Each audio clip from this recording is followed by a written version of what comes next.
This book is a work of fiction. Any references to historical events, real people, or real places are used fictitiously.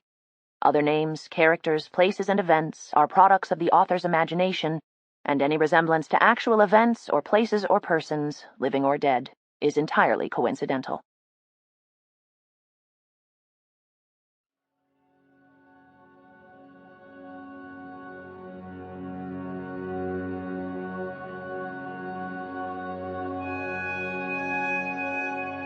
Simon & Schuster Audio presents Sleeping Beauties, a novel by Stephen King and Owen King, read by Marin Ireland, featuring a conversation with Stephen King and Owen King.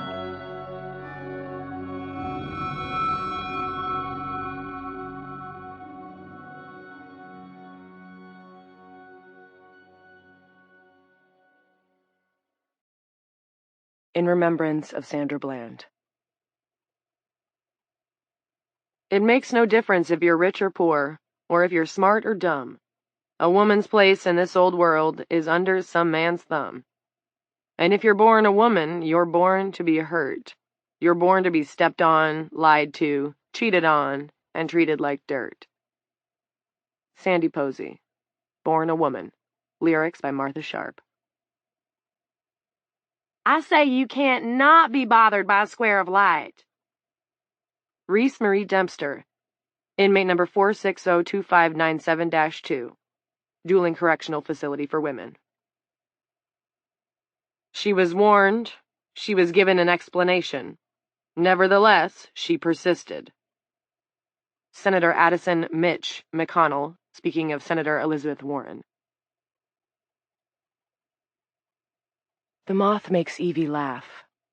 It lands on her bare forearm, and she brushes her index finger lightly across the brown and gray waves that color its wings. "Hello, gorgeous," she tells the moth. It lifts away. Upward, upward, and upward the moth goes, and is swallowed by a slice of the sun tangled amid the glossy green leaves 20 feet above Evie's place among the roots on the ground. A coppery red rope leaks from a black socket at the center of the trunk and twists between plates of bark. Evie doesn't trust the snake, obviously. She's had trouble with him before. Her moth and 10,000 others surge from the treetop in a crackling, dun-colored cloud. The swarm rolls across the sky in the direction of the sickly, second-growth pines on the other side of the meadow. She rises to follow. Stalks crunch under her steps, and the waist-high grass scrapes her bare skin. As she approaches the sad, mostly logged-over wood, she detects the first chemical smells. Ammonia, benzene, petroleum, so many others.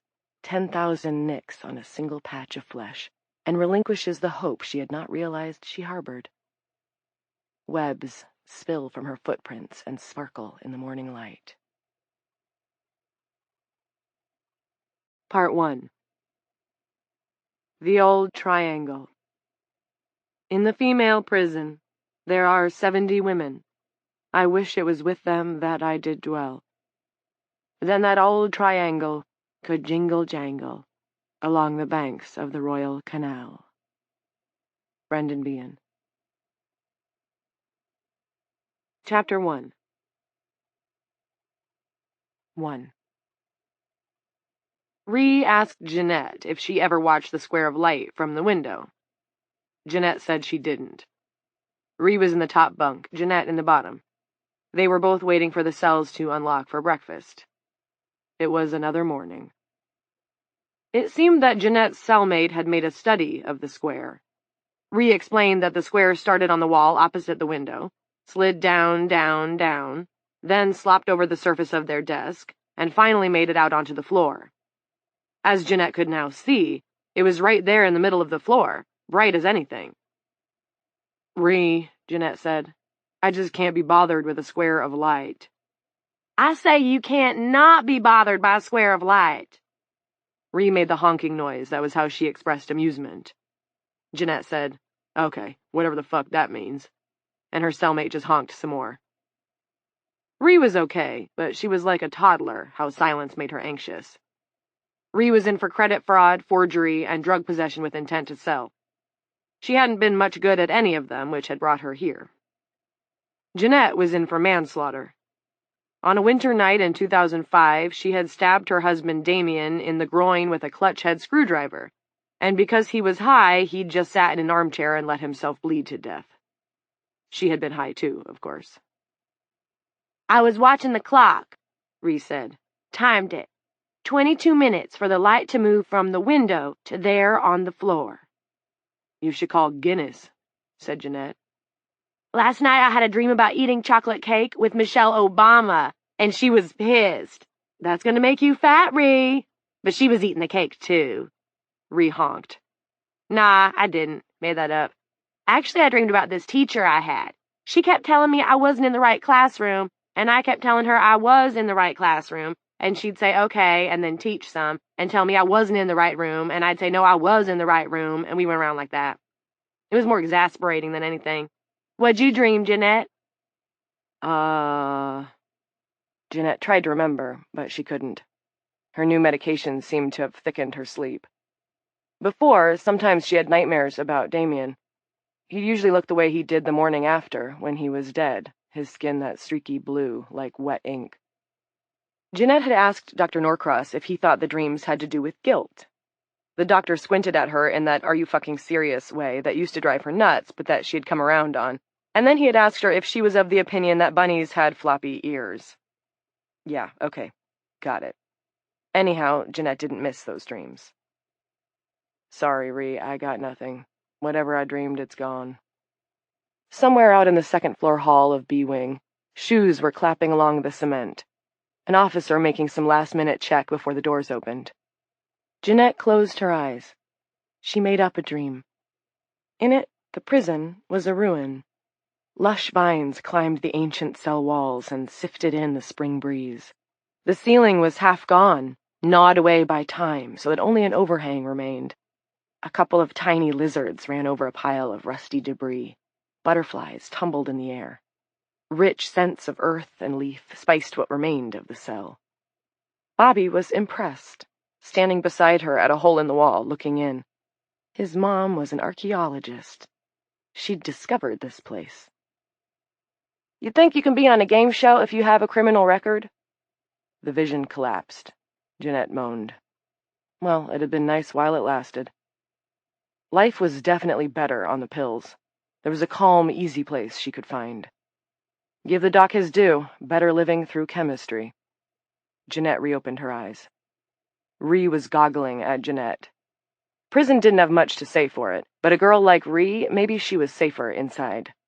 Out in the world, she'd just as likely walk into traffic, or sell dope to a narc who looked like nothing but a narc, which she had done. "What's wrong?" Ree asked. "Nothing. I was just in paradise, that's all, and your big mouth blew it up." "What?" "Never mind.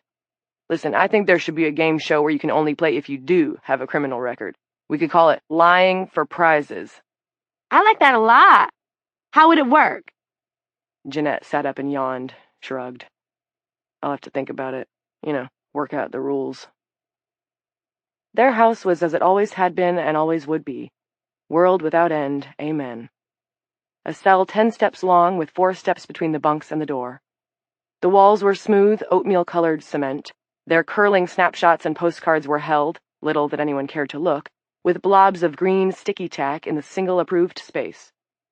There was a small metal desk set against one wall, and a short metal shelving unit set against the opposite wall. To the left of the door was the steel toilet where they had to squat, each looking away to lend a poor illusion of privacy. The cell door, its double-paned window at eye level, gave a view of the short corridor that ran through B-Wing. Every inch and object within the cell were sauced in the pervasive odors of prison: sweat, mildew, Lysol. Against her will, Jeanette finally took note of the sun square between the beds.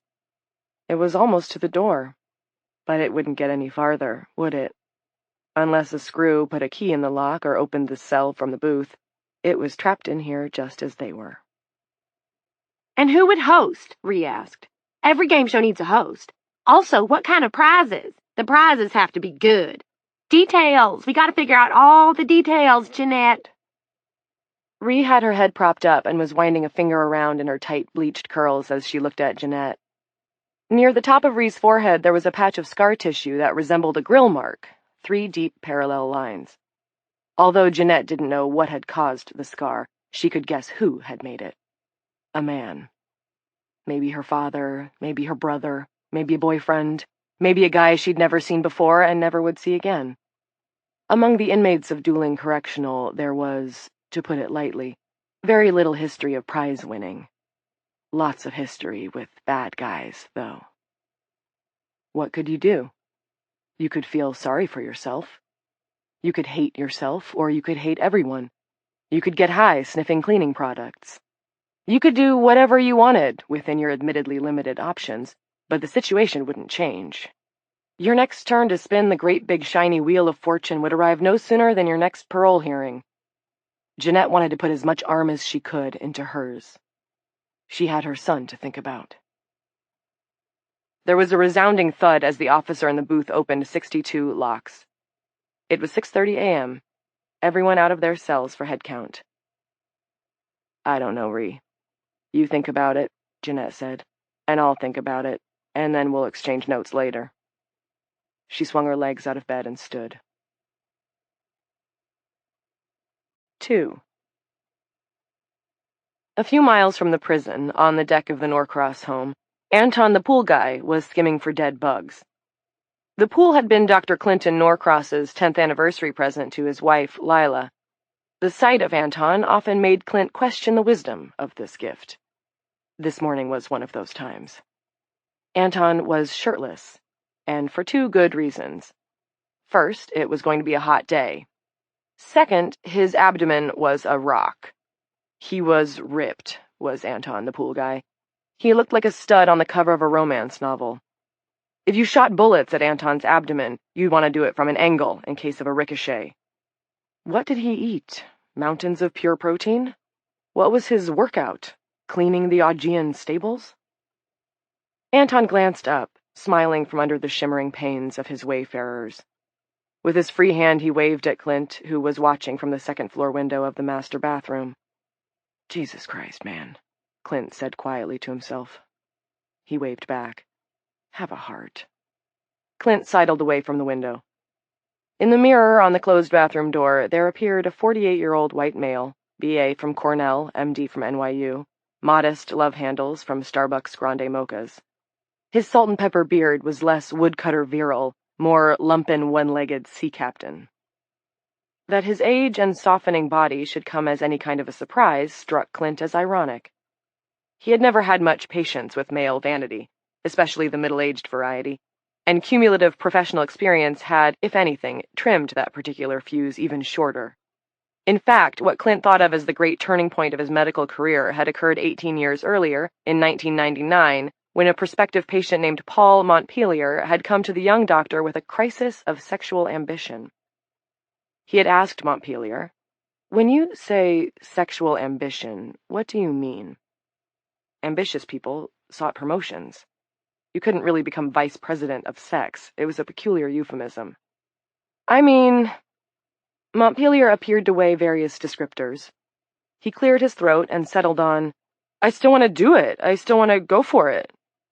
Clint said, That doesn't seem unusually ambitious. It seems normal.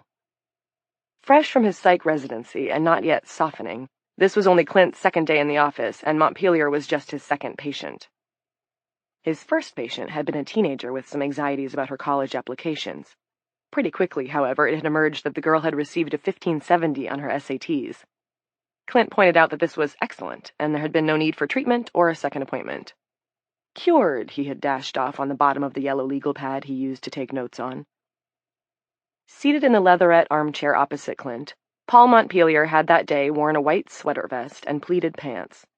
He sat in a hunch with an ankle over his knee, hanging onto his dress shoe with one hand as he spoke.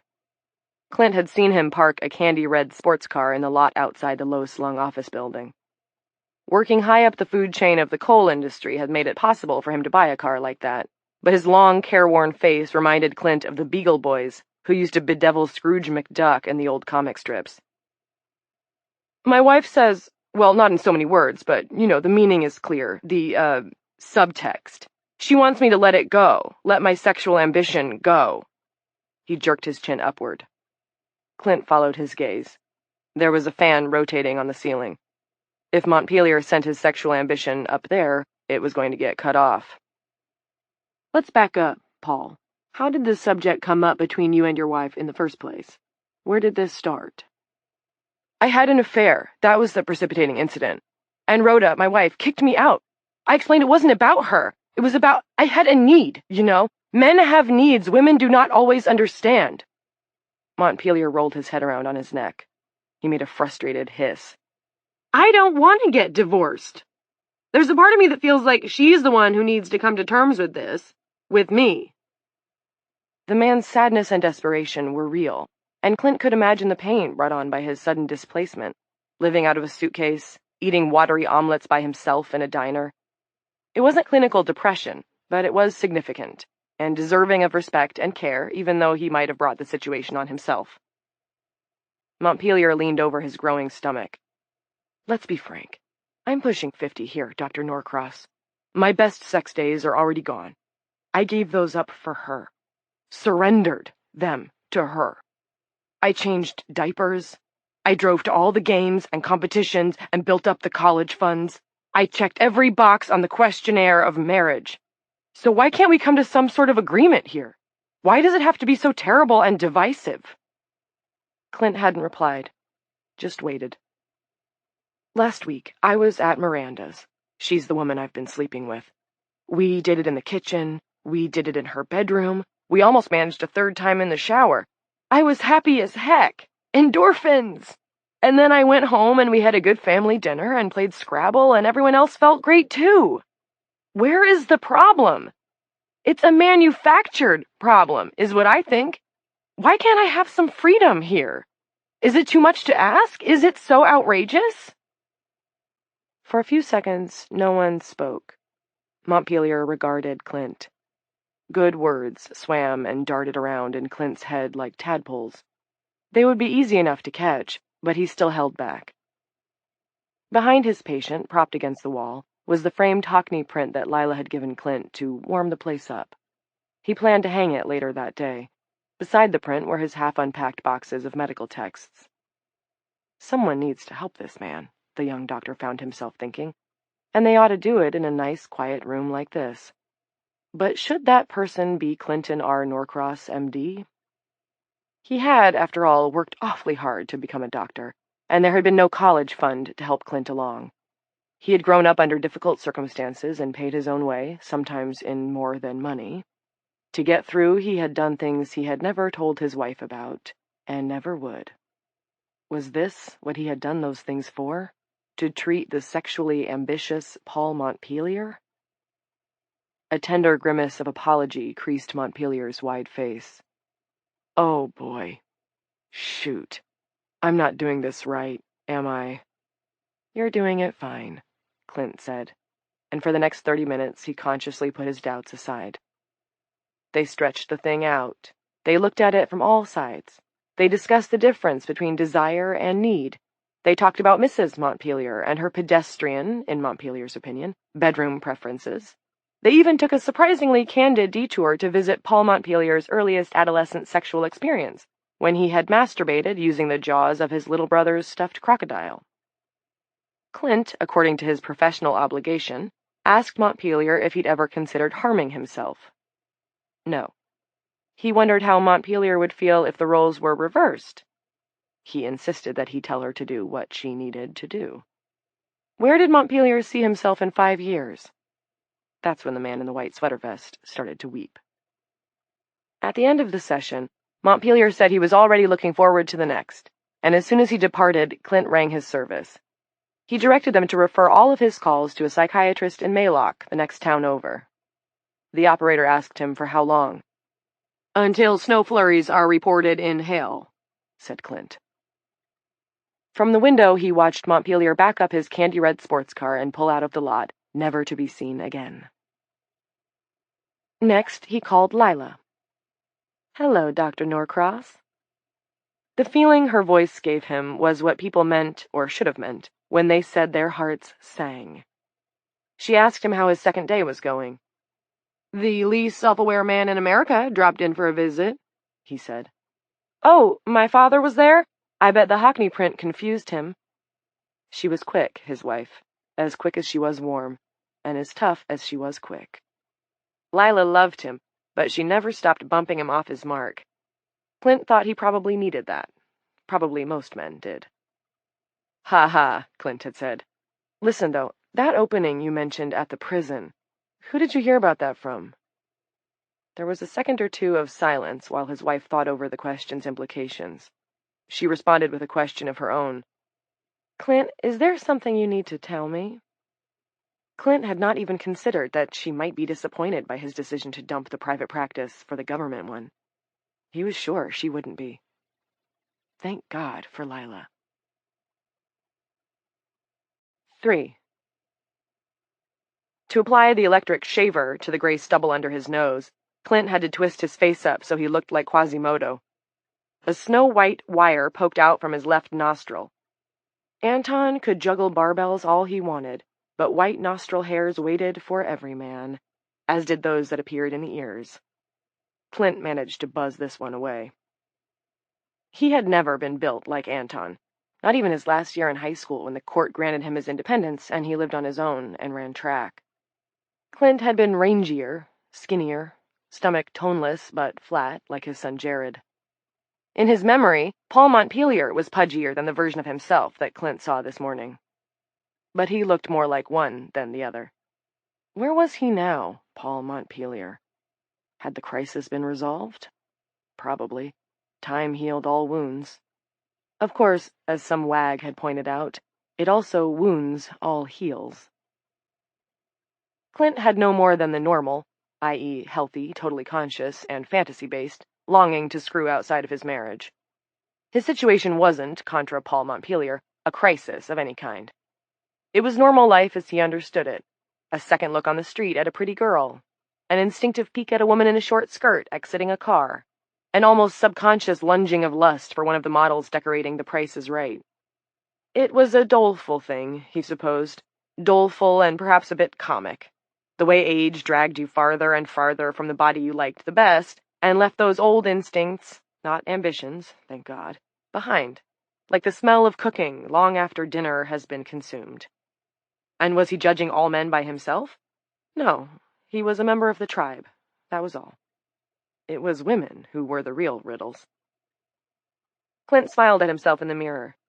He was clean-shaven, he was alive. He was about the same age as Paul Montpelier had been in 1999. To the mirror, he said, "Hey, Anton, go fuck yourself."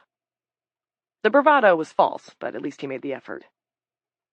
From the bedroom beyond the bathroom door, he heard a lock click, a drawer open, a thump as Lila deposited her gun belt in the drawer, shut it, and clicked it locked again. He heard her sigh and yawn.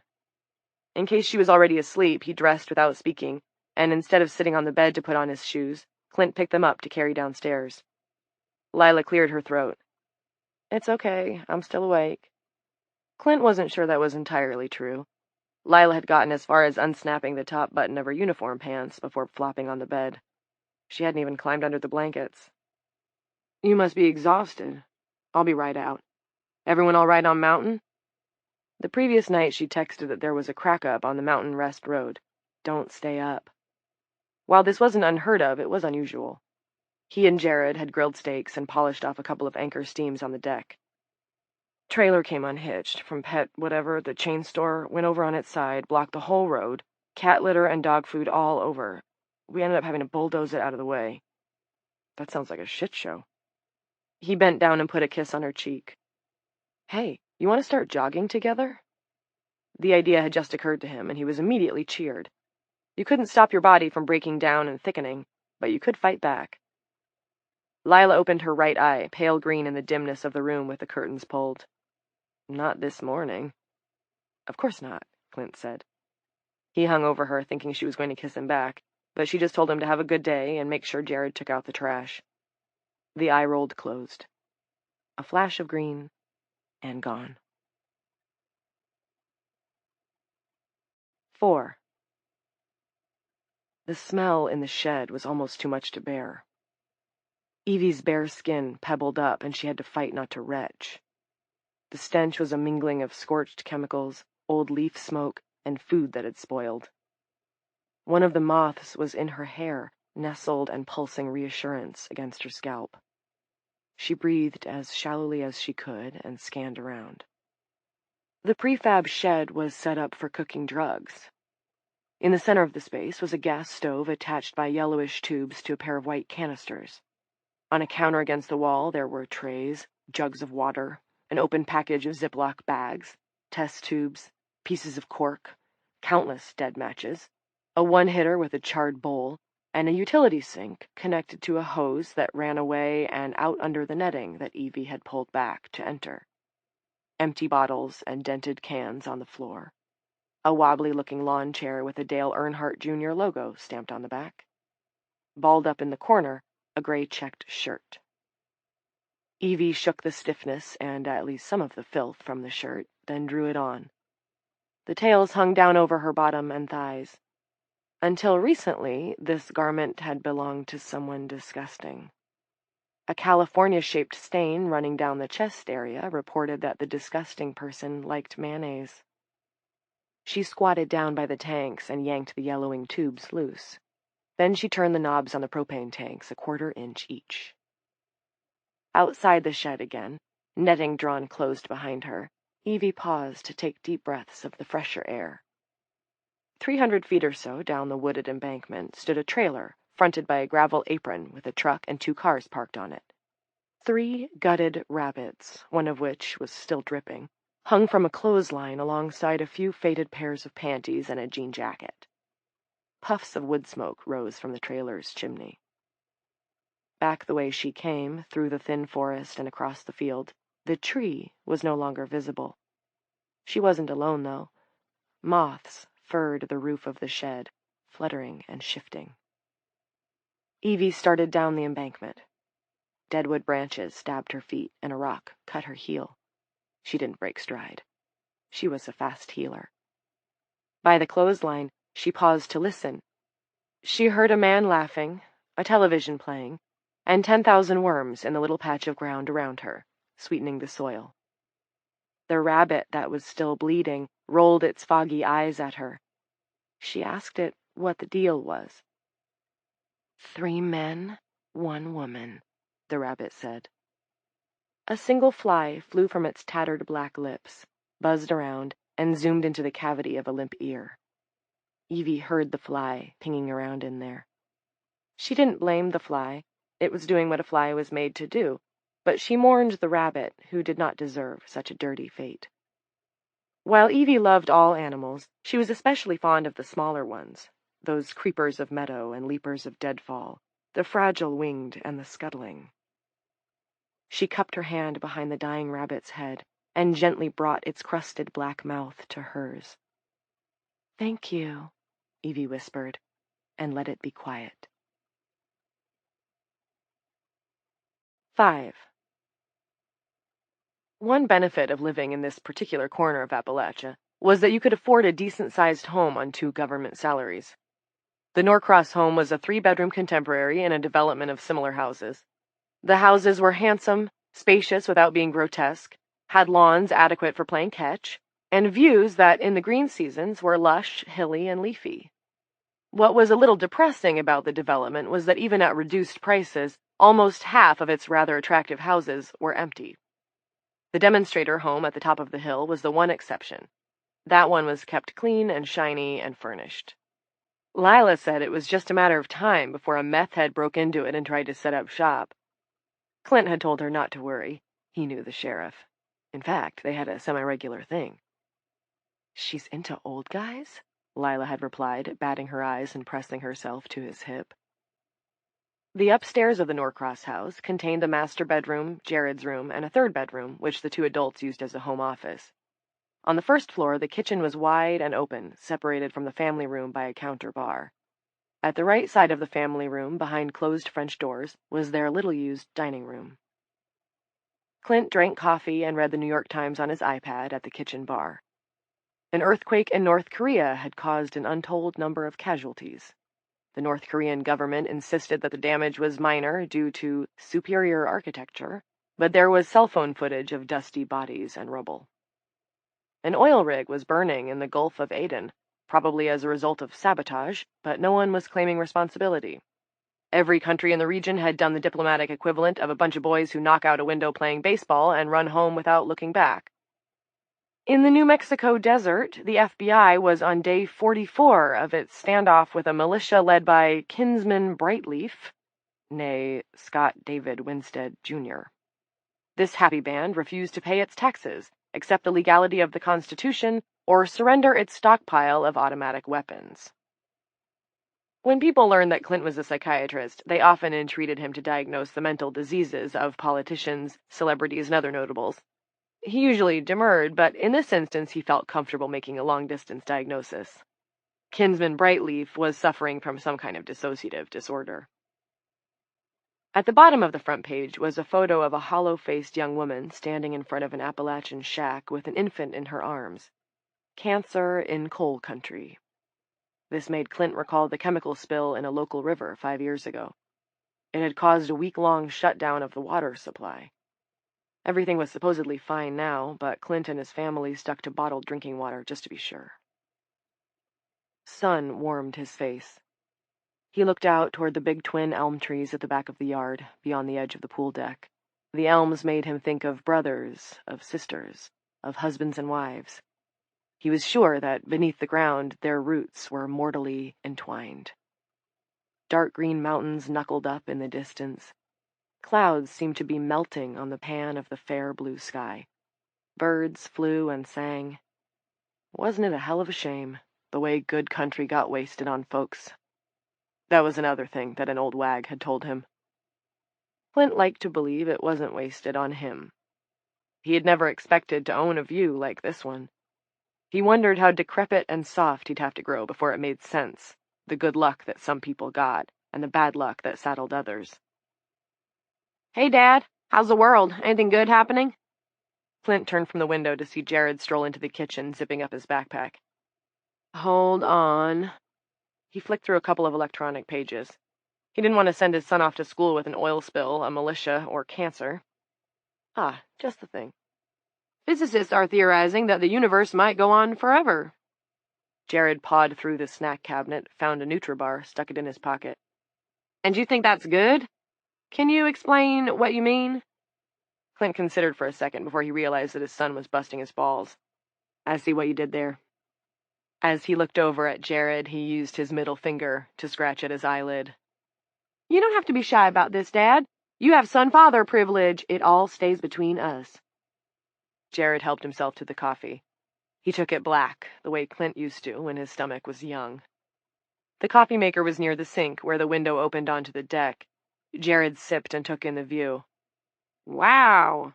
Are you sure you should leave Mom here alone with Anton? Please go, Clint said. Go to school and learn something. His son had grown up on him. Dog had been Jared's first word, spoken so that it rhymed with brogue. Dog! Dog! He had been a likable boy, inquisitive and well-intentioned, and he had developed into a likable young man, still inquisitive and well-intentioned. Clint took pride in how the safe, secure home they had provided Jared had allowed him to become more and more himself. It hadn't been like that for Clint. He had been toying with the idea of giving the kid condoms, but he didn't want to talk to Lila about it, and he didn't want to encourage anything. He didn't want to be thinking about it at all. Jared insisted he and Mary were just friends, and maybe Jared even believed it. Clint saw how he looked at the girl, though, and it was the way you looked at someone you wanted to be your very, very close friend. Little League Shake, Jared said and held out his hands. You still know it? Clint did. Bump fists, pop and lock thumbs, twist hands, smooth down the palms, then clap them together twice overhead. Though it had been a long time, it went perfectly, and they both laughed. It put a shine on the morning. Jared was out and gone before Clint remembered that he was supposed to tell his son to take out the trash. Another part of getting older. You forgot what you wanted to remember and remembered what you wanted to forget. He could be the old wag that said that. He should get a pillow stitched with it. 6. Having been on good report for 60 days, Jeanette Sorley had common room privileges 3 mornings a week, between 8 and 9 in the morning. In reality, that meant between 8 and 8:55, because her 6-hour shift in the carpentry shed began at 9. There she would spend her time inhaling varnish through a thin cotton mask and turning out chair legs. For this, she made $3 an hour. The money went into an account that would be paid to her by check when she got out. Inmates called their work accounts free parking, like in Monopoly. The chairs themselves were sold in the prison store across Route 17. Some went for $60, most for $80, and the prison sold a lot of them.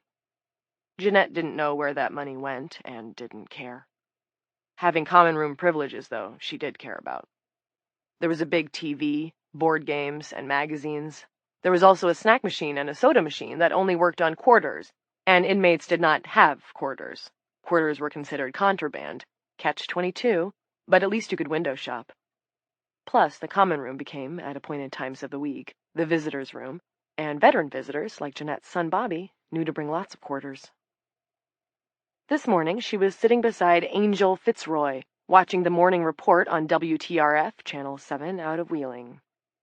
The news was the usual stew: a drive-by shooting, a transformer fire, a woman arrested for assaulting another woman at the monster truck jam, the state legislature having an argle-bargle over a new men's prison that had been built on a mountaintop removal site and appeared to have structural problems.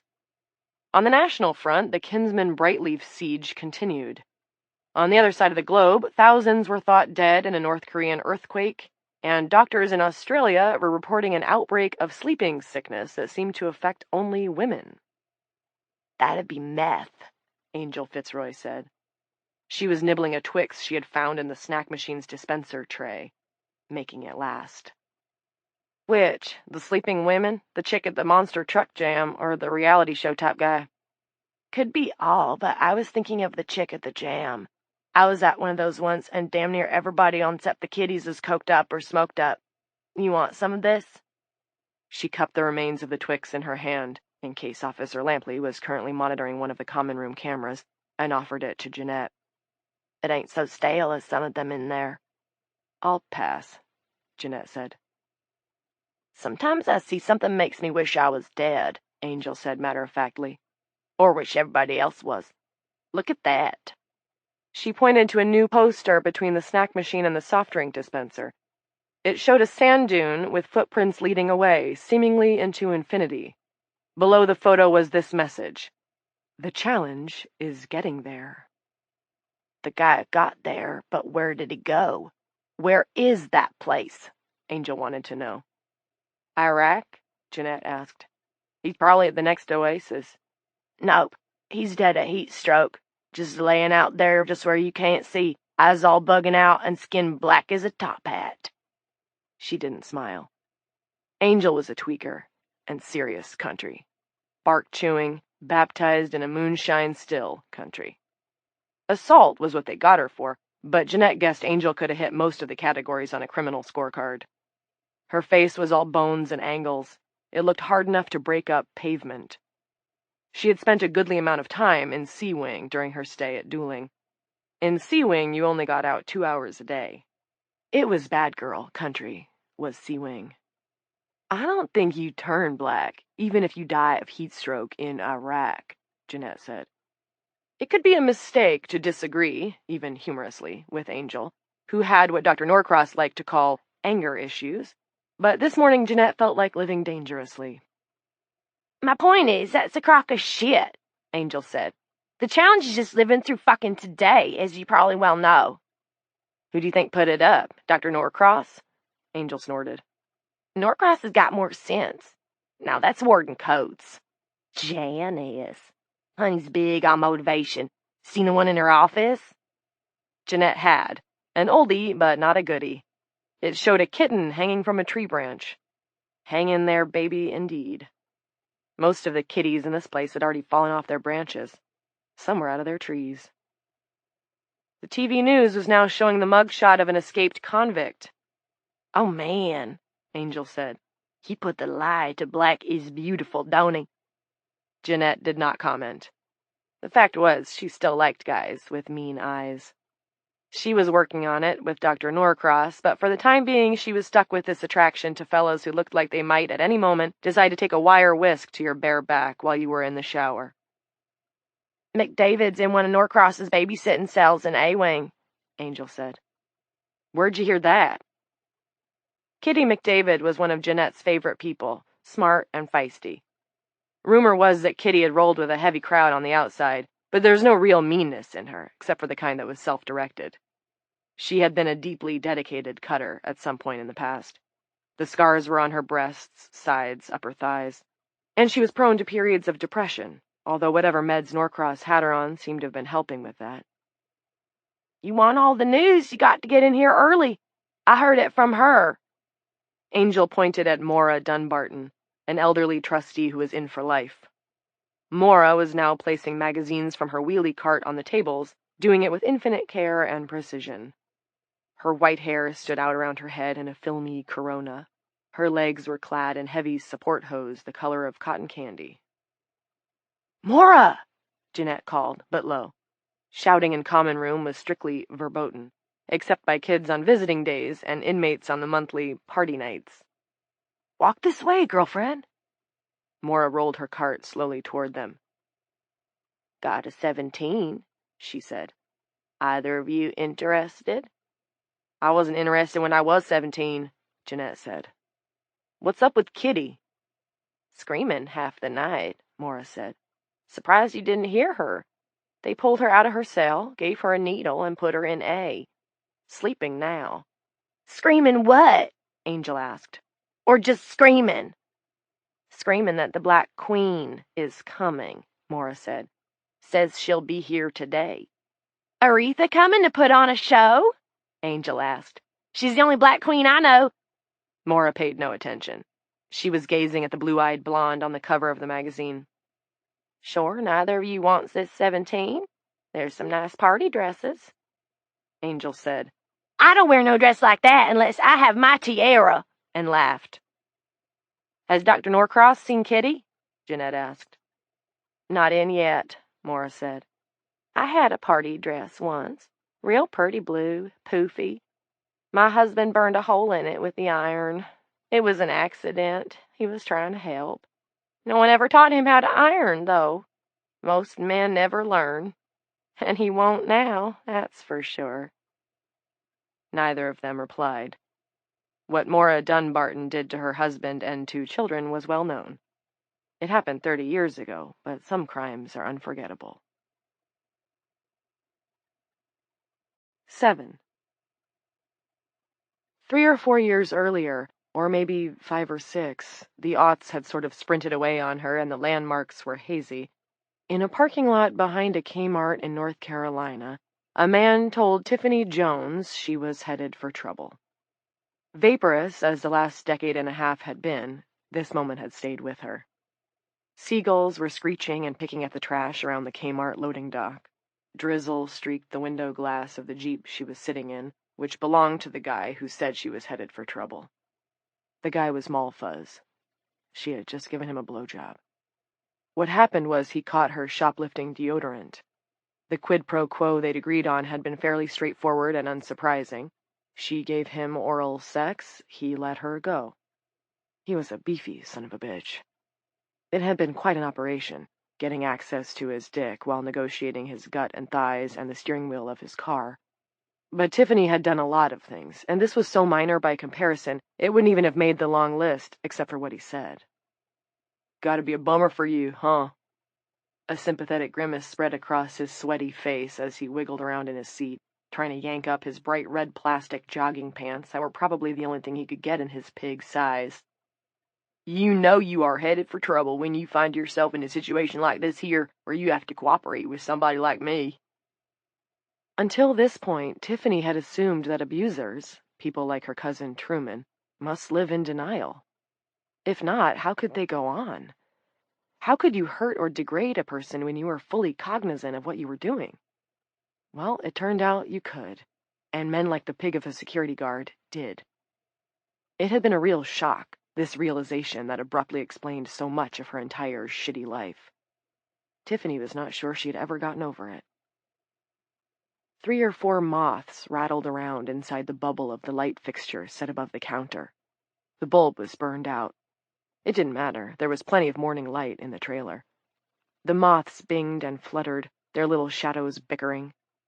How did they get in there? And by the way, how did she get here? For a while, after some rough times in her late teens, Tiffany had managed to build a life. She had been waiting tables at a bistro in 2006 and making good tips. She had a 2-room apartment in Charlottesville and grew ferns on the balcony. Doing pretty good for a high school dropout. On the weekends, she had liked to rent a big bay horse named Moline, who had a sweet disposition and an easy canter, and go riding at Shenandoah. Now, she was in a trailer in East Shitballs, Appalachia, and she was no longer just headed for trouble. She was there. At least the trouble was wrapped in cotton, though. It didn't sting the way you expected trouble to sting, which was maybe the worst thing about it, because you were so far inside, trapped all the way back in the last row of yourself, where you couldn't even... Tiffany heard a thump, and all at once she was on the floor. Her hip throbbed where it had banged against the edge of the counter. Cigarette dangling off his lip, Truman stared down at her. "Earth to crack, whore!" He was in his cowboy boots and boxer shorts, and nothing else. The flesh of his torso was as tight as plastic wrap over his ribs. "Earth to crack, whore!" Truman repeated and clapped his hands in front of her face like she was a bad dog. "Can't you hear? Someone's knocking on the door." True was such an asshole that, in the part of Tiffany where she was still alive, the part where she occasionally felt the urge to brush her hair, or call that Elaine woman from the Planned Parenthood clinic who wanted her to agree to sign up on a list for a lockdown detox, she sometimes regarded him with scientific amazement.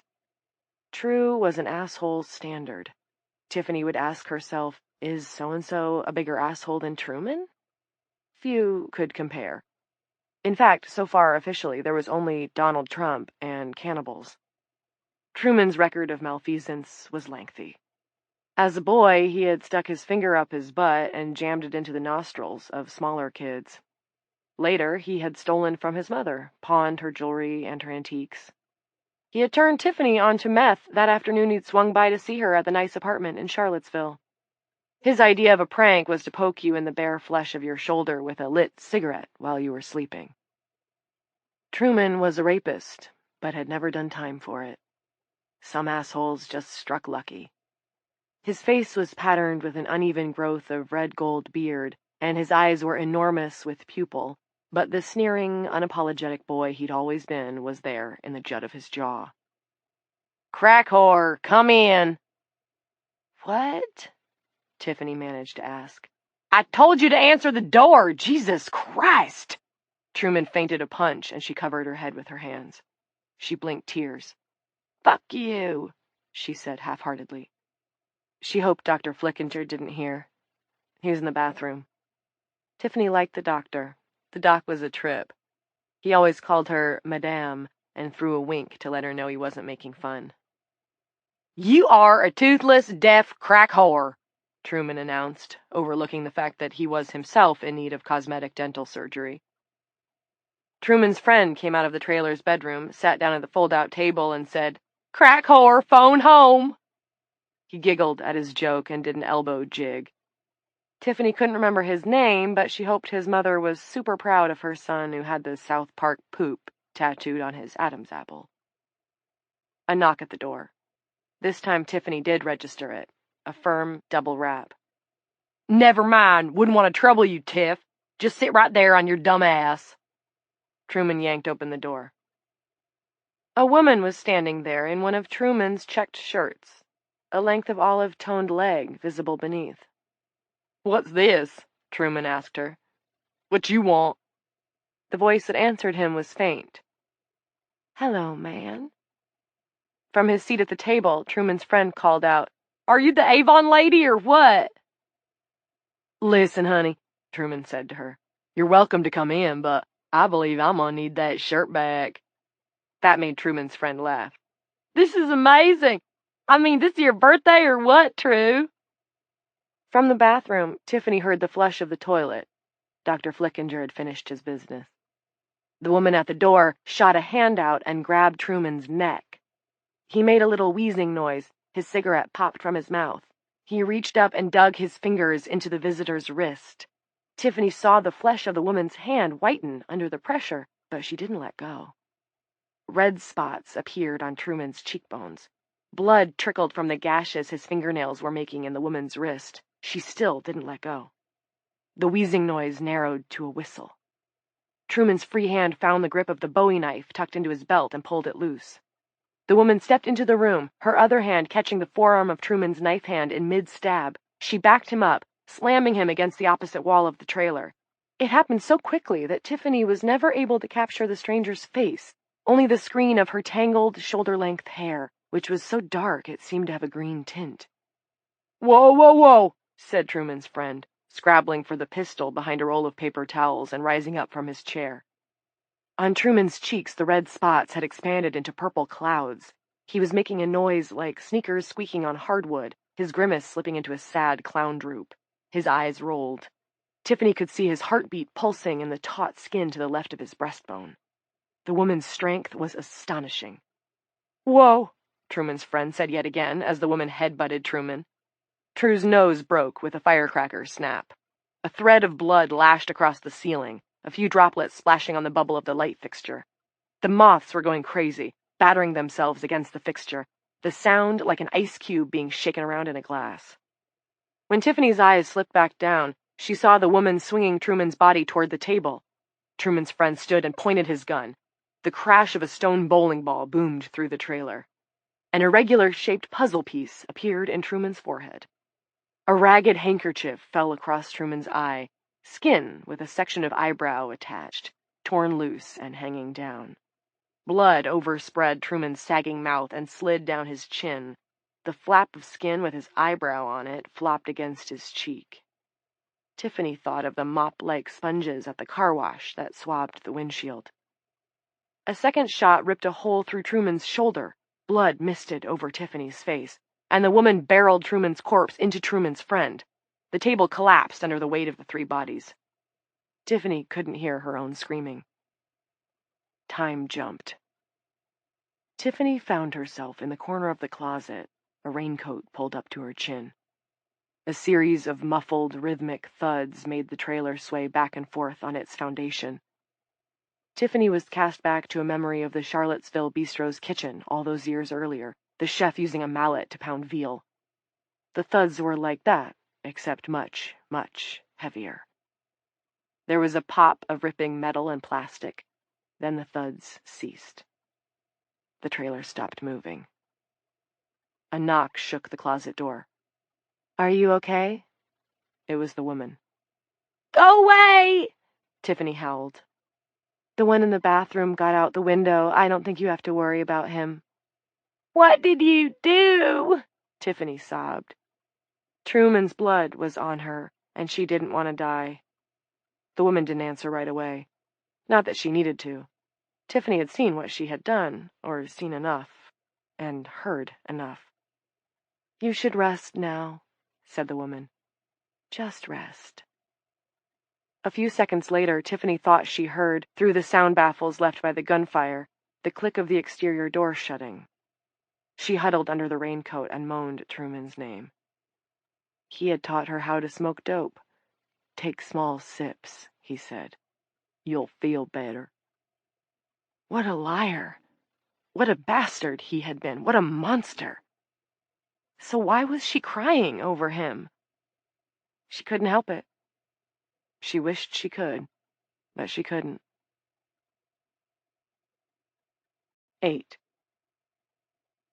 The Avon lady who was not an Avon lady walked away from the trailer and back toward the meth lab.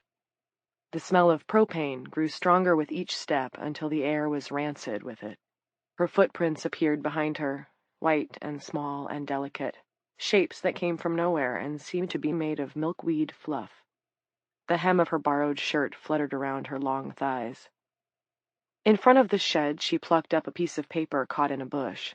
At the top, in big blue letters, it announced, "Everything is on sale every day." Below this were pictures of refrigerator units, both large and small, washing machines, dishwashers, microwave ovens, vacuum cleaners, dirt devils, trash compactors, food processors, more. One picture showed a trim young woman in jeans, smiling knowingly down upon her daughter, who was blonde like Mom. The pretty tyke held a plastic baby in her arms and smiled down upon it. There were also large TVs showing men playing football, men playing baseball, men in racing cars, and grill setups beside which stood men with giant forks and giant tongs. Although it did not come right out and say so, the message of this advertising circular was clear. Women work and nest while men grill the kill. Evie rolled the advertising circular into a tube and began to snap the fingers of her left hand beneath the protruding end. A spark jumped at each snap. On the third one, the paper flared a light. Evie could grill, too. She held the tube up, examined the flame, and tossed it into the shed. She walked away at a brisk pace, cutting through the woods toward Route 43, known to the locals as Ball's Hill Road. "Busy day," she said to the moths once more circling her. "Busy, busy day." When the shed blew, she did not turn around, nor did she flinch when a piece of corrugated steel wickered over her head. Chapter 2. 1. The dueling county sheriff's office dozed in the morning sun. The 3 holding cells were empty, barred doors standing open, floors freshly washed and smelling of disinfectant. The single interview room was likewise empty, as was Lila Norcross's office. Linny Mars, the dispatcher, had the place to herself. Behind her desk hung a poster of a snarling, buffed-out con wearing an orange jumpsuit and curling a couple of hand barbells. "They never take a day off," the poster advised, "and neither should you." Linny made a practice of ignoring this well-meant advice. She had not worked out since a brief fling with Dancercise at the YWCA, but did take pride in her appearance. Now she was absorbed in an article in Marie Claire about the proper way to put on eyeliner. To get a stable line, one began by pressing one's pinky against one's cheekbone. This allowed more control and ensured against any sudden twitches. The article suggested starting in the middle and working one's way to the far corner of the eye, then going to the nose side and working one's way in to complete the look. A thin line for day wear, a thicker, more dramatic one for that important night out with the guy you hoped would... The phone rang. Not the regular line, but the one with the red stripe on the handset. Linny put Marie Claire down, reminding herself to stop by the Rite Aid and get some L'Oreal Opaque, and picked up the phone. She had been catching in dispatch for 5 years now, and at this time of the morning it was apt to be a cat up a tree, a lost dog, a kitchen mishap, or, she hoped not, a choking incident with a toddler involved. The weapons-related shit almost always happened after the sun went down, and usually involved the squeaky wheel. 911, what is your emergency? "The Avon lady killed True," a woman shouted. "She killed True and True's friend. I don't know his name, but she put his fucking head right through the fucking wall. If I look at that again, I'll go blind." "Ma'am, all 911 calls are recorded," Linny said, "and we do not appreciate pranks." "I ain't pranking. Who's pranking? Some random bitch just came in here, killed True and the other guy. There's blood everywhere."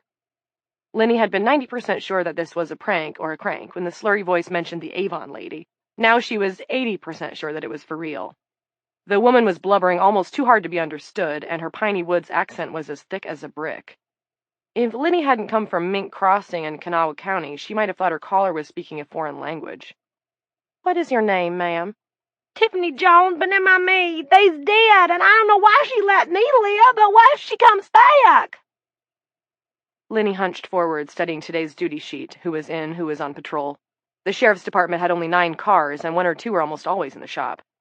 Dueling County was the smallest county in the state, although not quite the poorest. That dubious honor went to neighboring McDowell County, splat in the middle of nowhere. "I don't see your number on my screen." "Course you don't. It's one of True's burners. He does something to him. There was a pause, a crackle, and Tiffany Jones's voice at once receded and pitched higher. "Oh, my Christ, the lab just blew! What'd you do that for? Oh, my Christ! Oh, my Christ! Oh!" Linny started to ask what she was talking about, and then heard a rumbling boom. It wasn't particularly loud, it didn't rattle the windows, but it was a boom, all right, as if a jet from Langley over in Virginia had broken the sound barrier. How fast does sound travel? She wondered. Didn't we learn that formula in physics class? But high school physics had been a long time ago, almost in another life. Tiffany? Tiffany Jones, are you still there? You get someone out here before the woods catch a fire! Tiffany screamed this so loudly that Linny held the phone away from her ear. Follow your damn nose! Watch the smoke! It's piling up already! Outballs Hill, past the ferry and the lumber yard. This woman, the one you called the Avon lady. Tiffany began to laugh as she cried. Oh, cops gonna know her if they see her. She'll be the one covered in Truman Mayweather's blood. May I have your Trailer don't have no address. True don't take mail. Just shut your gob and get someone out here. With that, Tiffany was gone. Linny crossed the empty main office and went out into the morning sun. A number of people were standing on the Main Street sidewalks, shading their eyes and looking east. In that direction, maybe 3 miles distant, black smoke was rising. Nice and straight, not ribboning, and thank God for that. And yes, it was near Adam's lumberyard, a place she knew well, first from pickup truck trips out there with her daddy, and then from pickup truck trips out there with her husband. Men had many strange fascinations. Lumberyards seemed to be one of them, probably falling somewhere just ahead of Bigfoot trucks, but well behind gun shows. What do we got? Called Drew T. Barry of Drew T. Barry Indemnity, standing outside his storefront across the street. Linny could practically see the columned figures of premiums scrolling across the backs of Drew T. Barry's eyes. She returned inside without answering him, first to call the fire department, where phones would already be ringing, she guessed, then Terry Coombs and Roger Elway in Unit 4, then the boss, who was probably asleep after calling in sick the previous night. 2. But Lila Norcross wasn't asleep. She had read in a magazine article, probably while waiting to have her teeth cleaned or her eyes checked, that it took the average person 15 to 30 minutes to fall asleep. There was a caveat, however, of which Lila hardly needed to be informed. One needed to be in a calm state of mind, and she was not in that state. For one thing, she was still dressed, although she had unsnapped her pants and unbuttoned her brown uniform shirt. She had also taken off her utility belt. She felt guilty. She wasn't used to lying to her husband about little things, and had never really lied about a really big thing until this morning. Crack up on Mountain Rest Road, she had texted. Don't try calling, we need to get the mess cleaned up. This morning she had even added a bit of verisimilitude that now pricked her like a thorn. Cat litter all over the highway, needed a bulldozer. But a thing like that would be in Dooling's weekly paper, wouldn't it? Only Clint never read it, so perhaps that would be all right. But people would talk about such a humorous happenstance, and when they didn't, he'd wonder. He wants to be caught, she had said to Clint when they were watching an HBO documentary, The Jinx, it was called, about a rich and eccentric serial killer named Robert Durst. This was early in the second of 6 episodes. He would never have agreed to talk to those documentary guys if he didn't. And sure enough, Robert Durst was currently back in jail. The question was, did she want to be caught? If not, why had she texted him in the first place? She told herself at the time it was because if he called and heard the background noise in the Coughlin High School gymnasium, the cheering crowd, the squeak of sneakers on the hardwood, the blare of the horn, he would naturally ask where she was and what she was doing there. But she could have let his call go to voicemail, right? And returned it later? I didn't think of it, she told herself. I was nervous and I was upset. True or false? This morning she leaned toward the latter, that she had been weaving a tangled web on purpose, that she wanted to force Clint to force her to confess, and for him to be the one to pull the unraveling string. It occurred to her, ruefully, that for all her years of experience in law enforcement, it was her husband, the psychiatrist, who would make the far better criminal. Clint knew how to keep a secret. Lila felt as though she'd discovered that there was a whole other floor in her home. Quite by accident, she had pressed a certain scuffed spot on the wall, and a stairwell had been revealed. Just inside the secret passage was a hook, and draped on that hook was a jacket of Clint's. The shock was bad, the pain was worse, but neither compared to the shame. How could you fail to perceive? And once you did become aware, once you did wake up to the reality of your life, how could you live a second longer without screaming it out loud? If the discovery that your husband, a man you had spoken to every day for over 15 years, the father of your child, had a daughter that he had never mentioned, if that didn't warrant a scream, A throat-ripping howl of rage and hurt. Then what did? Instead, she had wished him a good day and lain down. Weariness at last began to catch up and iron out her distress. She was finally going down, and that was good. This would look simpler after 5 or 6 hours of sleep. She would feel more settled. She would be able to talk to him, and maybe Clint could help her understand. That was his job, wasn't it? Making sense of life's messes. Well, did she ever have a mess for him? Cat litter all over the road, cat shit in the secret passage, cat litter and cat shit on the basketball court where a girl named Sheila dropped her shoulder, making the defender scramble back, then crossed over and headed for the hoop. A tear dripped down her cheek, and she exhaled, close to the escape of sleep. Something tickled her face. It felt like a strand of hair, or maybe an errant thread from the pillowcase. She brushed it away, slipped a little deeper toward true sleep, and was almost there when her phone bugled at her from the utility belt laid across the cedar chest at the foot of the bed. She opened her eyes and swam into a sitting position. That thread or hair or whatever it was brushed her cheek. She swatted it away. Clint, if that's you... She got the phone, stared at the screen.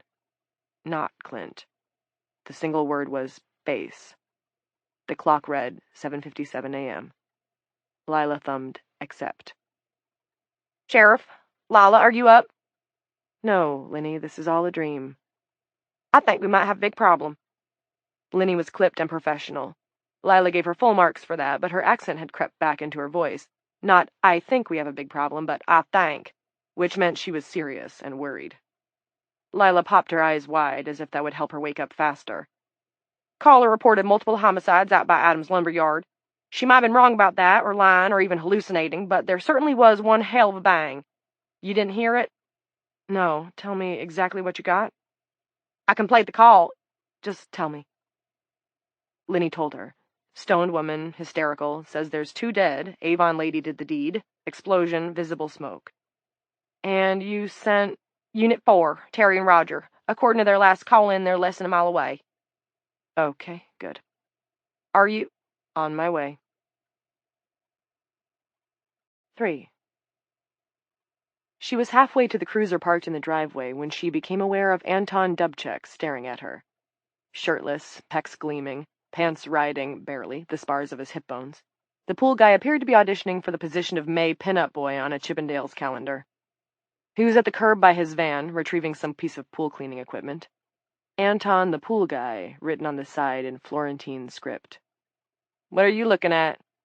Morning glory, Anton said, and favored her with a radiant smile that had probably charmed every barmaid in the Tri-Counties. She looked down and saw that she had neither tucked in nor buttoned her shirt. The plain white bra beneath showed a lot less than either of her 2 bikini tops, and a lot less glamorously. But there was something about men and underwear. They saw a girl in a bra, and it was like they had just won 50 on a $5 dollars in dirt scratch ticket. Hell, Madonna had made a career of it back in the day. Probably before Anton was born, she realized. Does that line work, Anton? Buttoning and tucking in. Ever? The smile widened. You'd be surprised. Such white teeth. She wouldn't be surprised. Back door's open if you want a Coke. Lock it behind you when you leave, okay? Roger Wilco. He snapped off a half-assed salute. And no beer. It's too early even for you. It's always 5 o'clock somewhere. Spare me the lyrics, Anton. It was a long night, and if I don't manage some shut-eye down the line, it's going to be a long day. Roger that, too. But hey, Chief, I got bad news. Pretty sure you got Dutch Elm out back. You want me to leave you the phone number for my tree guy? You're not going to want to let that... Whatever, thanks. Lila didn't care about the trees, not this morning, although she had to appreciate the thoroughness of the bad timing. Her lies, Clint's omissions, exhaustion, fire, corpses, and now infested trees, all before 9 o'clock. The only thing missing was Jared breaking an arm or something, and Lila would have no choice but to go to St. Luke's and beg for Father Lafferty to take her confession. She backed down the driveway, headed east on Tremaine Street, did a California stop that would have earned her a ticket if she hadn't been the sheriff, saw the smoke rising out Route 17 way, and hit the jackpot lights.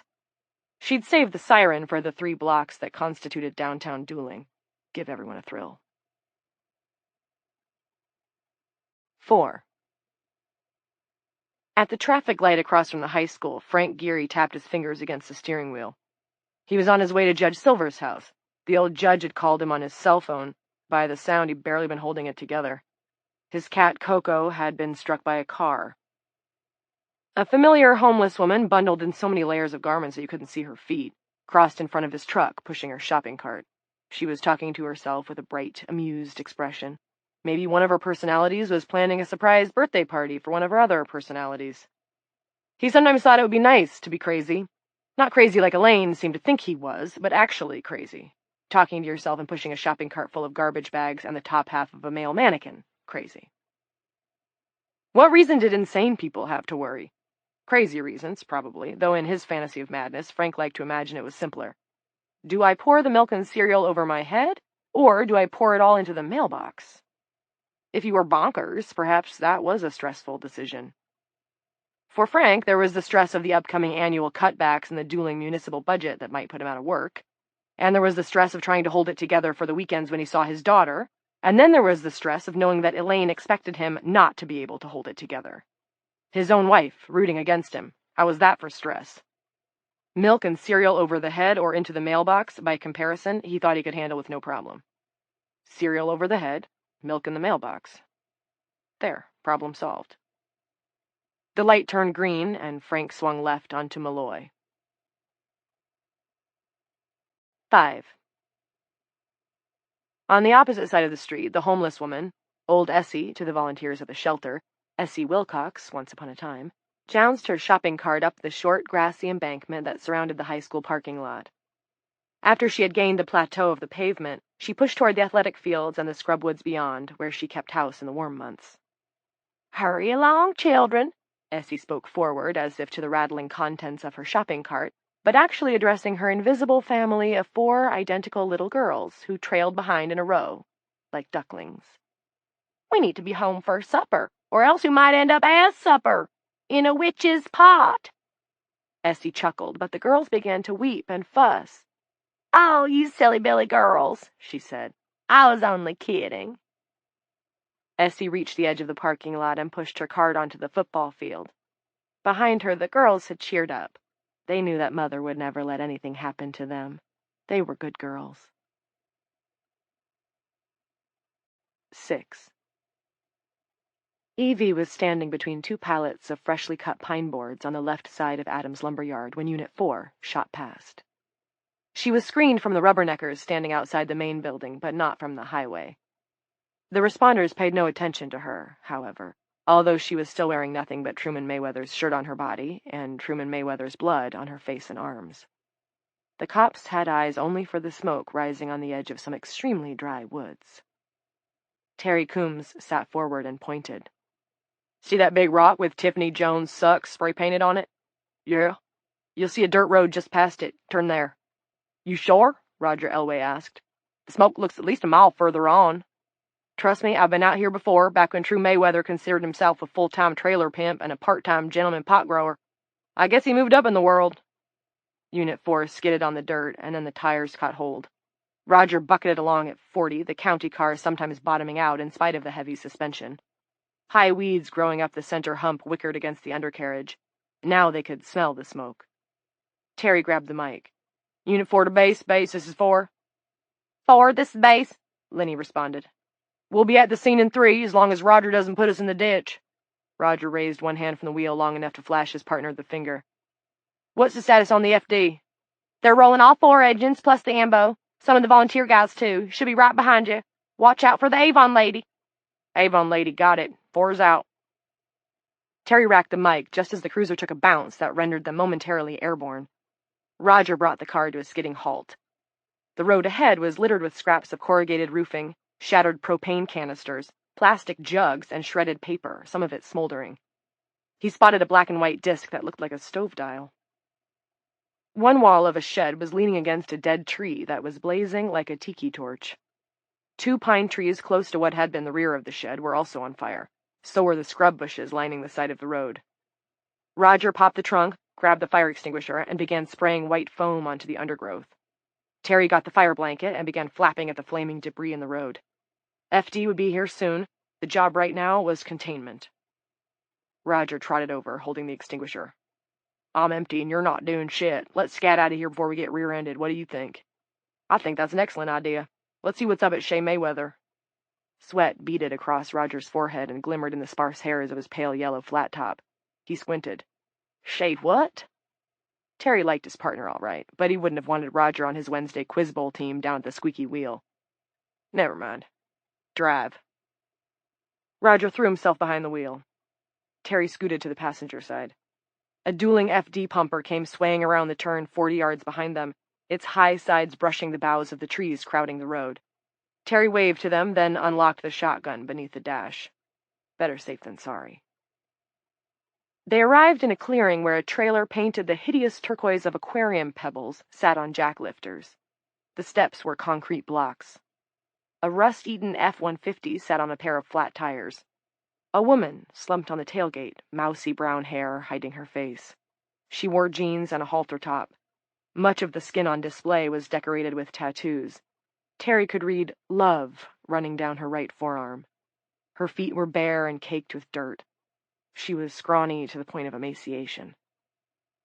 Terry, Roger inhaled and made a throat-clearing noise that was close to a retch. Over there. What Terry saw made him think of a county fair midway game he'd played as a boy.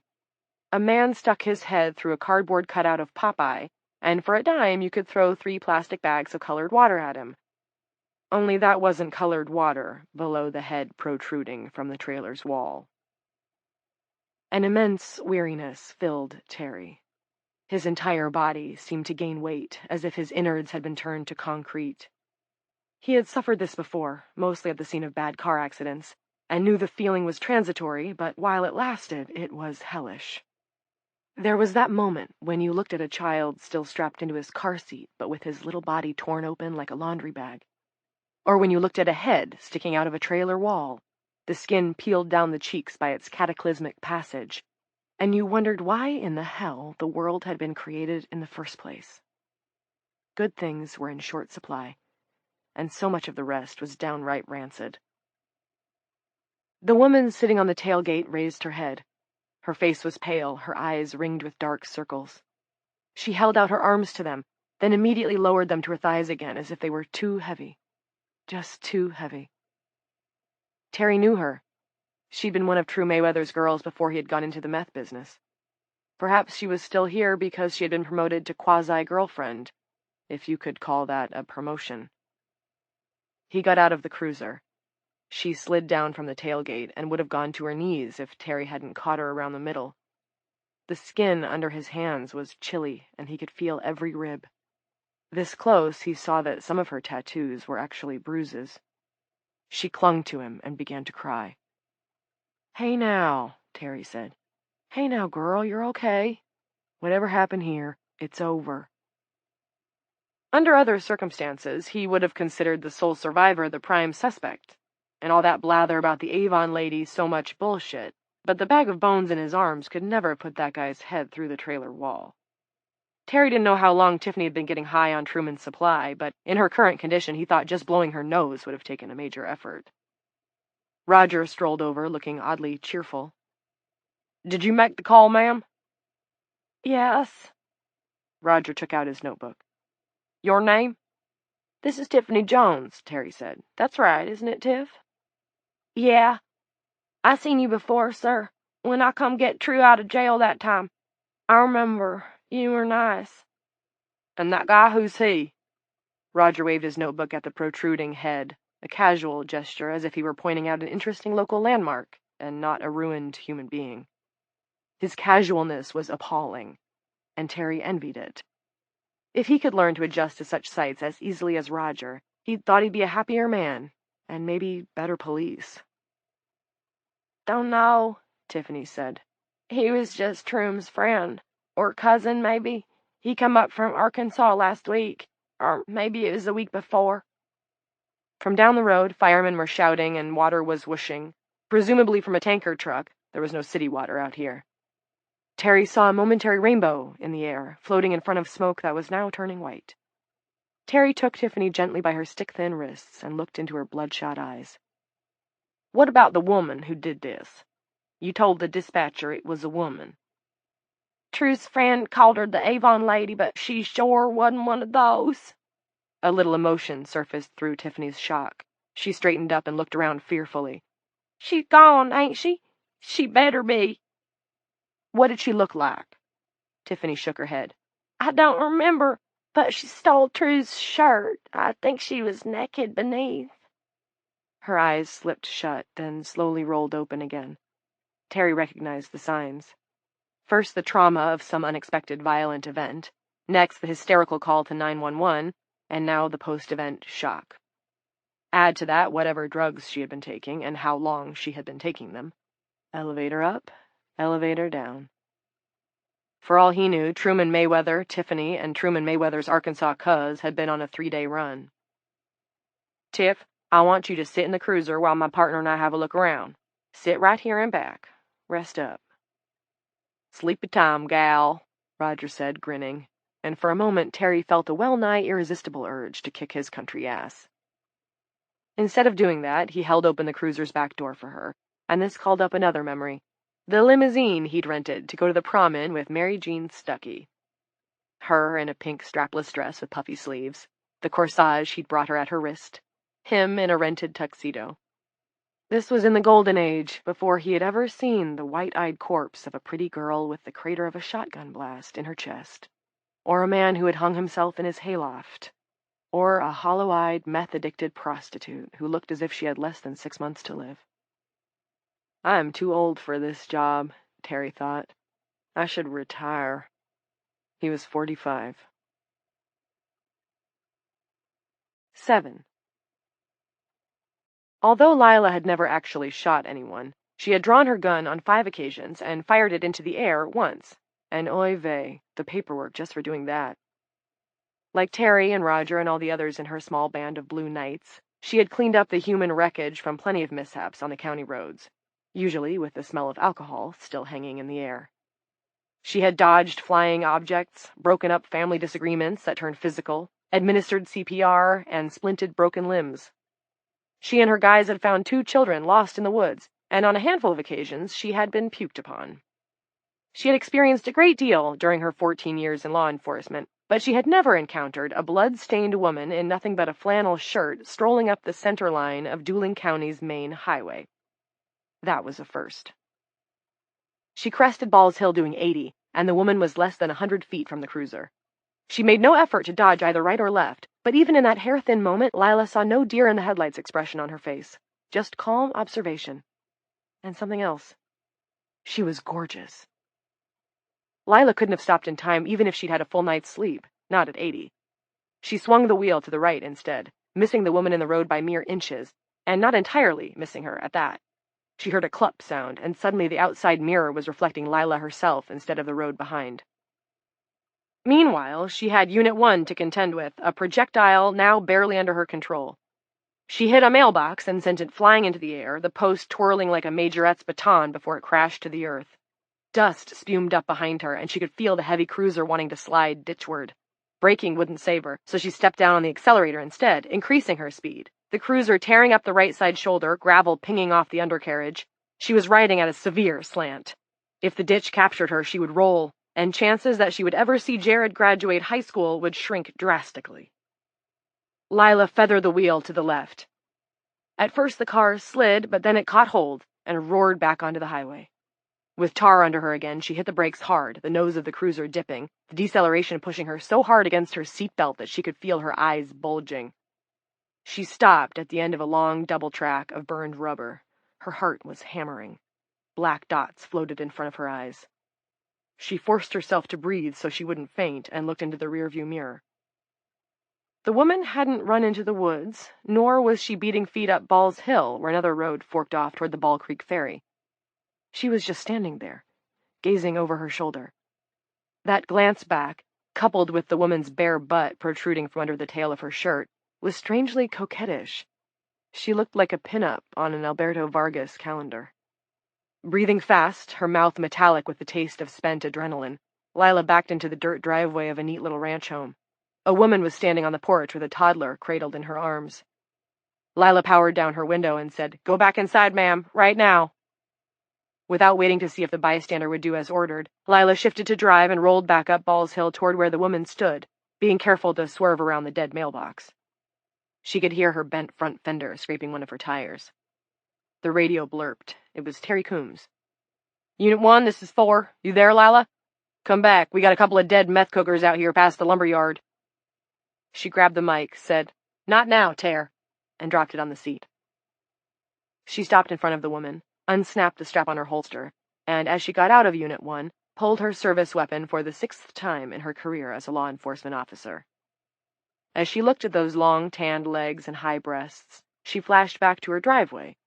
Could it only have been 15 minutes ago? "What are you looking at?" she had asked. Anton had replied, "Morning Glory." If this woman standing in the middle of Dueling Town Road wasn't Morning Glory, Lila had never seen it. "Hands up!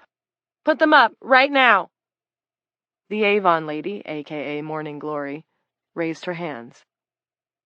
"Do you know how close you just came to being dead?" Evie smiled. It lit up her whole face. "Not very," she said. "You had it all the way, Lila."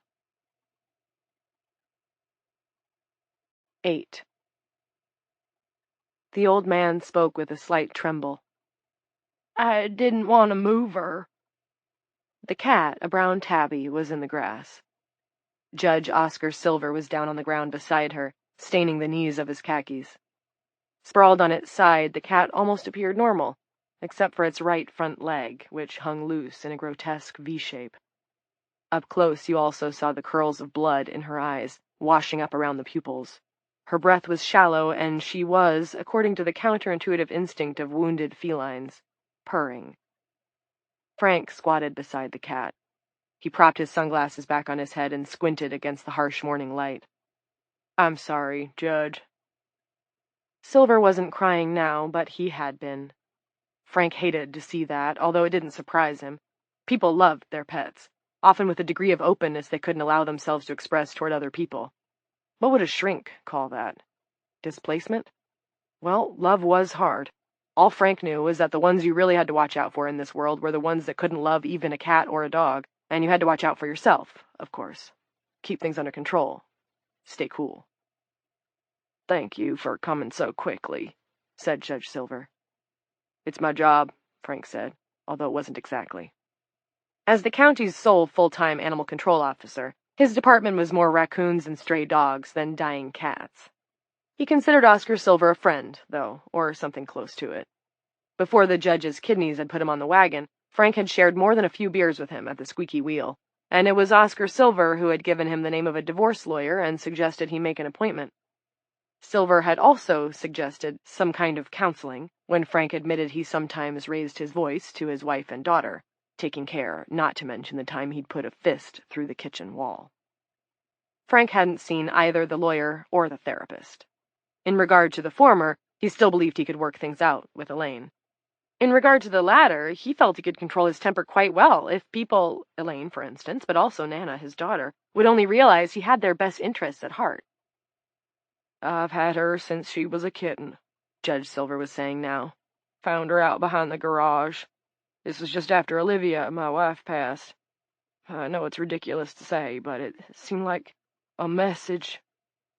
He drew his forefinger through the valley between the cat's ears, rubbing gently. Although the cat continued to purr, it did not extend its neck toward the finger or react. Its bloody eyes gazed steadily into the green grass. "Maybe it was," said Frank. "My grandson was the one who named her Coco." He shook his head and twisted his lips. "It was a damn Mercedes. I saw it. I was coming out for the paper. Had to be going 60, in a residential neighborhood. Now what reason is there for that?" "No reason. What color was the Mercedes?" Frank was thinking about something Nana had mentioned to him months earlier. A fellow on her paper route who lived in one of the big houses at the top of Briar had some kind of fancy ride. A green Mercedes, he thought she had said. And now, green, said Judge Silver. It was a green one. A gurgle had entered the cat's purr. The rise and fall of its flank had quickened. She was really hurting. Frank put a hand on Silver's shoulder, squeezed it. "I should do this now." The judge cleared his throat, but must not have trusted himself to speak. He just nodded. Frank unzipped the leather pouch that contained the needle and the 2 vials. This first one relaxes her. He poked the needle into the vial, drew it full. The second one lets her sleep. 9.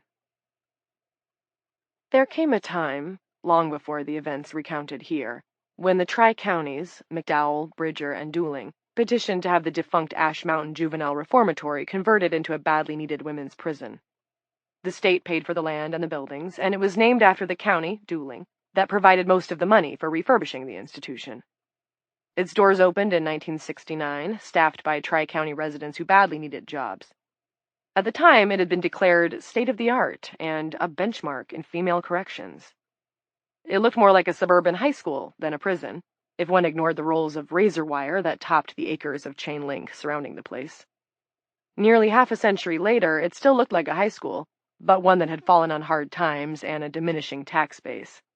The buildings had begun to crumble. The paint, lead-based it was rumored, was flaking. The plumbing leaked. The heating plant was badly outdated, and in the depths of winter, only the admin wing could maintain temperatures above 65 degrees. In summer, the inmate wings roasted.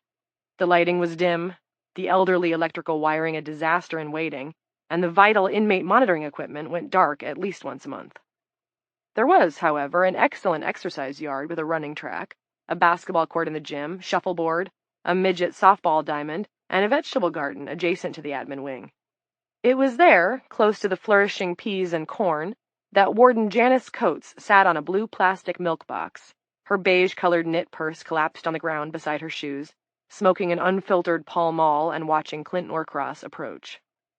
He flashed his ID card, unnecessary since everyone knew him, but it was protocol, and the main gate rumbled open on its track. He drove into the dead space beyond, waiting for the outer gate to shut. When the officer on duty, this morning it was Millie Olson, got a green on her board, indicating the main gate was locked, she opened the inner gate. Clint brought his Prius trundling alongside the fence to the employees' parking lot, which was also gated. Here a sign cautioned, "Maintain security. Always lock your car." 2 minutes later, he was standing beside the warden, leaning a shoulder against the old brick, his face turned up to the morning sun. What followed was akin to the call and response in a fundamentalist church. "Good morning, Dr. Norcross." "Good morning, Warden Coates. Ready for another day in the wonderful world of corrections?" "The real question is the wonderful world of corrections ready for me? That's how ready I am. How about you, Janice?" She shrugged faintly and blew smoke. "The same." He nodded to her cigarette. "Thought you quit." "I did. I enjoy quitting so much I do it once a week, sometimes twice." "All quiet?" "This morning, yes. We had a meltdown last night." "Don't tell me. Let me guess. Angel Fitzroy." "Nope. Kitty McDavid." Clint raised his eyebrows. "That I would not have expected." "Tell me." "According to her roommate, Claudia Stevenson, the one the other ladies call Claudia the Dynamite Badia," Clint said, very proud of those implants. "Did Claudia start something?" Nothing against Claudia, but Clint hoped that was the case. Doctors were human, they had their favorites, and Kitty McDavid was one of his. Kitty had been in rough shape when she arrived. A self-harm habit, yo-yo moods, high anxiety. They'd come a long way since then. Antidepressants had made a huge difference, and, Clint liked to believe, their therapy sessions had helped a bit too. Like him, Kitty was a product of the foster systems of Appalachia. In one of their first meetings, she had asked him sourly if he had any idea in his big suburban head what it felt like not to have a home or a family. Clint hadn't hesitated. "I don't know what it felt like for you, Kitty, but it made me feel like an animal. Like I was always on the hunt, or being hunted." She had stared, wide-eyed. "You?" "Yes, me," he had said. Meaning, me too. These days, Kitty was almost always on good report. And better still, she had made an agreement with the prosecutor's office to testify in the Griner brothers' case, a major drug bust that Dooling's own chief, Lila Norcross, had pulled off that winter. If Lowell and Maynard Griner went away, parole for Kitty was a distinct possibility. If she got it, Clint thought she might do all right. She understood now that while it was going to be up to her to find a place in the world, it was also going to take continued support, both medical and community, to meet that responsibility. He thought Kitty was strong enough to ask for that support, to fight for it, and she was getting stronger every day. Janice Coates's view was less sanguine. It was her attitude that when dealing with convicts, you were better off not letting your hopes rise too high. Maybe that was why she was the warden, the bull goose, and he was just the resident shrink in this stone hotel. "Stevenson says McDavid woke her up," Janice said. "First talking in her sleep, then yelling, then screaming. Something about how the Black Angel was coming, or maybe the Black Queen, it's in the incident report, with cobwebs in her hair and death in her fingertips. Sounds like it'd be a pretty good TV show, doesn't it? Sci-Fi Channel." The warden chuckled without smiling. "I'm sure you could have a field day with that one, Clint."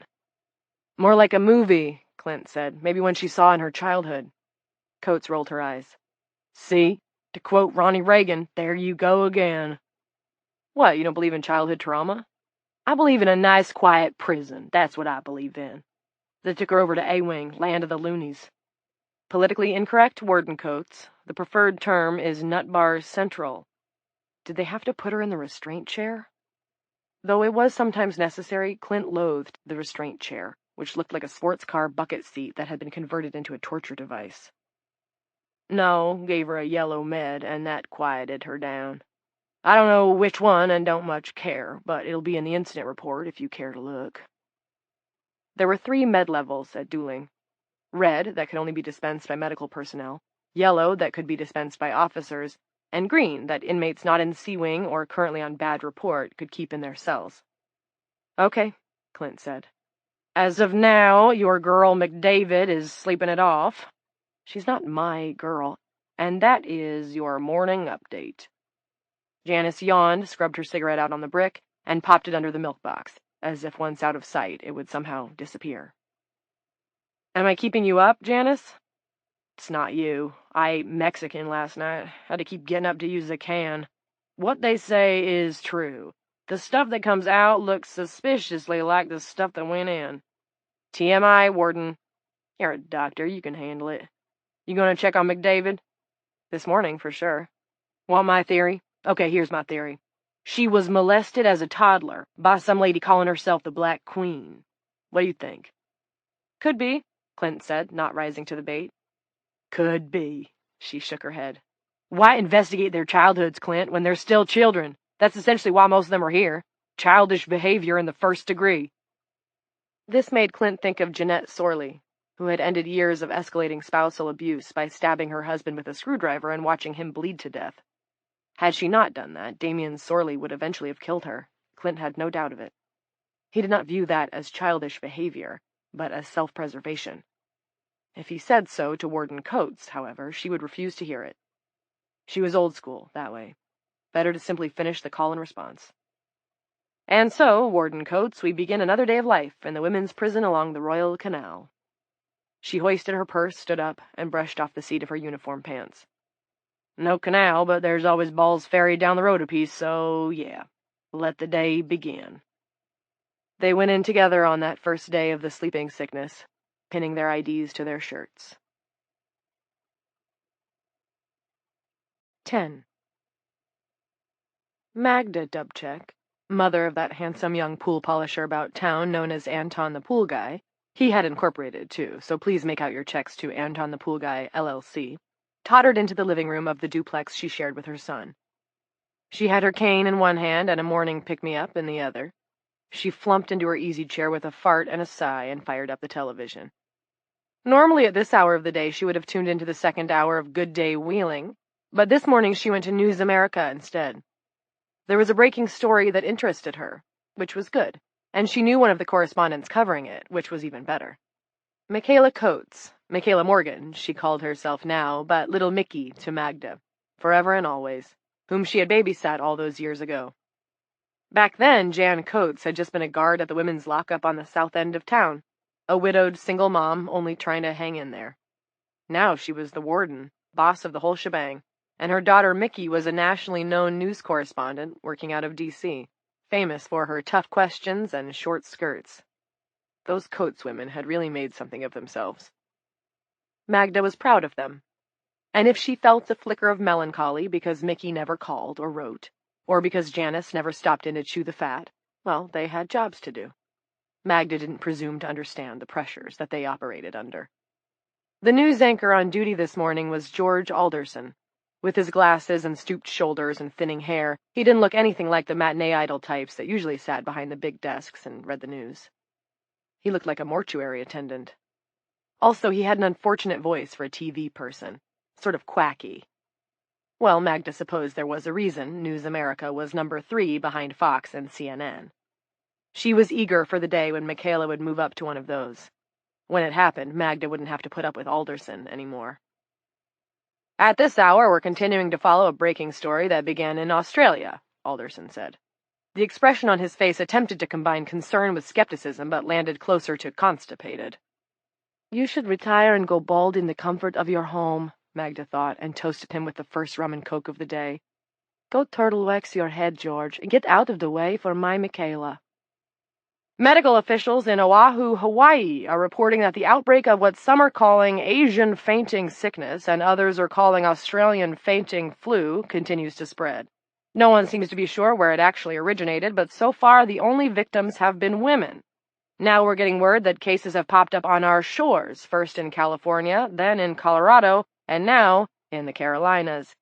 Here's Michaela Morgan with more.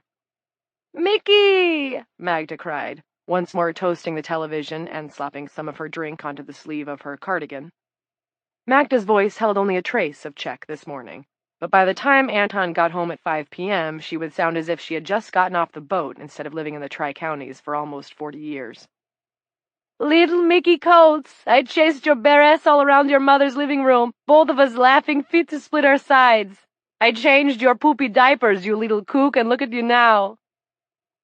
Michaela Morgan, née Coates, in a sleeveless blouse and one of her trademark short skirts, was standing in front of a rambling building complex painted barn red. Magda thought those short skirts served Mickey very well. Even big-deal politicians were apt to become mesmerized by a glimpse of upper thigh, and in such a state the truth sometimes popped out of their lying mouths. Not always, mind you, but sometimes. On the issue of Michaela's new nose, Magda was conflicted. She missed that sassy stub that her girl had when she was a kiddo, and in a way, with her sharp new nose, Mickey didn't look so much like Mickey anymore. On the other hand, she did look terrific. You couldn't take your eyes off her. I'm here at the Loving Hands Hospice in Georgetown, where the first cases of what some are calling the Australian fainting flu were noticed in the early hours of the morning. Almost 100 patients are housed here, most geriatric, and over half of them female. Administrators refuse to confirm or deny the outbreak, but I talked to an orderly just minutes ago, and what he had to say, although brief, was disquieting. He spoke on condition of anonymity. Here he is. The taped interview was indeed brief, little more than a soundbite. It featured Michaela speaking to a man in hospital whites with his face blurred and his voice electronically altered so he sounded like a sinister alien overlord in a sci-fi movie. What's going on there? Michaela asked. Can you fill us in? Most of the women are asleep and won't wake up, the orderly said in his alien overlord voice. It's just like in Hawaii. But the men? The men are dandy, up and eating their breakfast. In Hawaii, there have been some reports of growths on the faces of the sleeping women. Is that the case here? I don't think I should talk about that. Please, Michaela batted her eyes. People are concerned. That's it, Magda croaked, saluting the television with her drink and slopping a bit more on her cardigan. Go sexy! Once they want to stir your batter, you can get anything out of them. Not growths in the tumor sense, the overlord voice said. It looks more like they've got cotton stuck to 'em. Now I gotta go. Just one more question. I gotta go, but it's growing. That cotton stuff, it's kinda gross. The picture returned to the live shot. Disquieting information from an insider, if true. Back to you, George. As glad as Magda was to have seen Mickey, she hoped the story wasn't true. Probably just another false scare, like Y2K or that SARS thing. But still, the idea of something that not only put women to sleep, but caused stuff to grow on them. Like Mickey said, that was disquieting. She would be glad when Anton got home. It was lonely with only the TV for company, not that she was one to complain. Magda wasn't about to worry her hard-working boy, no. She'd loaned him the money to start the business, but he was the one who'd made it go. But now, for the time being, maybe one more drinky, just a little one, and then a nap. Chapter 3 1. Once Lila had the woman cuffed, she wrapped her in the space blanket she kept in the trunk of the cruiser and thrust her into the back seat. At the same time, she recited the Miranda. The woman, now silent, her brilliant grin faded to a dreamy smile, had limply accepted Lila's grip on her upper arm. The arrest was completed and the suspect secured in less than 5 minutes. The dust sprayed up from the cruiser's tires was still settling as Lila strode back around to the driver's side. They call moth watchers mothers, spelled like mothers, but not said like that. Lila was turning the cruiser around and pointing it back down Balls Hill toward town when her prisoner shared this bit of information. She caught the woman's eyes looking at her in the rear view. Her voice was soft, but not especially feminine. There was a wandering quality to her speech. It was unclear to Lila if she was being addressed or if the woman was talking to herself. Drugs, Lila thought. PCP was a good bet, so was ketamine. You know my name, Lila said. So where do I know you from? There were 3 possibilities. The PTA, unlikely, the newspaper, or Lila had arrested her at some point in the last 14 years and didn't remember. Door number 3 seemed the best bet. Everyone knows me, said Evie. I'm sort of an it girl. Her cuffs clinked as she hiked one shoulder to scratch her chin. Sort of it and girl, me, myself, and I. Father, Son, and Holy Eve. Eve, a roof underhang. Eve, short for evening, when we all go to sleep, right? Mother, get it? Like mother. Civilians had no idea how much nonsense you had to listen to when you were a cop. The public loved to salute police officers for their bravery, but no one ever gave you credit for the day-in, day-out fortitude required to put up with the bullshit. While courage was an excellent feature in a police officer, a built-in resistance to gibberish was, in Lila's opinion, just as important. As it happened, this was why filling the latest open position for a full-time deputy had proved so difficult.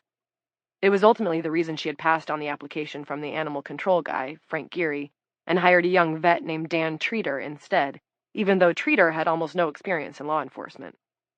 Smart and well-spoken as Geary obviously was, his job file was too big. He'd generated too much paperwork, written up too many fines. The message between the lines was one of confrontation. This was not the kind of guy who could let the small shit slide. That was no good. Not that her staff as a whole was some kind of crackerjack crime-fighting squad, and so what? Big deal. Welcome to real life. You got the best people you could, then tried to help them along. Roger Elway and Terry Coombs, for instance. Roger had probably absorbed one hit too many as a lineman for Coach Whitstock's dueling high school football team in the early aughts.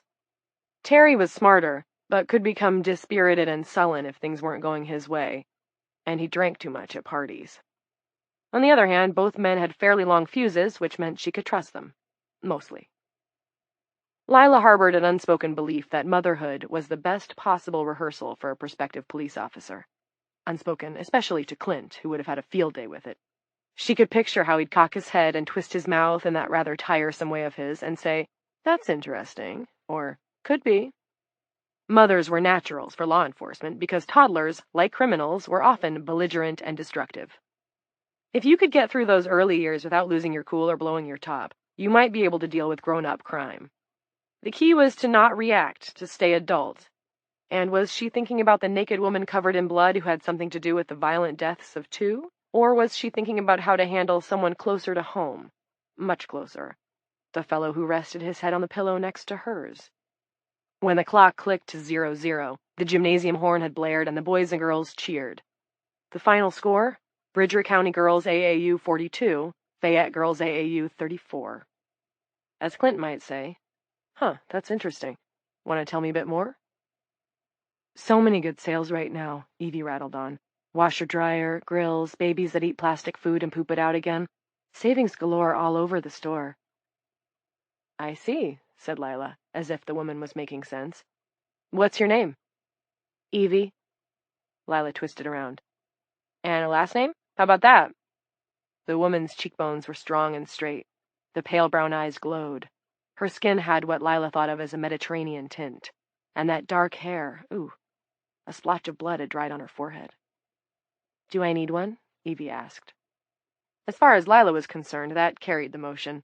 Her new acquaintance was definitively, catastrophically high. She faced forward, tapped the gas, and popped loose the mic. Base, this is Unit 1. I've got a woman in custody, found her walking north from the area of the lumberyard on Balls Hill. She's got a lot of blood on her, so we need the kit to take some samples. She also needs a Tyvek suit, and call for an ambulance to meet us. She's on something. Roger that, said Linny. Terry says it's a real mess at that trailer. Roger that, Evie laughed cheerily. A real mess. Bring extra towels. Not the good ones, though. Roger that. One out, Lila racked the mic. She glanced at Evie in the mirror. You should sit quiet, ma'am. I'm arresting you on suspicion of murder. This is serious. They were approaching the town line. Lila rolled the cruiser to a pause at the stop sign that brokered the Balls Hill-West Levin intersection. West Levin led to the prison. Visible on the opposite side of the road was a sign that warned against stopping for hitchhikers. Are you injured, ma'am? Not yet, said Evie. But hey, triple-double. Pretty good.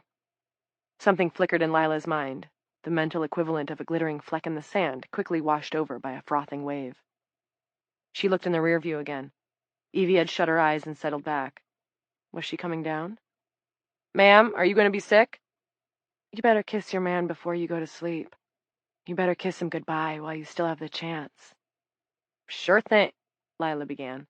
But then the woman bolted forward, head first into the dividing mesh. Lila flinched away instinctively as the impact of Evie's head caused the barrier to rattle and vibrate. Stop that, she cried, just before Evie smashed against the mesh a second time. Lila caught the flash of a grin on her face, fresh blood on her teeth, and then she battered against the mesh a third time. Hand on the door, Lila was about to get out and go around to the rear, tase the woman for her own safety, settle her down, but the third strike was the last. Evie had crumpled down to the seat, gasping in a happy way, a runner who had just ripped through the finish line. There was blood around her mouth and nose, and a gash on her forehead. Triple-double! All right! Evie cried out. Triple-double! Busy day! Lila unracked the mic and radioed Linny. Change of plans. The public defender needed to meet them at the station just as soon as. And Judge Silver, too, if the old fellow could be persuaded to come down and do them a favor. 2. Belly deep in a clutch of sweet fern, a fox watched Essie unpack her cart. He did not think of her as Essie, of course, did not have a name for her at all. She was just another human. The fox had, in any case, been observing her for a long while, moons and suns, and recognized clearly her ramshackle lean-to of plastic sheeting and canvas draping for the foxhole that it was. The fox also understood that the 4 chunks of green glass that she organized in a semicircle and referred to as the girls held great meaning to her. At times when Essie was not present, the fox had smelled them, no life there, and sifted through her possessions, which were negligible, except for a few discarded cans of soup that he had licked clean. He believed that she represented no threat, but he was an old fox, and one did not become an old fox by proceeding too confidently on any matter. One became an old fox by being careful and opportunistic, by mating as frequently as possible while avoiding entanglements, by never crossing roads in daylight, and by digging deeply in good, soft loam. This morning his prudence appeared to be unnecessary. Essie's behavior was entirely in character. After she removed the bags and sundry mysterious items from her cart, she informed the glass fragments that Mother needed a snooze. No tomfoolery, you girls, Essie said, and entered the lean-to to lie on the pile of movers' quilts she used as a mattress. Though the lean-to covered her body, her head poked out into the light. While Essie was settling into her sleep, the fox silently bared his teeth at the male mannequin top that she had set in the leaves beside the lean-to, but the mannequin did nothing. It was probably dead like the green glass. The fox chewed his paw and waited. Soon the old woman's breath settled into a sleeping rhythm, each deep intake followed by a shallow whistle of exhalation. The fox stretched slowly up from the bed of sweet fern and slunk a few steps toward the lean-to, wanting to be absolutely sure about the mannequin's intent or lack thereof. He bared his teeth more widely. The mannequin did not move. Yes, definitely dead. He trotted to within a few lengths of the lean-to and stopped. A whitish fluttering was appearing over the sleeping woman's head, white strands like cobwebs lifting from her cheeks, unfurling breezily and settling on her skin, coating it. New strands spun out from the laid strands, and they quickly covered her face, forming a mask that would soon extend all the way around her head. Moths circled in the dimness of the lean-to. The fox retreated a few steps, sniffing. He didn't like the white stuff. The white stuff was definitely alive, and it was definitely a different creature altogether from those he was familiar with. Even at a distance, the scent of the white stuff was strong and disturbingly mingled. There was blood and tissue in the scent, and intelligence and hunger, and an element of the deep, deep earth, of the foxhole of foxholes. And what slept in that great bed? Not a fox, he was certain. His sniffs became whines, and he turned and began to trot away west. A sound of movement, someone else coming, carried through the woods behind him, and the fox's trot became a run. 3. After helping Oscar Silver inter Coco the cat, wrapped in a threadbare terry-cloth bath towel, Frank drove the 2 short blocks to the house at 51 Smith Lane that he paid the mortgage on, but where, since he and Elaine had separated, only she and their 11-year-old daughter still resided.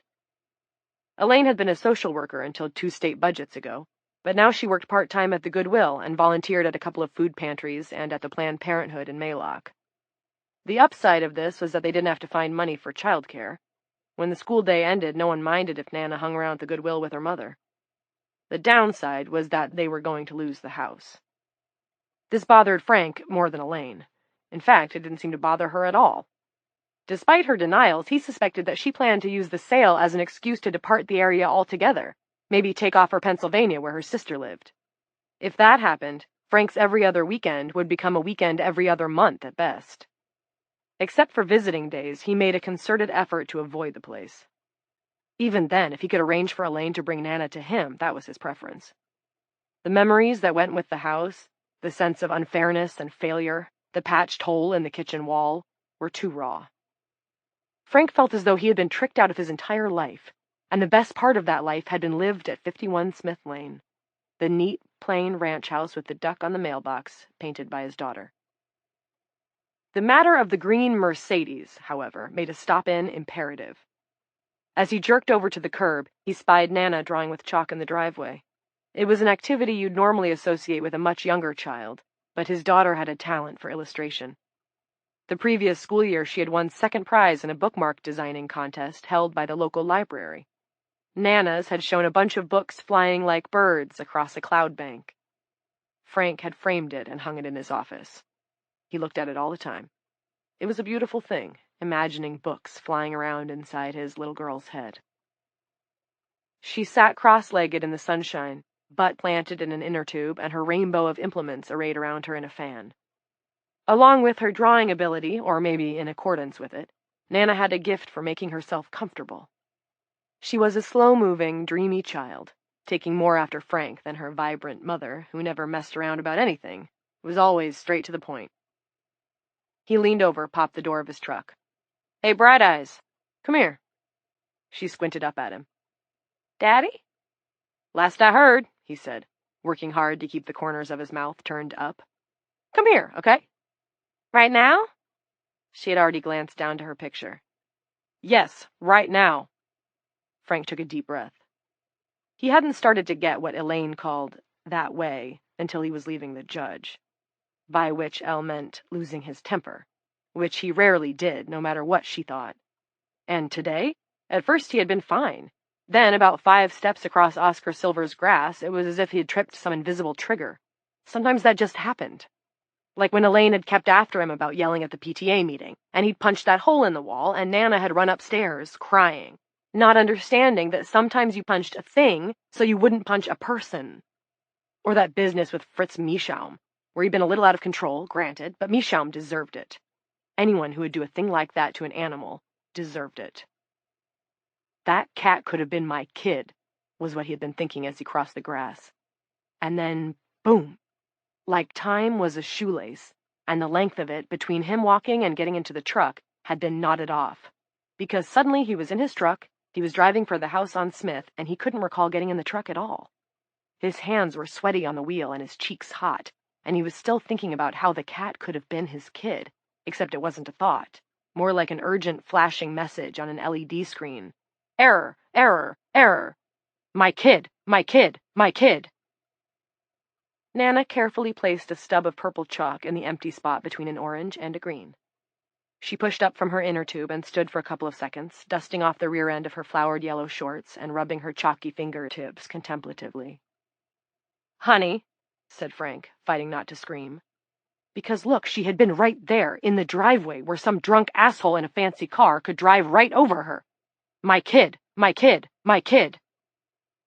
Nana took a step, stopped, studied her fingers again, apparently with dissatisfaction. Nana!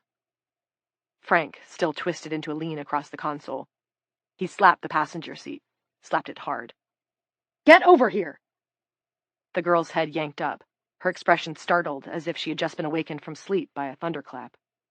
She shuffled forward, and when she reached the open door, Frank grabbed the front of her t-shirt and tugged her up close. Hey, you're stretching my shirt, Nana said. Never mind that, Frank said. Your shirt's not the big deal here. I'll tell you what the big deal is, so listen to me. Who drives the green Mercedes? Which house does it go with? What? Nana pressed at his grip on the front of her shirt. What are you talking about? You're gonna ruin my shirt. Didn't you hear me? Forget the fucking shirt! The words were out, and he hated them, but he was also satisfied to see her eyes jump from her shirt to him. He finally had her attention. Nana blinked and inhaled. Okay, now that your head's out of the clouds, let's get together on this. You told me about some guy in your paper route who drove a green Mercedes. What's his name? Which house does he live in? Can't remember his name. I'm sorry, Daddy. Nana bit her lower lip. It's the house beside the one with the big flag, though. It's got a wall on Briar, top of the hill. Okay. Frank let go of the shirt. Nana didn't move. Are you done being mad? Honey, I wasn't mad. And when she said nothing, okay, I was. A little. But not at you. She wouldn't look at him. Just kept rubbing her goddamn fingers together. He loved her. She was the most important thing in his life, but sometimes it was hard to believe she had all four wheels on the road. Thank you. Some of the heat was draining from his face, some of the sweat cooling on his skin. Thank you, Bright Eyes. Sure, said Nana. The girl retreated a small step, the sound of her sneaker sole against the pavement impossibly loud in Frank's ear. Frank straightened up in his seat. One more thing. Do me a favor and stay out of the driveway. For the rest of the morning, anyway, till I can sort something out. There's a man driving around crazy. Draw inside with your paper. All right? She was biting at her lower lip. All right, Daddy. You're not going to cry, are you? No, Daddy. All right. That's my girl. I'll see you next weekend, okay? He realized his lips were incredibly dry. He asked himself what else he was supposed to have done, and a voice inside him replied, Well, gee, what else could you have done? Maybe you could have, I don't know, this will probably sound totally wild, Frank, but hey, maybe you could have not freaked the fuck out? The voice was like an amused version of Frank's own voice. The voice of a man who is kicked back in a lawn chair and wearing sunglasses and maybe sipping on an iced tea. Okay. The nod she gave him was robotic. Behind her, on the pavement, she had drawn an elaborate tree, its canopy spreading up one side of the driveway, its gnarled trunk cutting across. Moss hung from the branches, and flowers bearded the base. Roots trailed down to the outline of an underground lake. I like what you got there, he said and smiled. Thank you, Daddy, Nana said. I just don't want you to get hurt. The smile on his face felt like it was nailed on. His daughter sniffed and gave him another robotic nod. He knew she was sucking back tears. Hey, Nana, he started, but the words he wanted dispersed as the interior voice piped up again, telling him she'd had enough, to just leave it the hell alone. Bye, Daddy. She reached out and pushed his truck door gently shut, spun and jogged up the driveway, scattering her chalks, striding across her tree, smudging the greens and blacks of the treetop. Head down, shoulders shaking. Kids, he told himself, can't always appreciate when you're trying to do the right thing. 4. There were 3 overnight filings on Clint's desk. The first was predictable, but concerning. One of the officers on staff the previous night speculated that Angel Fitzroy seemed to be ramping up to something. At lights out, Angel had attempted to engage the officer over an issue of semantics. The authorities at dueling were all strictly to be referred to as officer. Synonyms such as guard or screw, let alone, obviously, slurs like asshole or motherfucker, were unacceptable. Angel had asked Officer Wettermore if he understood English. Of course they were guards, Angel said. They could be officers too, that was fine, but they couldn't not be guards because they guarded. Weren't they guarding the prisoners? If you baked a cake, weren't you a baker? If you dug a hole, weren't you a digger? Warned the inmate that she had arrived at the end of reasonable discussion and could expect consequences if she didn't lock it down immediately, Wettermore wrote. Inmate relented and entered her cell, but further asked, how could we expect prisoners to follow the rules when the words of the rules did not make any sense? Inmate's tone was threatening. Angel Fitzroy was one of the few women in the prison who Clint regarded as genuinely dangerous. Based on his interactions with her, he believed she might be a sociopath. He had never glimpsed any empathy in her, and her record inside was fat with infractions. Drugs, fighting, threatening behavior. How do you suppose you'd have felt if the man you attacked had died from his injuries, Angel? He had asked her during a group session. Angel had said, sunken down in the chair, her eyes roaming his office walls. I'd have felt, pretty bad, I guess. Then she'd smacked her lips, gaze fastening on the Hockney print. Look at that picture, girls. Wouldn't you like to visit where it is? While her assault conviction was bad enough, a man in a truck stop had said something to Angel that she hadn't liked, and she'd broken his nose with a bottle of ketchup. There were indications that she'd gotten away with much worse. A detective from Charleston had driven to Dueling to solicit Clint's help with a case relating to Fitzroy. What the detective wanted was information concerning the death of a former landlord of Angel's. This had happened a couple of years before her current incarceration. Angel had been the only suspect, but there was nothing except vicinity to tie her to the crime and no apparent motive. The thing was, as Clint himself knew, Angel had a history of not needing much of a motive. 20 cents off interchange could be enough to blow her up. The Charleston detective had been nearly gleeful in his description of the landlord's corpse. Looked like the old boy just fell down the stairs, got his neck broke. But the coroner said someone had been to work on his package, pre-mortem. Balls was, I forget how the coroner put it exactly, if he said fractured or whatever, but layman's terms, he said they were basically squished. Clint wasn't in the business of flipping on his patients, and told the detective so, but he had mentioned the inquiry to Angel later. With an expression of glassy wonderment, she responded, Balls can fracture? Now he made a note to himself to drop in on Angel that day, take a seismology reading. The second filing was about an inmate on janitorial duty who claimed that there was an infestation of moths in the prison kitchen.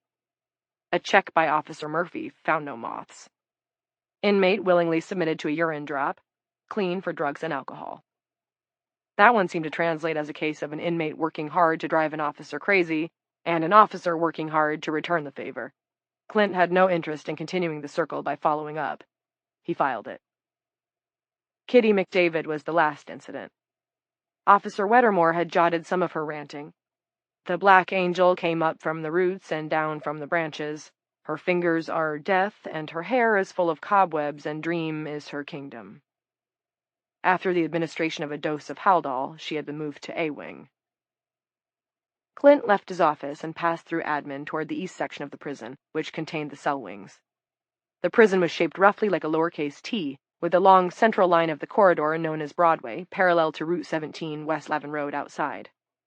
The administration offices, the communications center, the officers' room, the staff lounge, and the classrooms were all situated at the west end of Broadway. The other corridor, Main Street, ran perpendicular to West Lavin. Main Street went from the prison's front door straight ahead to the craft shop, the utility room, the laundry, and the gymnasium. On the other side of Main Street, Broadway continued eastward, passing the library, the mess hall, the visitor's room, the infirmary, and intake, before arriving at the 3 cell wings. A security door separated the cells from Broadway. Clint stopped here and pressed the button that notified the booth that he wanted to enter. A buzzer sounded, and the bolts of the security door retracted with a clunk. Clint pushed through. These wings, A, B, and C, were arranged in a pincer shape. In the center of the pincer was the booth, a shed-like structure armored in bulletproof glass. It contained the officers' monitors and communication board. Although most of the prison population mixed in the yard and elsewhere, the wings were organized according to the theoretical danger presented by each inmate. There were 64 cells in the prison, 12 in A wing, 12 in C wing, and 40 in B wing.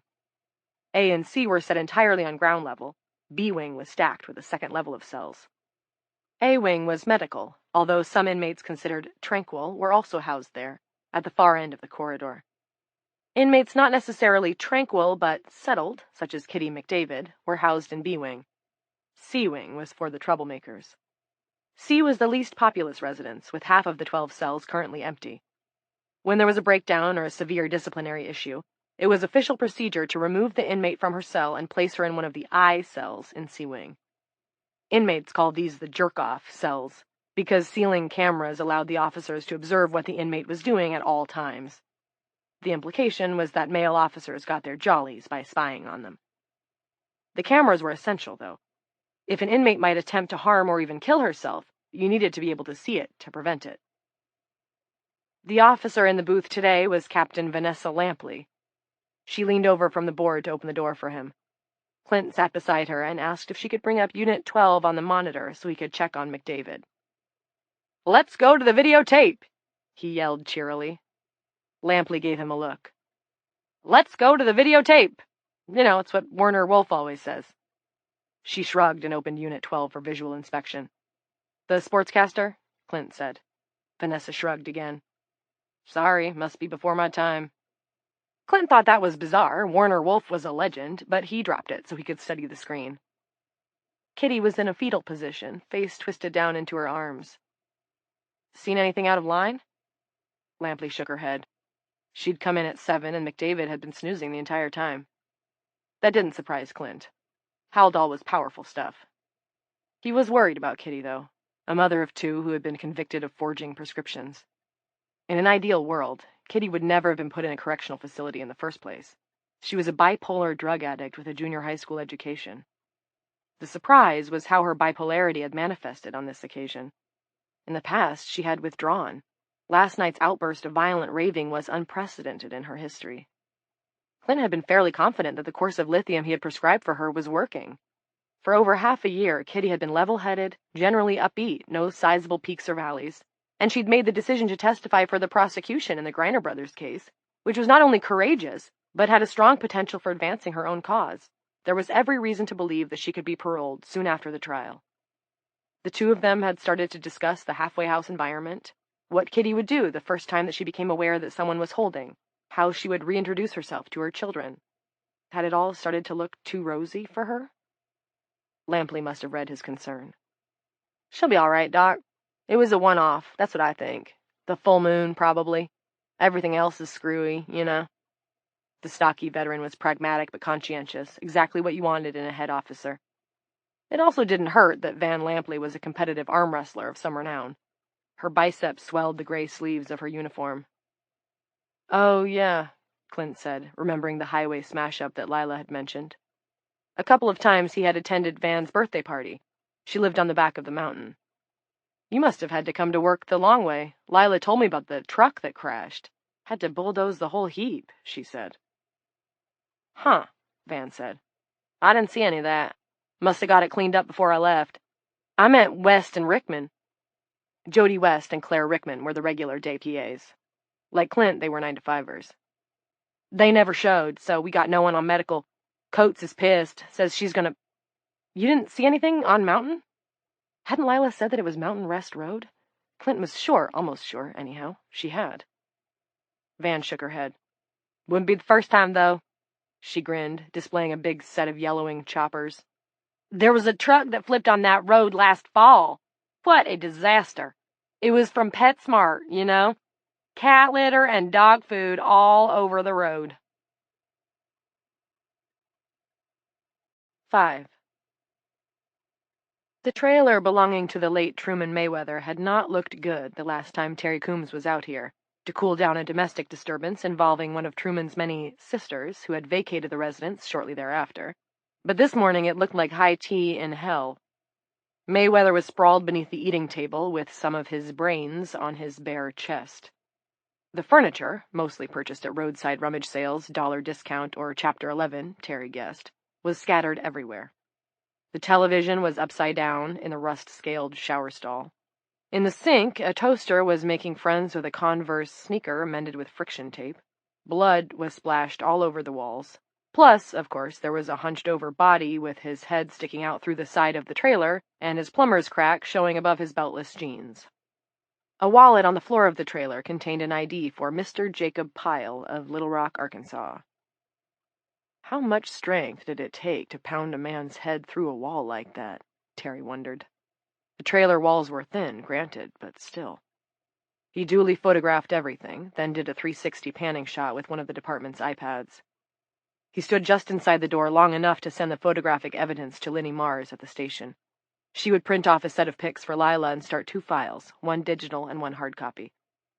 To Lila, Terry texted a brief message. "Know you're tired, but you better get out here." Faint but approaching came the recognizable sound of St. Teresa's one and only fully equipped ambulance. Not a full-throated whoop, whoop, whoop, but a somehow prissy wink, wink, wink. Roger Elway was stringing yellow crime scene do not cross tape with a cigarette hanging from the corner of his mouth. Terry called to him from the trailer's steps. "If Lila finds out you've been smoking at a crime scene, she'll tear you a new one." Roger removed the cigarette from his mouth, examined it as if he'd never seen such a thing before, put it out on the sole of his shoe, and tucked the butt into his shirt pocket. "Where is Lila, anyway? Assistant DA's on his way. He'll expect her." The ambo pulled up, the doors sprang open, and Dick Bartlett and Andy Emerson, 2 EMTs that Terry had worked with before, got out fast, already gloving up. One carried a backboard, the other toted the portable hospital they called First in Bag. Terry grunted. "Only the assistant ducks ass, huh? 2 dead, and we still don't rate the top guy." Roger shrugged. Bartlett and Emerson, meanwhile, after the initial hustle, had come to a halt beside the trailer, where the head stuck out of the wall. Emerson said, "I don't think that gentleman is going to benefit too much from our services." Bartlett was pointing a rubber-gloved finger at the place where the neck protruded. "I believe he's got Mr. Hanky tattooed on his neck." "The talking turd from South Park? Seriously?" Emerson came around to look. "Oh, yeah, so he does." "Howdy ho!" Bartlett sang. "Hey," Terry said. "That's great, guys. Someday you should put your routine on YouTube. Right now, we got another corpse inside, and there's a woman in our cruiser who could use a little help." Roger said, "You sure you want to wake her up?" He jerked his head at Unit 4. A swatch of lank, dirty hair was plastered against the rear window.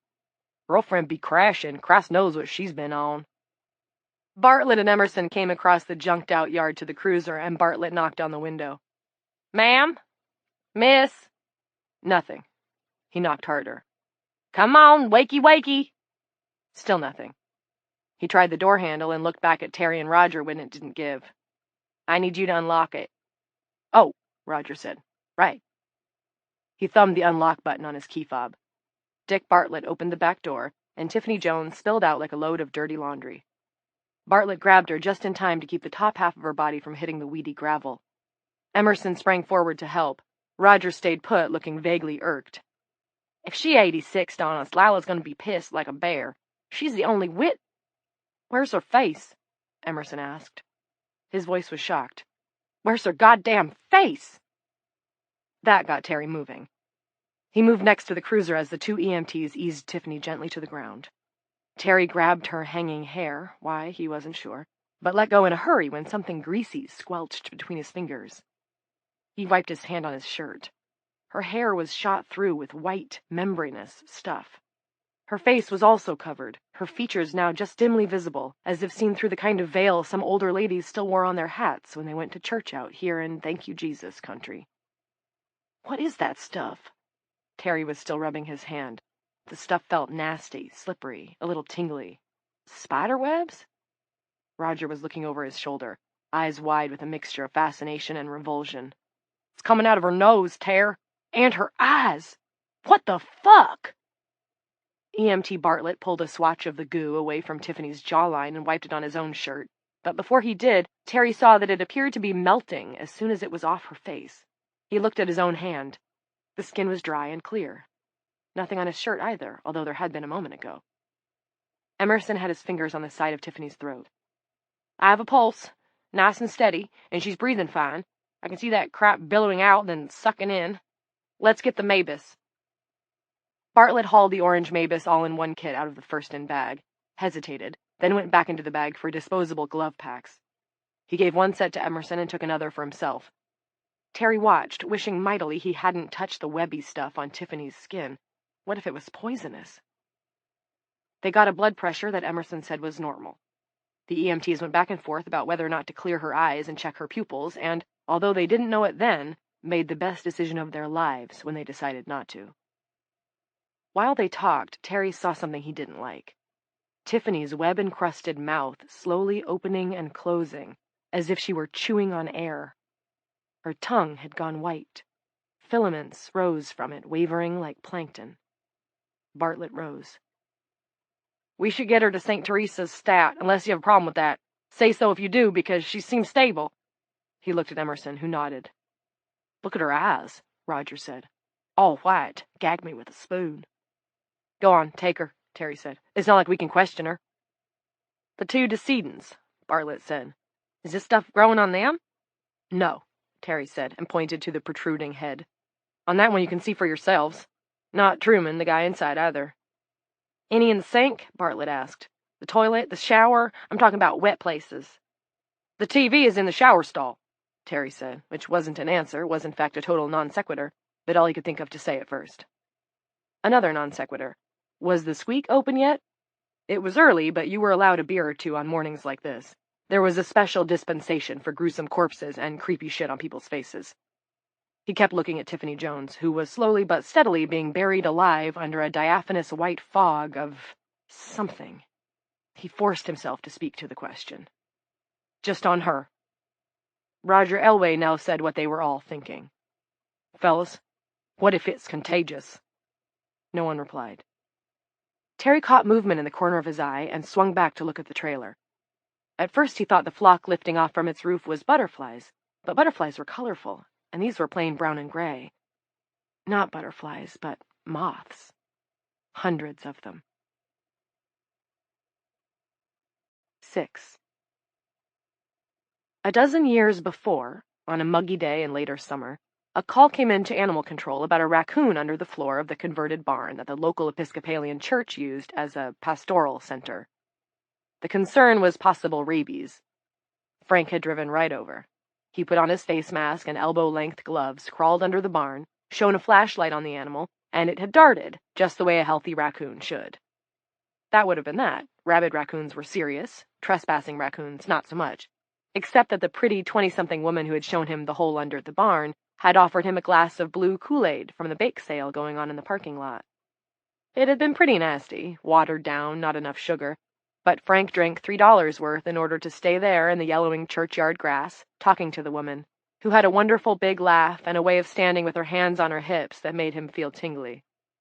Well, are you going to do your duty, Mr. Geary? Elaine finally asked in her patented way, abruptly chopping the head off the small talk and getting to the point. I'd be happy to let you take me out if you put a lid on that critter that keeps killing things under the church floor. That's my offer. Your lips have turned blue. He had come back after work and nailed a piece of scrap over the hole under the barn. Sorry, raccoon, a man's got to do what a man's got to do.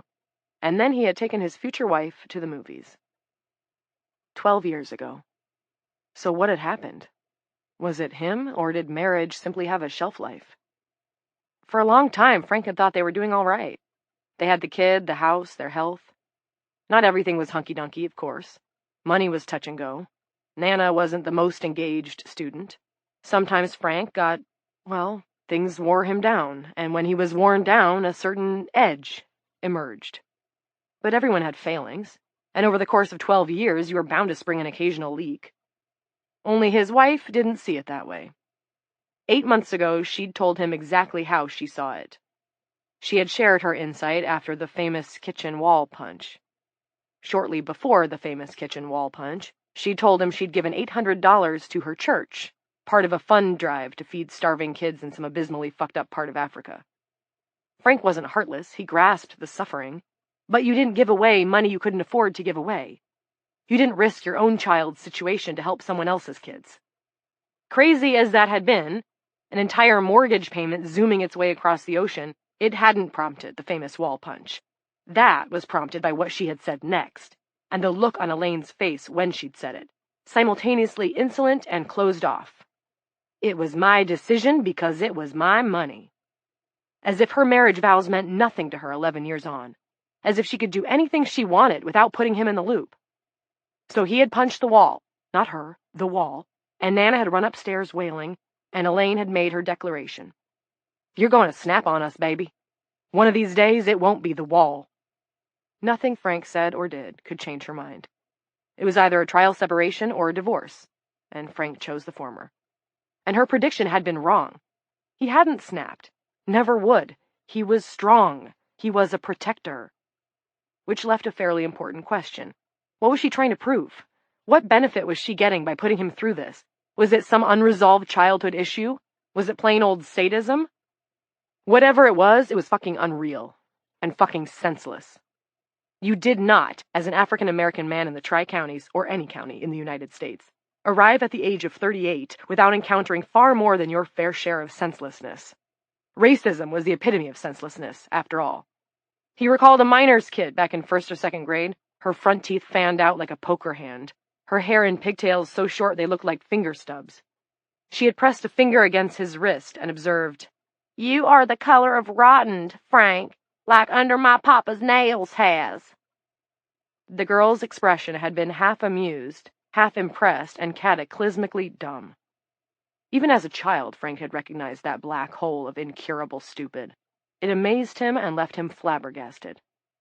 Later, when he saw it in other faces, it would come to scare him and anger him. But he was awestruck then. Stupid like that had its own gravitational field. It pulled at you.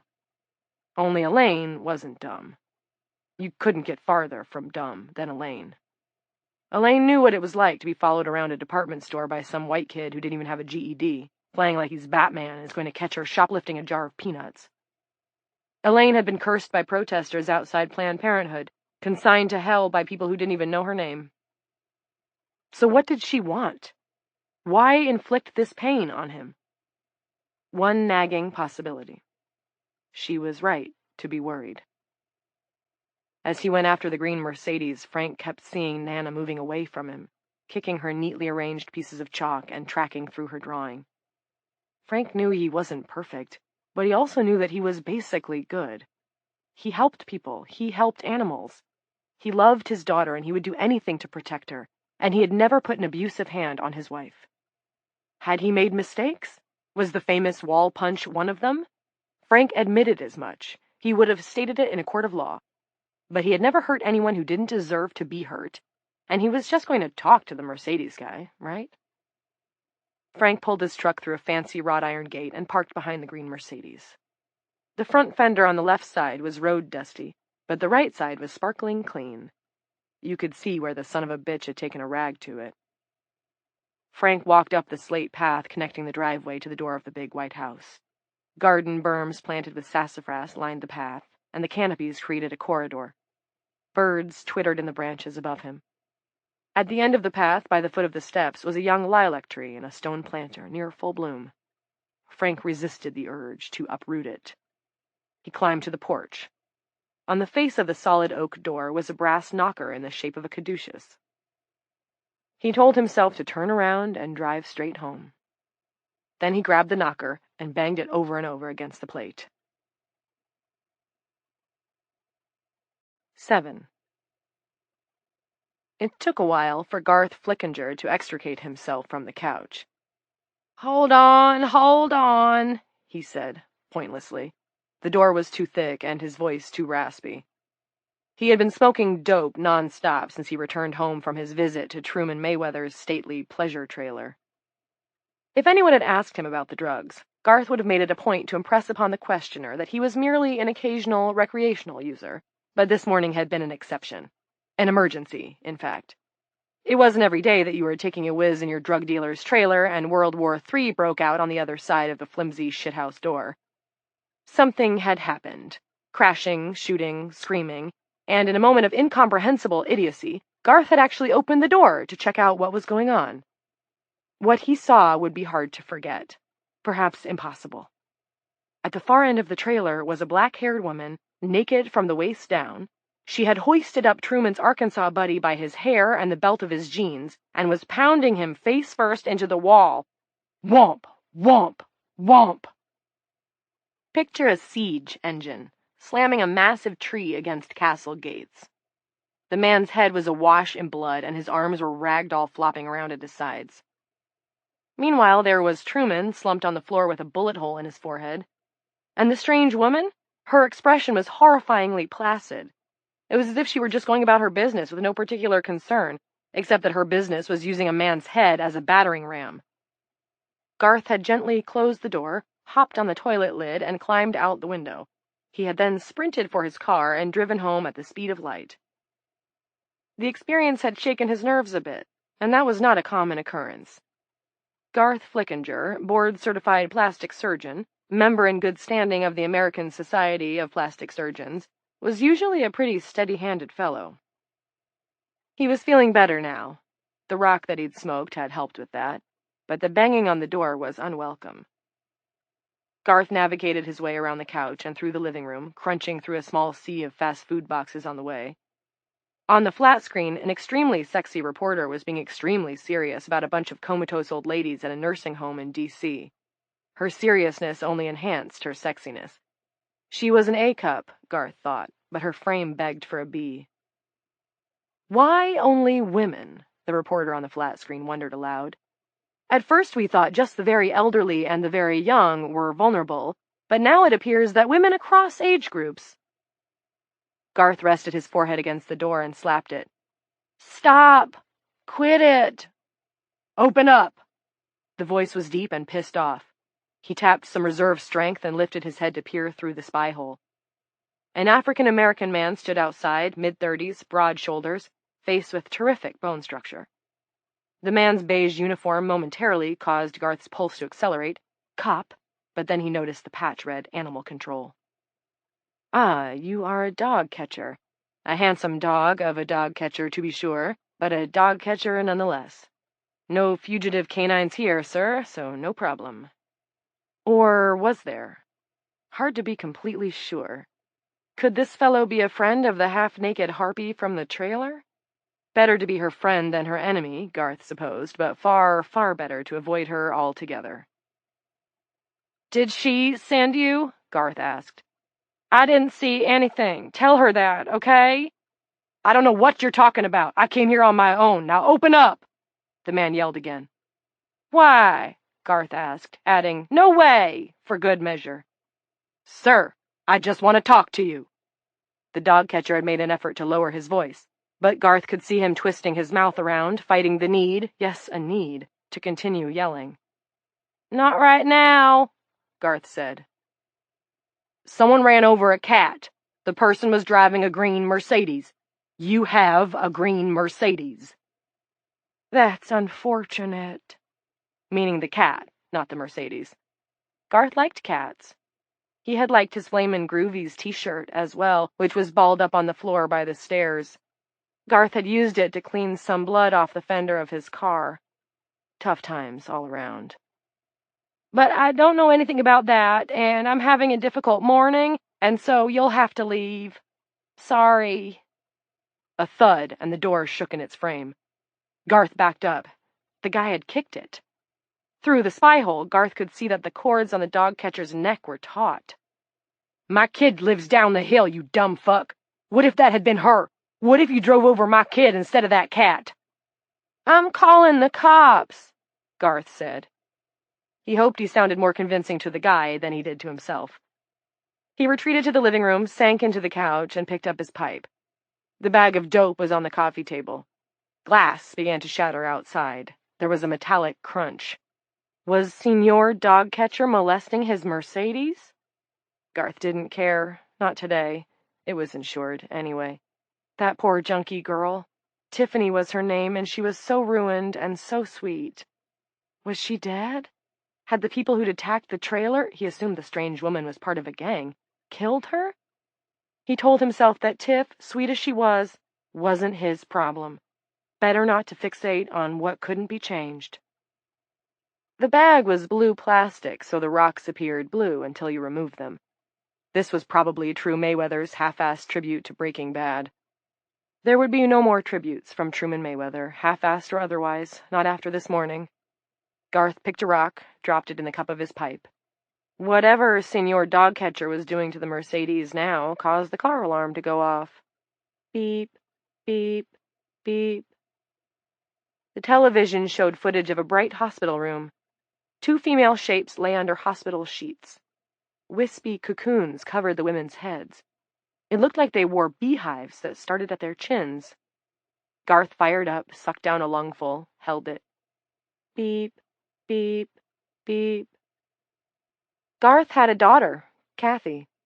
She was 8, hydrocephalic, lived in a facility, a very nice one, the coast of North Carolina, close enough to catch salt on the breeze.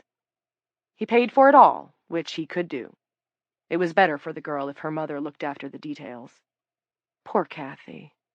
What had he told himself about the junkie girl? Oh, right.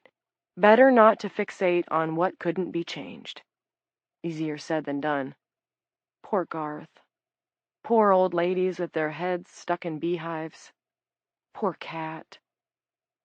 The beautiful reporter was standing on a sidewalk in front of a gathering crowd.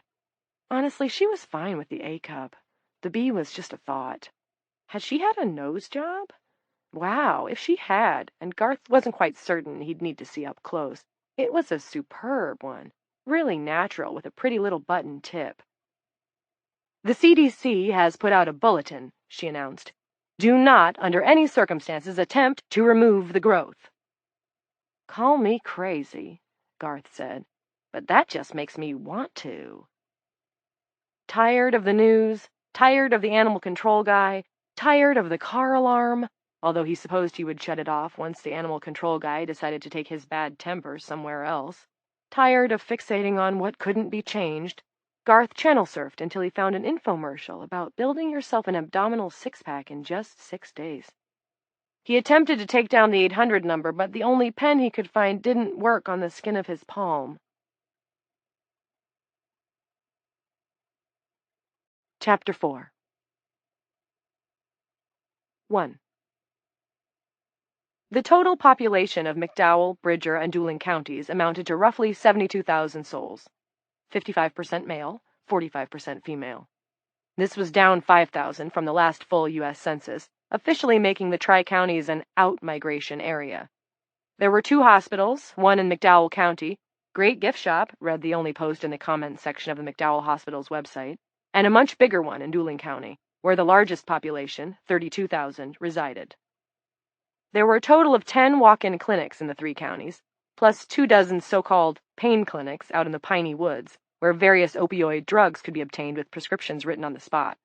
Once, before most of the mines had played out, the Tri-Counties had been known as the Republic of Fingerless Men. These days it had become the Republic of Unemployed Men, but there was a bright side. Most of those under 50 had all their fingers, and it had been 10 years since anyone had died in a mine cave-in. On the morning Evie Doe, so recorded by Lila Norcross because her prisoner would give no last name, visited Truman Mayweather's trailer, most of the 14,000 or so females in Dueling County awoke as usual and started their day.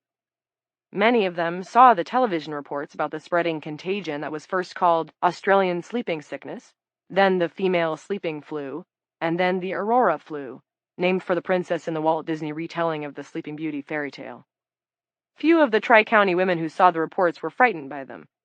Australia, Hawaii, and Los Angeles were faraway places, after all, and although Michaela Morgan's report from that old folks' home in Georgetown was mildly alarming, and Washington, D.C. was geographically close, not even a day's drive, D.C. was still a city, and for most people in the Tri-Counties, that put it in an entirely different category. Besides, not many people in the area watched News America, preferring Good Day Wheeling or Ellen DeGeneres. The first sign that something might be wrong, even out here in God's country, came shortly after 8 o'clock a.m. It arrived at the doors of St. Teresa's in the person of Yvette Quinn, who parked her elderly Jeep Cherokee askew at the curb and came charging into the ER with her infant twin girls crooked in her arms. A tiny, cocoon-swaddled face rested against each of her breasts. She was screaming like a fire siren, bringing doctors and nurses running. "Someone help my babies! They won't wake up! They won't wake up for anything!" Tiffany Jones, much older but similarly swaddled, arrived soon thereafter, and by 3 o'clock that afternoon, the ER was full. And still they came, fathers and mothers carrying daughters, girls carrying little sisters, uncles carrying nieces, husbands carrying wives. There was no Judge Judy, no Dr. Phil, and no game shows on the waiting room TV that afternoon.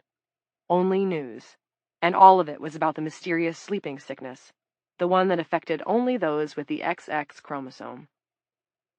The exact minute, half-minute, or second when sleeping female Homo sapiens stopped waking up and began to form their coverings was never conclusively determined.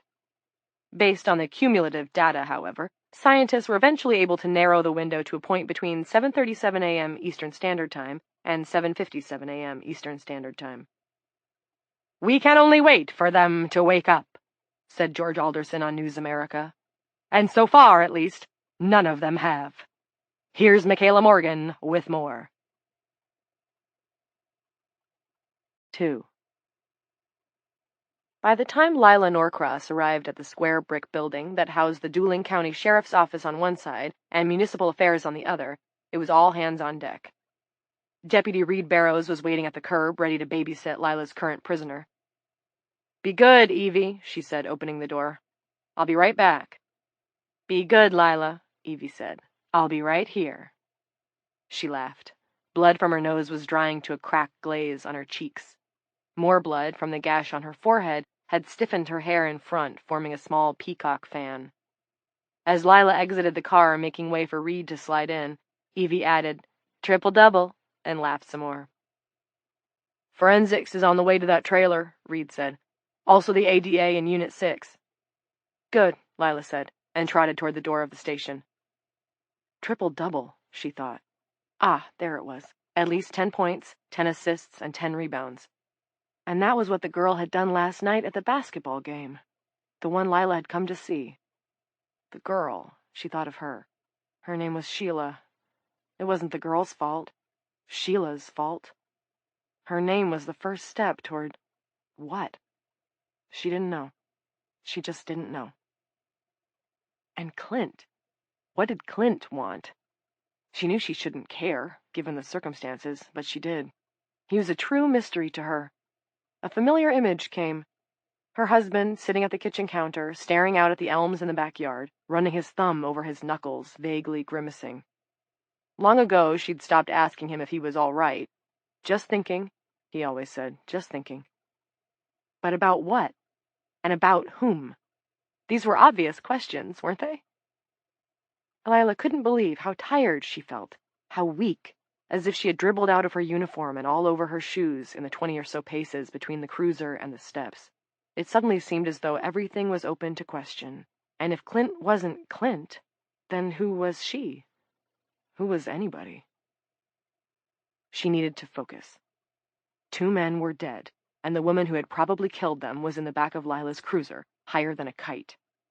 Lila could be tired and weak, but not now. Oscar Silver and Barry Holden were standing in the main office.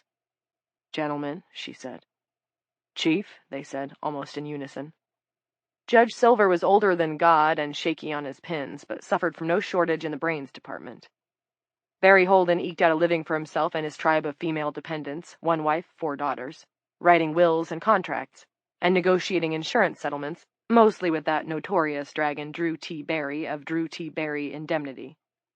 Holden was also one of the half a dozen Tri-County lawyers who served as public defenders on a rotating basis.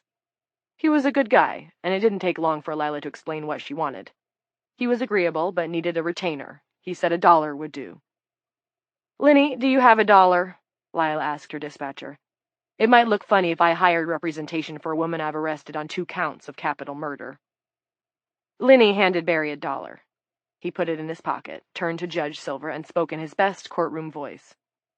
Having been retained by Lynette Mars on behalf of the prisoner Sheriff Norcross has just taken into custody, I request and petition that... What's her name, Lila? Evie. No last yet. Call her Evie Doe. That Evie Doe be remanded to the custody of Dr. Clinton Norcross for a psychiatric examination, said examination to take place at Dooling Correctional Facility for Women. So ordered, Judge Silver said smartly. What about the district attorney? Linny asked from her desk.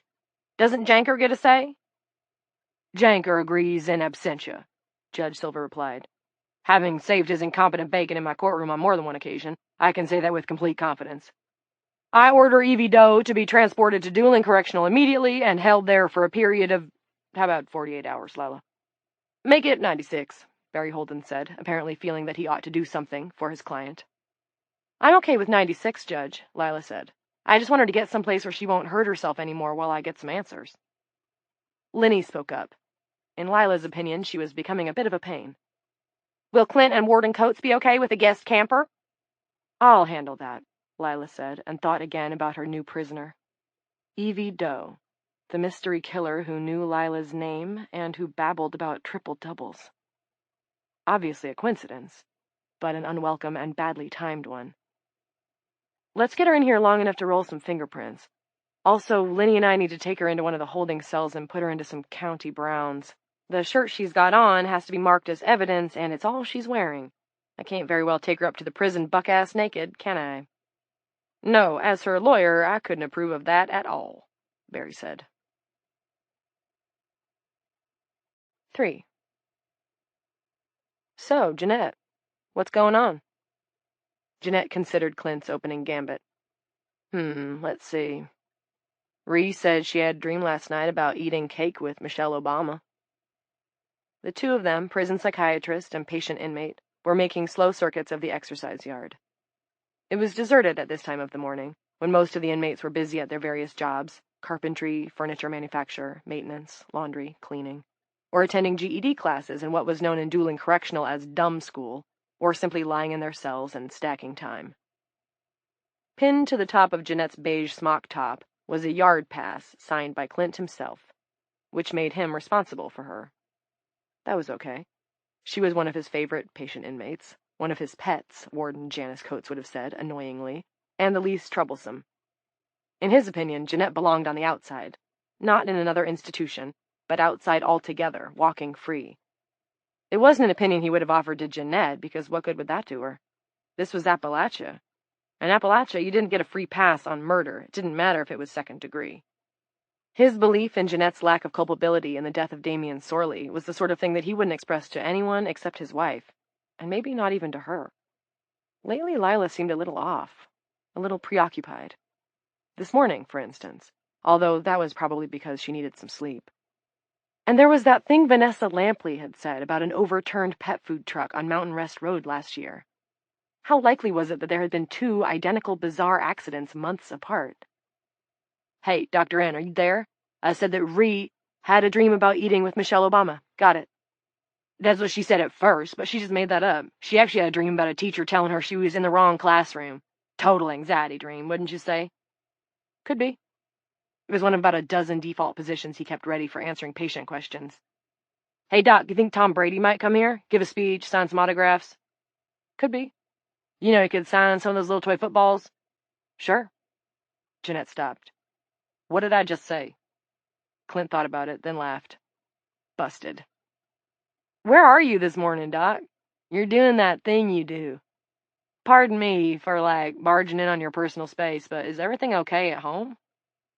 With a nasty internal start, Clint realized he was no longer sure that was true, and Jeanette's unexpected question, her insight, was unsettling. Lila had lied to him. There hadn't been a crash on the Mountain Rest Road. Not last night. He was suddenly sure of that. Everything's fine at home. What's the thing I do? She made a frowny face and held up her fist and ran her thumb back and forth over her knuckles. When you do that, I know you're out there picking daisies or something. It's almost like you're remembering a fight you were in. Ah, said Clint. That was too close for comfort. Old habit. Let's talk about you, Jeanette. My favorite subject. It sounded good, but Clint knew better. If he let Jeanette lead the conversation, they would spend this entire hour in the sun talking about Reed Dempster, Michelle Obama, Tom Brady, and whomever else she could free associate. When it came to free association, Jeanette was a champ. Okay, what did you dream about last night? If we're going to talk about dreams, let's talk about yours, not Ree's. I can't remember. Ree asked me and I told her the same thing. I think it's that new med you put me on. So you did dream something? Yeah, probably. Jeanette was looking at the vegetable garden rather than at him. Could it have been about Damien? You used to dream about him quite a bit. Sure, about how he looked, all blue. But I haven't had the blue man dream in a long time. Hey, do you remember that movie, The Omen, about the son of the devil? That kid's name was Damien, too. You have a son? So? She was looking at him now, and a bit distrustfully. Well, some people might say your husband was the devil in your life, which would make Bobby the son of the devil. Omen 2! She peeled laughter, pointing a finger at him. Oh, that's too funny. Bobby is the sweetest kid in the world, takes after my mama's side of the family. He comes all the way from Ohio with my sister to see me every other month, you know that. She laughed some more, a sound not common to this fenced and strictly monitored acre of ground, but very sweet. You know what I'm thinking? Nope, Clint said. I'm a shrink, not a mind reader. I'm thinking this might be a classic case of transference. She wiggled the first two fingers of each hand in the air to make quotation marks around the key word. As in, you're worried that your boy is the devil's child. It was Clint's turn to laugh. The idea of Jared as the devil's anything, Jared who brushed mosquitoes off his arms rather than swatting them, was surreal. He worried about his son, yes, but not that he would ever wind up behind bars and barbed wire like Jeanette and Reed Dempster and Kitty McDavid and the ticking time bomb known as Angel Fitzroy. Hell, the kid didn't even have enough nerve to ask Mary Pack to go to the spring dance with him. Jared's fine, and I'm sure your Bobby is too. How's that medication doing with your, what do you call them? My blurries. That's when I can't see people just right or hear them just right. It's all kinds of better since I started the new pills. You're not just saying that because you have to be honest with me, Jeanette. You know what I always say. HPD, honesty pays dividends. And I'm being straight with you. It's better. I sometimes still get down, though. Then I start to drift, and the blurries come back.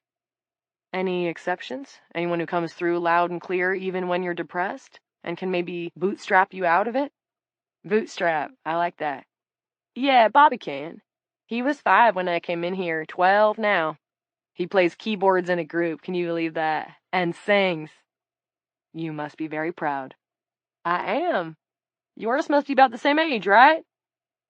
Clint, who knew when one of his ladies was trying to turn the conversation, made a non-committal noise instead of telling her that Jared was approaching voting age, weird as that seemed to him. She thumped his shoulder. Make sure he's got condoms. From the umbrella-shaded guard post near the north wall, an amplified voice blared. Prisoner, no physical contact! Clint tossed the officer a wave, hard to tell because of the loudhailer, but he thought the uni in the lawn chair was that asshole Don Peters, to show all was cool and then said to Jeanette, Now I'm going to have to discuss this with my therapist. She laughed, pleased. It occurred to Clint, not for the first time, that if circumstances were entirely different, he would have wanted Jeanette sorely for a friend. Hey, Jeanette, you know who Warner Wolf is? Let's go to the videotape, she responded promptly, a spot-on imitation. Why do you ask? It was a good question. Why did he ask? What did an old sportscaster have to do with anything? And why should it matter if his pop culture frame of reference, like his physique, was a little out of date? Another better question. Why had Lila lied to him? Oh, Clint said. Someone mentioned him. Struck me funny. Yeah, my dad loved him, Jeanette said. Your dad. A snatch of Hey Jude came from his phone. He looked at the screen and saw his wife's picture. Lila, who should have been deep in dreamland. Lila, who might or might not remember Warner Wolf. Lila, who had lied. I need to take this, he told Jeanette, but I'll keep it brief. You should stroll over there to the garden, pull some weeds, and see if you can remember what you dreamed last night. Little privacy. Got it, she said and walked toward the garden. Clint waved toward the north wall again, indicating to the officer that Jeanette's move was sanctioned, then pushed accept. "Hey, Lila, what's going on?" Aware, as it came out of his mouth, that it was how he had started many a patient conference. "Oh, the usual," she said. "Meth lab explosion, double homicide, doer in custody. I collared her strolling up Balls Hill, pretty much in her altogether." "This is a joke, right?" "Afraid not." "Holy shit, are you okay?" "Running on pure adrenaline, but otherwise fine. I need some help, though." She filled in the details. Clint listened, not asking questions. Jeanette was working herself along a row of peas, pulling weeds and singing something cheerful about going uptown to the Harlem River to drown. At the north end of the prison yard, Vanessa Lampley approached Don Peters' lawn chair, spoke to him, then took the seat as Don trudged toward the admin wing, head down like a kid who's been called to the principal's office. And if anyone deserved to be called in, it was that bag of guts and waters. "Clint, are you still there?" "Right here, just thinking." "Just thinking," Lila repeated. "About what?" "About the process." The way she pressed him took Clint aback. It almost seemed like she had been mocking him. "In theory, it's possible, but I'd have to check with Janice." "Then do it, please. I can be there in 20 minutes. And if Janice needs convincing, convince her. I need help here, Clint." "Calm down. I'll do it. Fear of self-harm is a valid concern." Jeanette had finished one row and was working her way back toward him along the next. "I'm just saying that ordinarily you'd take her to St. Harry's first to get her checked out. Sounds like she whammed her face pretty good." "Her face isn't my immediate concern. She nearly tore one man's head off and stuck another guy's head through a trailer wall. Do you really think I should put her in an exam room with some 25-year-old resident?" He wanted to ask again if she was all right, but in her current mood she'd go ballistic. Because when you were tired and ragged, that's what you did, lashed out at the person who was safe. Sometimes, often even, Clint resented having to be the safe one. Perhaps not. Now he could hear street sounds. Lila had left the building. "It's not just that she's dangerous, and it's not just that she's off her gourd. It's like, Jared would say, my spidey sense is tingling." Maybe when he was 7. "I've never seen her before in my life. I'd swear to that on a pile of Bibles, but she knows me. She called me by name." "If you're wearing your uniform shirt, and I assume you are, there's a name tag on your breast pocket." "Right, but all it says is Norcross. She called me Lila. I have to get off the phone. Just tell me that when I get there with her, the welcome mat will be out." "It will be. Thank you." He heard her clear her throat. "Thank you, honey." "You're welcome, but you have to do something for me. Don't bring her alone. You're beat." "Reed Barrows will be driving. I'm riding shotgun." "Good. Love you." There was the sound of a car door opening, probably Lila's cruiser. "Love you too," she said, and clicked off. Was there a slight hesitation there? No time to think about that now, to pick at it until it turned into something it probably wasn't, which was just as well. "Jeanette!" And when she turned to him, "I'm going to have to cut our session short. Something has come up." 4. Bullshit was Coates's archenemy. Not that most people were friends with it, or even liked it, but they put up with bullshit, came to an understanding with it, and they dished up their fair share. Warden Janice Tabitha Coates didn't bullshit. It wasn't in her disposition, and it would have been counterproductive anyway. Prison was basically a bullshit factory. Call it the dueling bullshit manufacturing facility for women, and it was her job to keep production from raging out of control.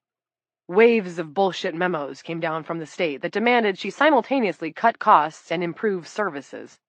A steady stream of bullshit flowed from the courts, inmates and defense attorneys and prosecutors bickering over appeals, and Coates always seemed to get drawn in somehow. The health department loved to drop in for bullshit inspections. The engineers who came to repair the prison electrical grid always promised that this would be the last time, but their promises were bullshit. The grid kept right on crashing. And the bullshit didn't stop while Coates was at home. Even as she slept, it piled up, like a drift in a snowstorm, a brown drift made of bullshit.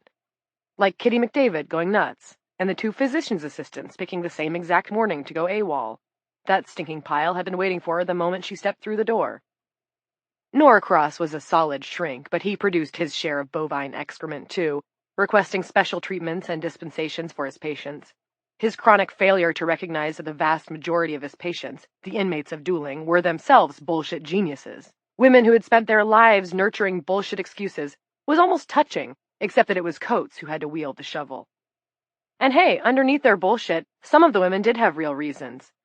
Janice Coates wasn't stupid, and she wasn't heartless. Lots of the women of dueling were, above all else, luckless. Coates knew that. Bad childhoods, horrible husbands, impossible situations, mental illnesses medicated with drugs and alcohol. They were victims of bullshit as well as purveyors of it. However, it wasn't the warden's job to sort any of that out. Pity could not be allowed to compromise her duty. They were here, and she had to take care of them. Which meant she had to deal with Don Peters, who appeared before her now, the bullshit artist supreme, just finishing his latest bullshit story, The Honest Working Man, Unfairly Accused. When he had put on the finishing touches, she said, "Don't give me that union crap, Peters. One more complaint and you're out. I got one inmate saying you grabbed her breast, I've got another saying you squeezed her butt, and I've got a third saying you offered her half a pack of Newports to suck you off. The union wants to go to the mattresses for you, that's their choice, but I don't think they will." The squat little officer sat on her couch with his legs spread wide, as if his basket was something she wanted to look at, and his arms crossed. He blew at the Buster Brown bangs that hung down over his eyebrows. "I never touched anyone, Warden." "No shame in resigning." "I'm not quitting, and I'm not ashamed of anything I've done." Red suffused his normally pale cheeks. "Must be nice. I've got a list of things I'm ashamed of. Signing off on your application in the first place is near the top of it. You're like a booger I can't get off my finger." Don's lips took on a crafty twist. "I know you're trying to make me angry, Warden. It won't work." He wasn't stupid, was the thing. That was the reason no one had nailed him so far. Peters was canny enough to make his moves when no one else was around. Guess not. Coates, seated on the edge of her desk, pulled her bag into her lap. "Can't blame a girl for trying. You know they lie. They're criminals. Sexual harassment's a crime, too. You've had your last warning." Coates rummaged in her bag, searching for a chapstick. "By the way, only half a pack? Come on, Dawn." She yanked out tissues, her lighter, her pill bottle, her iPhone, wallet, and finally found what she was looking for. The cap had fallen off, and the stick was flecked with bits of lint. Janice used it anyway. Peters had fallen silent. She looked at him. He was a punk and an abuser, and incredibly fortunate that another officer hadn't stepped forward as a witness to any of the abuses. She'd get him, though. She had time. Time was, in fact, another word for prison. "What, you want some?" Coates held out her chapstick. "No. Then get back to work." The door rattled in the frame when he slammed it, and she heard him thudding flat-footed out of the reception area like a teen doing a tantrum. Satisfied that the disciplinary session had gone about as she had expected, Coates returned to the matter of her linty chapstick and began to stir around in her bag for the cap. Her phone vibrated. Coates set her bag on the floor and walked to the vacated couch. She considered how much she disliked the person whose ass had last been planted there, and sat down to the left of the dent in the center cushion. "Hi, Mom." Behind Michaela's voice was the sound of other voices, some shouting, and sirens. Coates put aside her initial impulse to skin her daughter for not calling in 3 weeks. "What's wrong, honey?" "Hold on." The sounds became muffled, and Janice waited. Her relationship with her daughter had had its ups and downs. Michaela's decision to quit law school and go into television journalism, as big a bullshit factory in its own way as the prison system, and probably just as full of criminals, had been a valley, and the nose job that followed had taken them way, way below sea level for a while. There was a persistence to Michaela, however, which Coates had gradually come to respect. Maybe they weren't as different as it seemed. Daffy Magda Dubček, the local woman who had babysat for Janice when Michaela was a toddler, once said, "She's like you, Janice. She cannot be denied. Tell her 1 cookie, she make it her personal mission to eat 3. Smile and giggle and sweet you up until you cannot say no." 2 years ago, Michaela had been doing puff pieces on the local news. Now she was on News America, where her rise had been rapid. "Okay," Michaela said, coming back on. "Had to get someplace quiet. They've got us outside the CDC. I can't talk long. Have you been watching the news?" "CNN, of course." Janice loved this job and never missed a chance to use it. This time Michaela ignored it. "You know about the Aurora flu, the sleeping sickness?" "Something on the radio. Old women who can't wake up in Hawaii and Australia." "It's real, Mom. And it's any woman. Elderly, infant, young, middle-aged, any woman who sleeps. So don't go to sleep. Pardon? Something wasn't tracking here. It was 11 in the morning. Why would she go to sleep? Was Michaela saying she should never sleep again? If so, it wasn't going to work out. Might as well ask her to never pee again. That doesn't make any sense. Turn on the news, Mom, or the radio, or the internet. The impossibility lingered between them on the line. Janice didn't know what else to say, except, okay. Her kid might be wrong, but her kid wouldn't lie to her. Bullshit or not, Michaela believed it was the truth. The scientist I just talked to, she's with the feds, and a friend, I trust her, is on the inside. She says that they're estimating that 85% of women in the Pacific Standard Time Zone are already out. Don't tell anyone that. It's going to be pandemonium as soon as it hits the internet. What do you mean, out? I mean they aren't waking up. They're forming they're like cocoons, membranes, coatings. The cocoons seem to be partly cerumen, earwax, partly sebum, which is the oily stuff on the sides of your nose, partially mucus, and something else no one understands, some kind of strange protein. It reforms almost as quick as it comes off, but don't try to take it off. There have been reactions, okay? Do not attempt to remove the stuff. On this last matter, which made no more sense than the rest, Michaela seemed uncharacteristically severe. Mom? Yes, Michaela, I'm still right here. Her daughter sounded excited now, keen. It started happening between 7 and 8 our time, between 4 and 5 Pacific Standard, which is why the women west of us got hit so hard. So we've got all day. We've got just about a full tank. A full tank of waking hours? Bingo. Michaela heaved a breath. I know how crazy this thing sounds, but I am in no way kidding. You've got to keep yourself awake. And you're going to have some hard decisions to make. You need to figure out what you're going to do with your prison. With my prison? Your inmates are going to start falling asleep. Oh, Janice said. She suddenly did see. At least, sort of. Have to go, Mom. I've got to stand up and the producer's going crazy. I'll call when I can. Coates stayed on the couch. Her gaze found the framed photograph on her desk. It showed the late Archibald Coates, grinning in surgical scrubs, holding his infant daughter in the crook of his arm.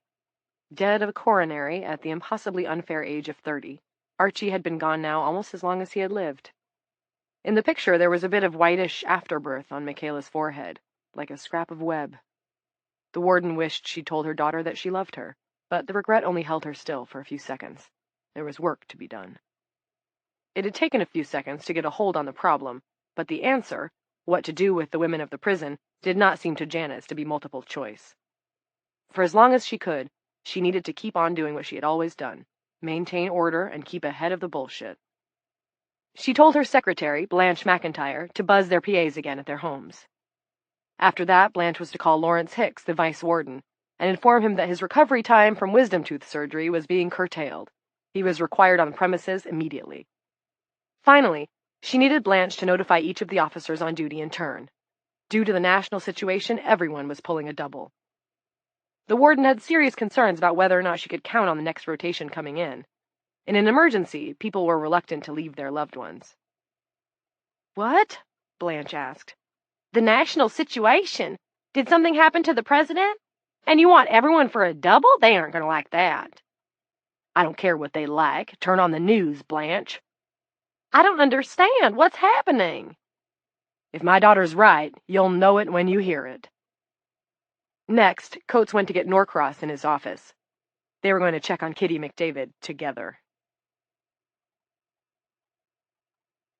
5. Jared Norcross and Mary Pack were sitting on the bleachers during Period 3 PE, their tennis rackets put aside for the time being.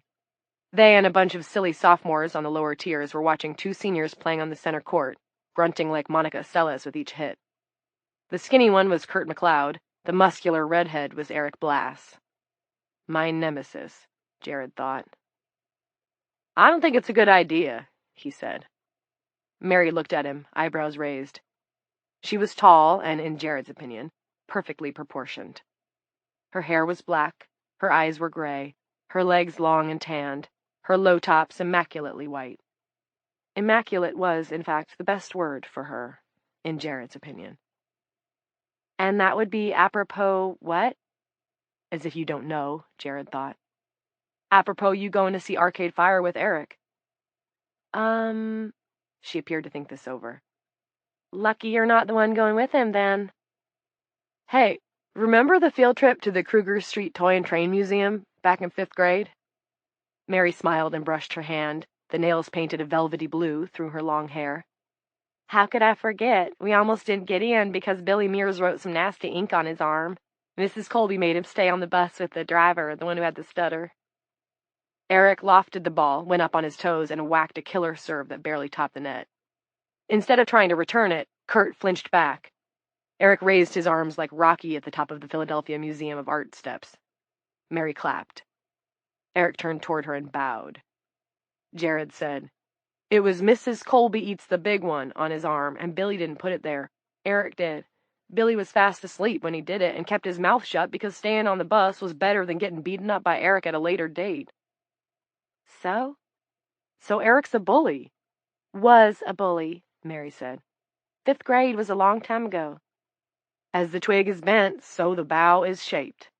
Jared heard the pedantic tone his father sometimes adopted, and would have taken it back if he could. Mary's gray eyes were on him, appraising. Meaning what?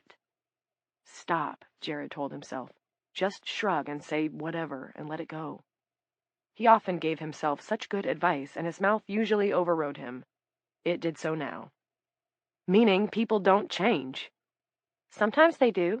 My dad used to drink too much, but he stopped. He goes to AA meetings now. Okay, some people do. I'm glad your father was one of them. You better be. The gray eyes were still fixed on him. But most people don't. Just think about it. The 5th grade jocks, like Eric, are still the jocks. You were a smart kid then, and you're a smart kid now. The kids who got in trouble in 5th are still getting in trouble in 11th and 12th. You ever see Eric and Billy together? No. Case closed. This time Kurt managed to handle Eric's serve, but the return was a bunny and Eric was vulturing the net, almost hanging over it. His return, a clear net foul, hit Kurt in the belt buckle. Quit it, dude, Kurt shouted. I might want to have kids someday. Bad idea, Eric said. Now go get that, it's my lucky ball. Fetch, Rover. While Kurt shuffled sulkily to the chain-link fence where the ball had come to rest, Eric turned to Mary and took another bow. She gave him a 100-watt smile. It stayed on when she turned back to Jared, but the wattage dimmed considerably. I love you for wanting to protect me, Jer, but I'm a big girl. It's a concert, not a lifelong commitment. Just what? The smile was all gone now. Just watch out for him, Jared wanted to say, because writing on Billy's arm was a minor thing, a grade school thing. In high school, there have been ugly locker room stunts I don't want to talk about. In part because I never put a stop to any of them. I just watched. More good advice, and before his traitor mouth could disregard it, Mary swiveled in her seat, looking toward the school. Some movement must have caught her eye, and now Jared saw it too. A brown cloud lifting off from the gymnasium roof. It was large enough to scare up the crows that had been roosting in the oaks surrounding the faculty parking lot. Dust, Jared thought, but instead of dissipating, the cloud banked sharply and headed north. It was flocking behavior, but those weren't birds. They were too small even for sparrows. An eclipse of moths, Mary exclaimed. Wow, who knew? That's what you call a whole bunch of them? An eclipse? Yes, who knew they flocked?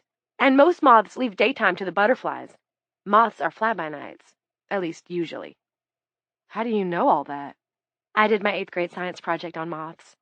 Mott, in Old English, meaning maggot. My dad talked me into doing it because I used to be scared of them. Someone told me when I was little that if you got the dust from a moth's wings in your eyes, you'd go blind. My dad said that was just an old wives' tale, and if I did my science project on moths, I might be able to make friends with them. He said that butterflies are the beauty queens of the insect world. They always get to go to the ball, and the poor moths are the ones who get left behind like Cinderella. He was still drinking then, but it was a fun story just the same. Those gray eyes on him, daring him to disagree. Sure, cool, Jared said. Did you? Did I what? Make friends with them. Not exactly, but I found out lots of interesting stuff. Butterflies close their wings over their backs when they're at rest. Moths use theirs to protect their bellies. Moths have frenulums. Those are wing coupling devices, but butterflies don't. Butterflies make a chrysalis, which is hard. Moths make cocoons, which are soft and silky. Yo! It was Kent Daly, riding his bike across the softball field from the tangle of waste ground beyond. He was wearing a backpack and his tennis racket was slung over his shoulder. Norcross, Pack, you see all those birds take off? They were moths, Jared said. The ones with frenulums. Or maybe it's frenula. Huh? Never mind. What are you doing? It's a school day, you know. Had to take out the garbage for my ma. Must have been a lot of it, Mary said. It's already period 3. Kent smirked at her, then saw Eric and Kurt on the center court and dropped his bike into the grass. Take a seat, Kurt. Let a man take over. You couldn't hit Eric's serve if your dog's life depended on it. Kurt ceded his end of the court to Kent, a bon vivant who did not seem to feel any pressing need to visit the office and explain his late arrival. Eric served, and Jared was delighted when the newly arrived Kent smashed it right back at him. The Aztecs believed that black moths were omens of bad luck, Mary said. She had lost interest in the tennis match going on below. There are people out in the hollers who still believe a white moth in the house means someone's going to die. You are a regular mathematician, Mary. Mary made a sad trombone noise. Wait, you've never been in a holler in your life. You just made that up to be creepy. Good job, by the way. No, I didn't make it up. I read it in a book. She punched him in the shoulder. It kind of hurt, but Jared pretended it didn't. Those are brown ones, Jared said. What do brown ones mean? Oh, that's interesting, Mary said. According to the Blackfeet Indians, brown moths bring sleep and dreams. 6. Jared sat on a bench at the far end of the locker room, dressing. The silly sophomores had already departed, afraid of getting whipped with wet towels, a thing for which Eric and his cohorts were famous. Or maybe the right word was infamous. You say frenulum, I say frenula, Jared thought, putting on his sneakers. Let's call the whole thing off. In the shower, Eric, Kurt, and Kent were hooting and splashing and bellowing all the standard witticisms.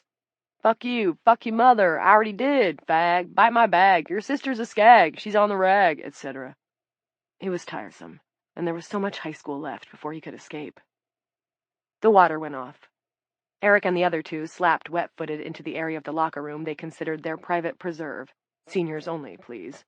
Which meant Jared only had to suffer a brief glimpse at their bare butts before they disappeared around the corner. Fine with him. He sniffed his tennis socks, winced, stuffed them into his gym bag, and zipped it up.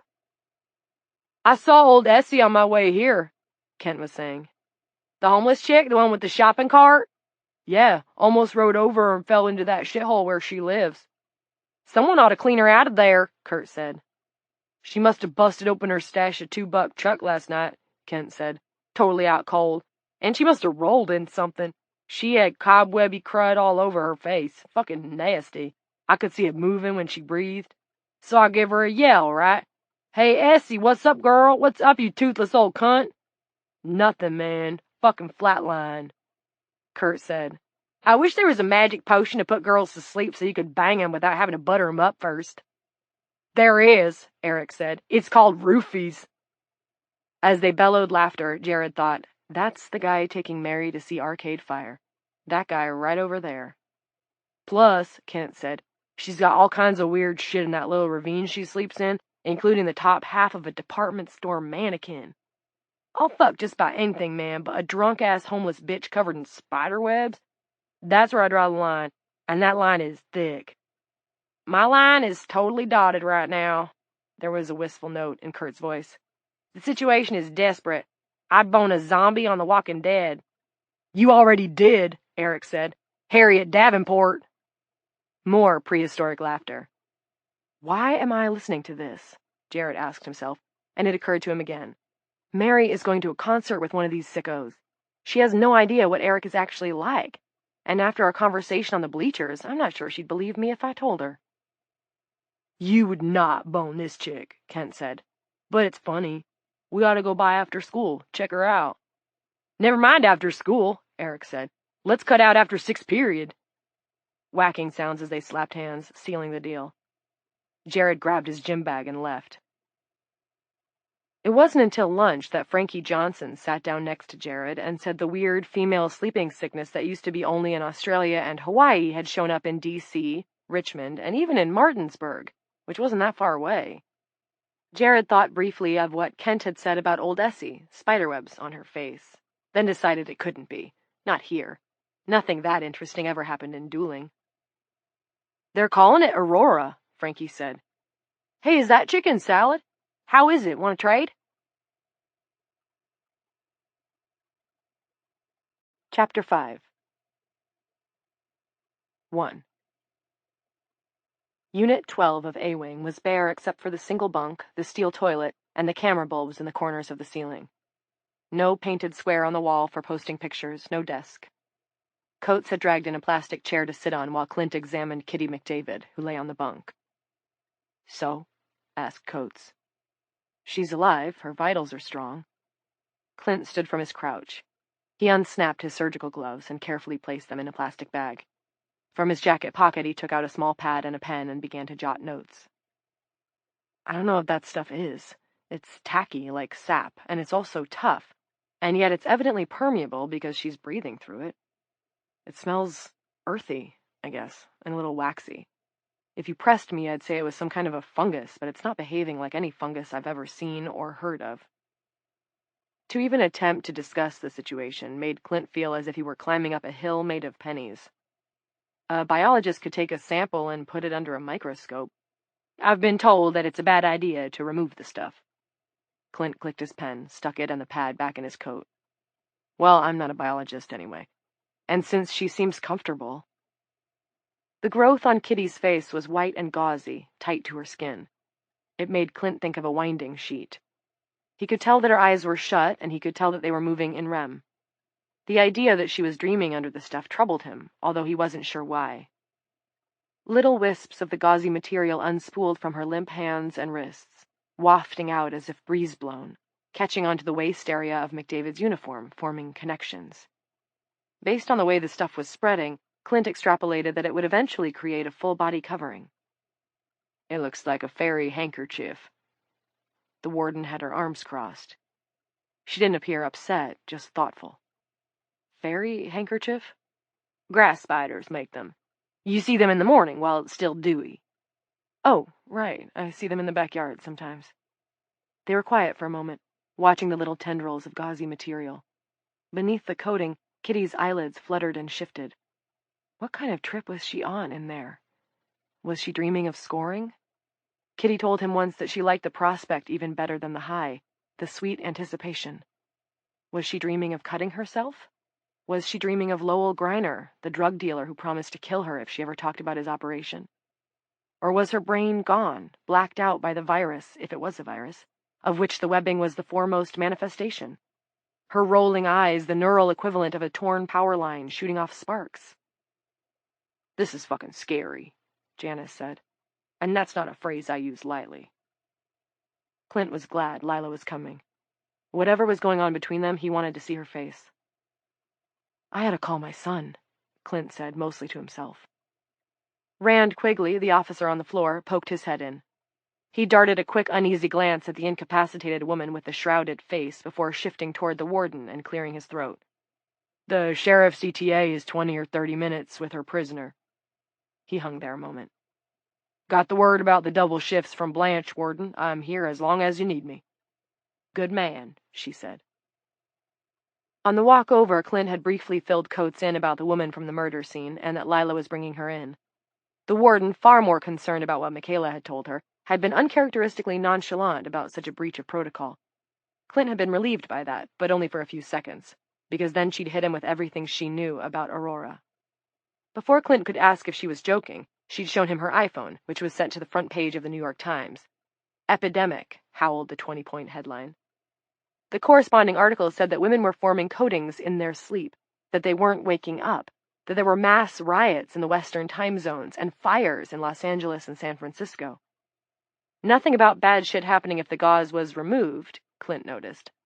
Possibly because that was just a rumor. Possibly because it was true and the press was trying not to ignite full-scale panic. At this point, who could tell? "You can call your son in a few minutes, but Clint, this is a big goddamn deal. We've got 6 officers on the shift, plus you, me, Blanche in the office, and Dunphy for maintenance. And there are 114 female inmates with 1 more on the way. Most of the officers, they're like Quigley, they recognize they've got a duty, and I expect they'll hold tight for a bit.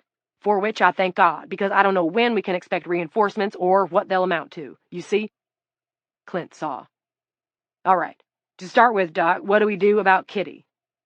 We contact the CDC, ask them to send some boys in hazmat suits to come in and take her out, get her examined, but Clint opened his hands, an expression of how pointless that would be. If this is as widespread as you've told me, and the news certainly seems to agree that it is, we're not going to get any help until there's help to get, right? Coates still had her arms crossed. Clint wondered if she was holding herself to keep from showing the shakes. The idea made him feel simultaneously better and worse. And I suppose we can't expect St. Teresa's or anyone else to take her off our hands right now, either. They probably have their hands full, too. We should call around, but that's my expectation, Clint said. So let's lock her up tight, keep her quarantined. We don't want anyone else getting close to her or touching her, even with gloves on. Van can monitor her from the booth. If anything changes, if she appears distressed, if she wakes up, we'll come running. Sounds like a plan.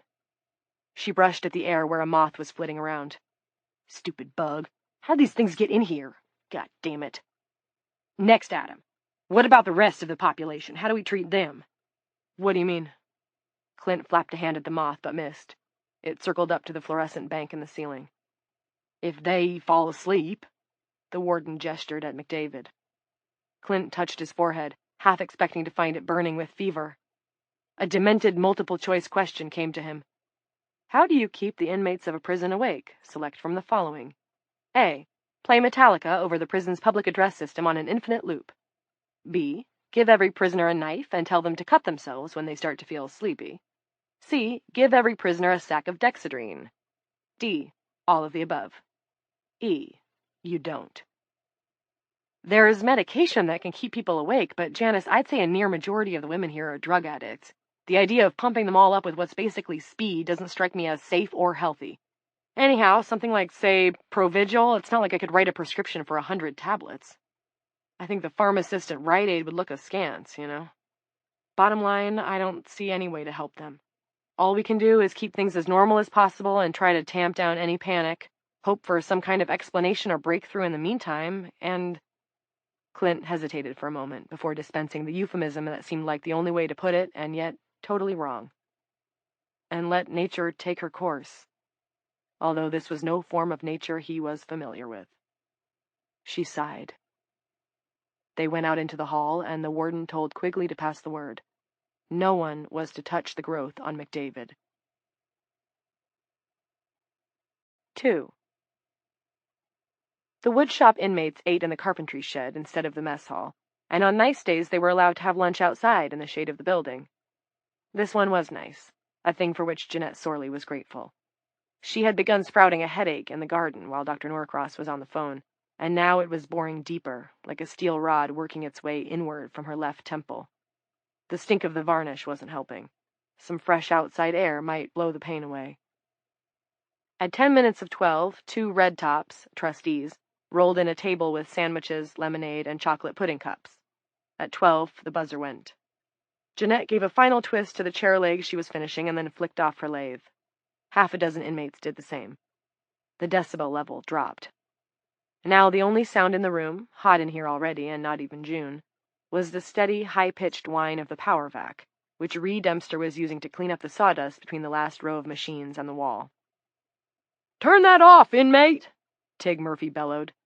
He was a newer hire. Like most new hires, he bellowed a lot because he was still unsure of himself. "It's lunch! Did you not hear the buzzer?" Ree started. "Officer, I just got this one more little—" "Off! I said off!" "Yes, officer." Ree turned off the power vac, and the silence gave Jeanette a shiver of relief. Her hands ached inside her work gloves. Her head ached from the stink of the varnish. All she wanted was to go back to good old B7, where she had aspirin, an approved green med, but only a dozen allowed per month. Then maybe she could sleep until B-Wing chow at 6. "Line up! Hands up!" Officer Murphy chanted. "Line up! Hands up! Let me see those tools, ladies!" They lined up. Ree was in front of Jeanette and whispered, "Officer Murphy is kind of fat, isn't he?" Probably been eating cake with Michelle Obama, Jeanette whispered back, and Reed giggled. They held up their tools, hand sanders, screwdrivers, drills, chisels. Jeanette wondered if male inmates would have been allowed access to such potentially dangerous weapons, especially the screwdrivers. You could kill with a screwdriver, as she well knew, and that's what the pain in her head felt like. A screwdriver, pushing in, finding the soft meat and disarranging it. "Shall we eat al fresco today, ladies?"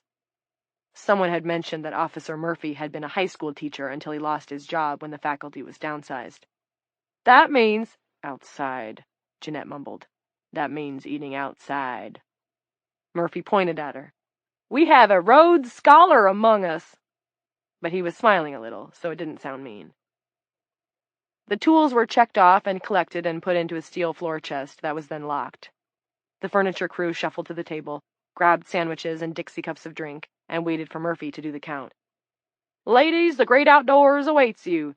Someone grab me a ham and cheese." "You got it, cutie," Angel Fitzroy murmured under her breath. Murphy gave her a sharp glance, which Angel returned with an innocent gaze. Jeanette felt a little sorry for him. But sorry don't buy no groceries, as her mother used to say. She gave Murphy 3 months, at most. The women filed out of the shed, sat down on the grass, and leaned against the wall of the building. "What'd you get?" Ree asked. Jeanette peered into the depths of her sandwich. "Chicken." "I got tuna. Want to trade?" Jeanette didn't care what she had. She wasn't a bit hungry, so she swapped. She made herself eat, hoping it might make her head feel a little better. She drank the lemonade, which tasted bitter, but when Ree brought her a pudding cup, Jeanette shook her head. Chocolate was a migraine trigger, and if her current headache turned into one of those, she would have to go to the infirmary for a Zomig, which she would only get if Dr. N was still here. Word had gone around that the regular PAs hadn't come in. A cement path ran toward the main prison building, and someone had decorated it with a fading hopscotch grid. A few women got up, found stones, and started to play, chanting rhymes they must have learned as kids. Jeanette thought it was funny what stuck in a person's head. She pounded down the last bite of sandwich with the last swallow of bitter lemonade, leaned back, and closed her eyes.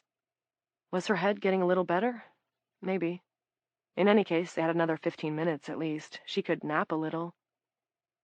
That was when Officer Peters popped out of the carpentry shed like a bouncy little jack-in-the-box. Or a troll who had been hiding under a rock. He looked at the women playing hopscotch, then at the women sitting against the side of the building. His eyes settled on Jeanette. "Sorley, get in here. I got a job for you." Fucking Peters. He was a tit squeezer and an ass patter, always managing to do it in one of the multiple blind spots the cameras couldn't quite reach. He knew them all. And if you said anything, you were apt to get your tit wrung instead of just squeezed. "I'm on my lunch break, officer," she said, as pleasantly as she could. "Looks like you're finished to me. Now get off your duff and come along."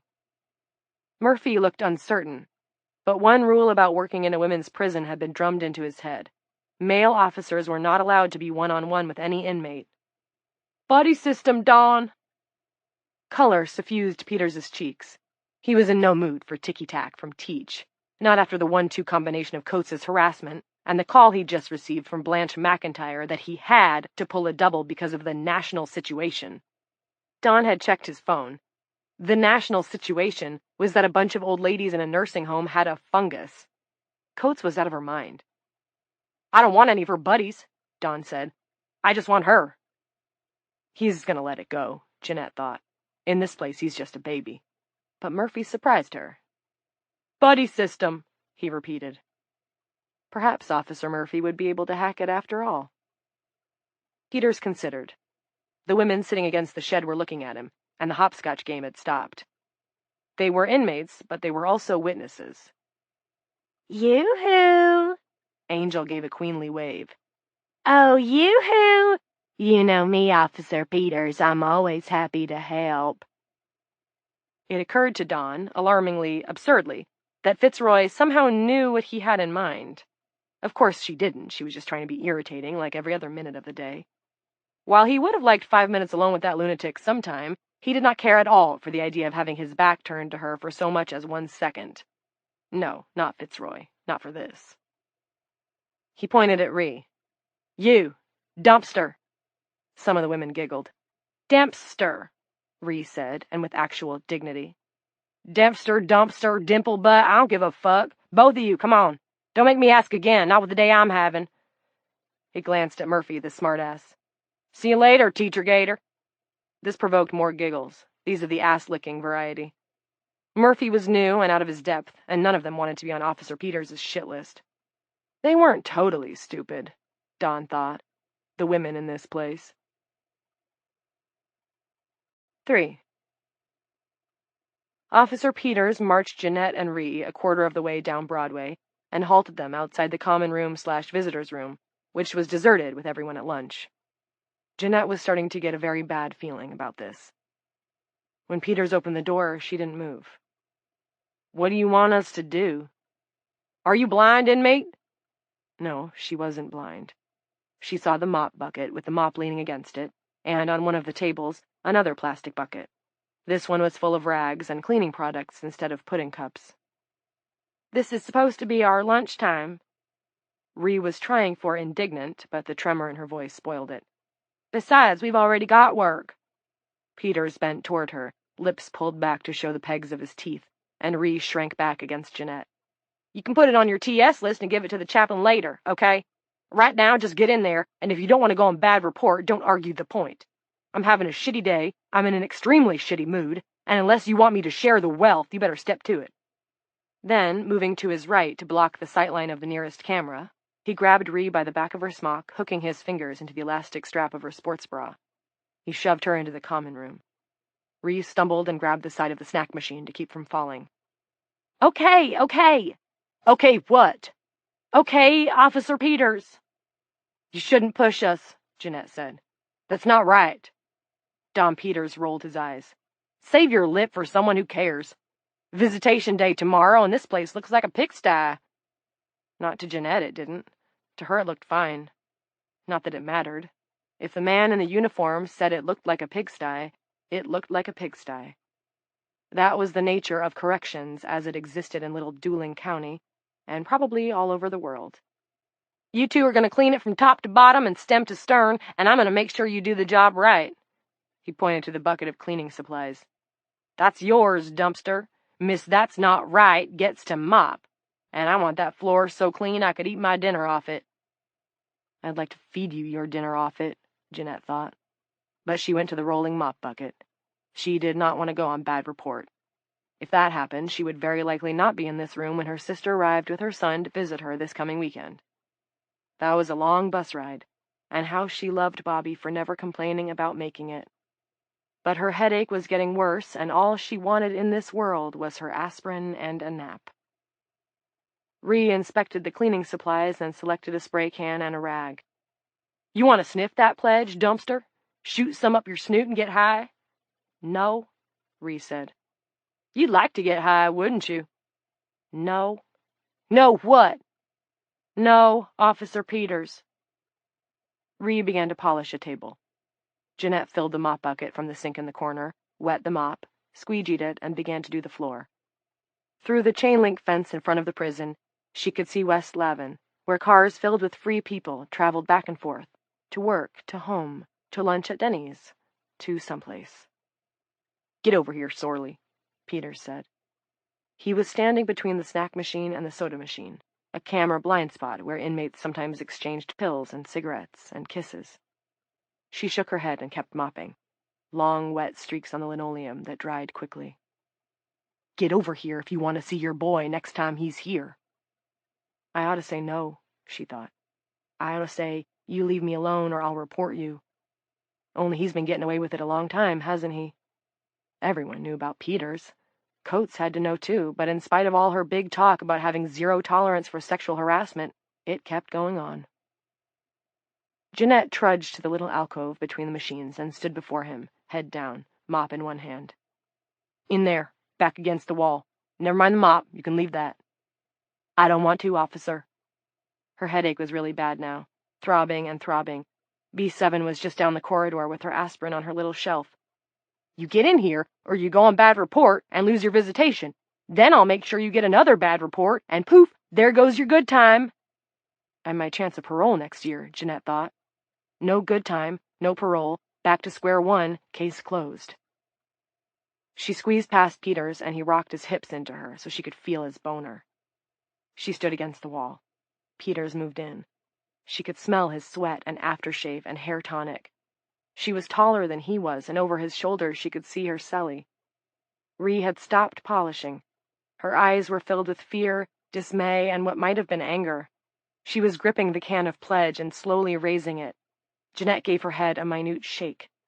Peters didn't see. He was busy unzipping his fly. Ree lowered the can and resumed polishing the table that needed no more polishing, hadn't needed any in the first place. "Now cop my joint," Peters said. "I need some relief. You know what I wish? I wish you was Coetzee.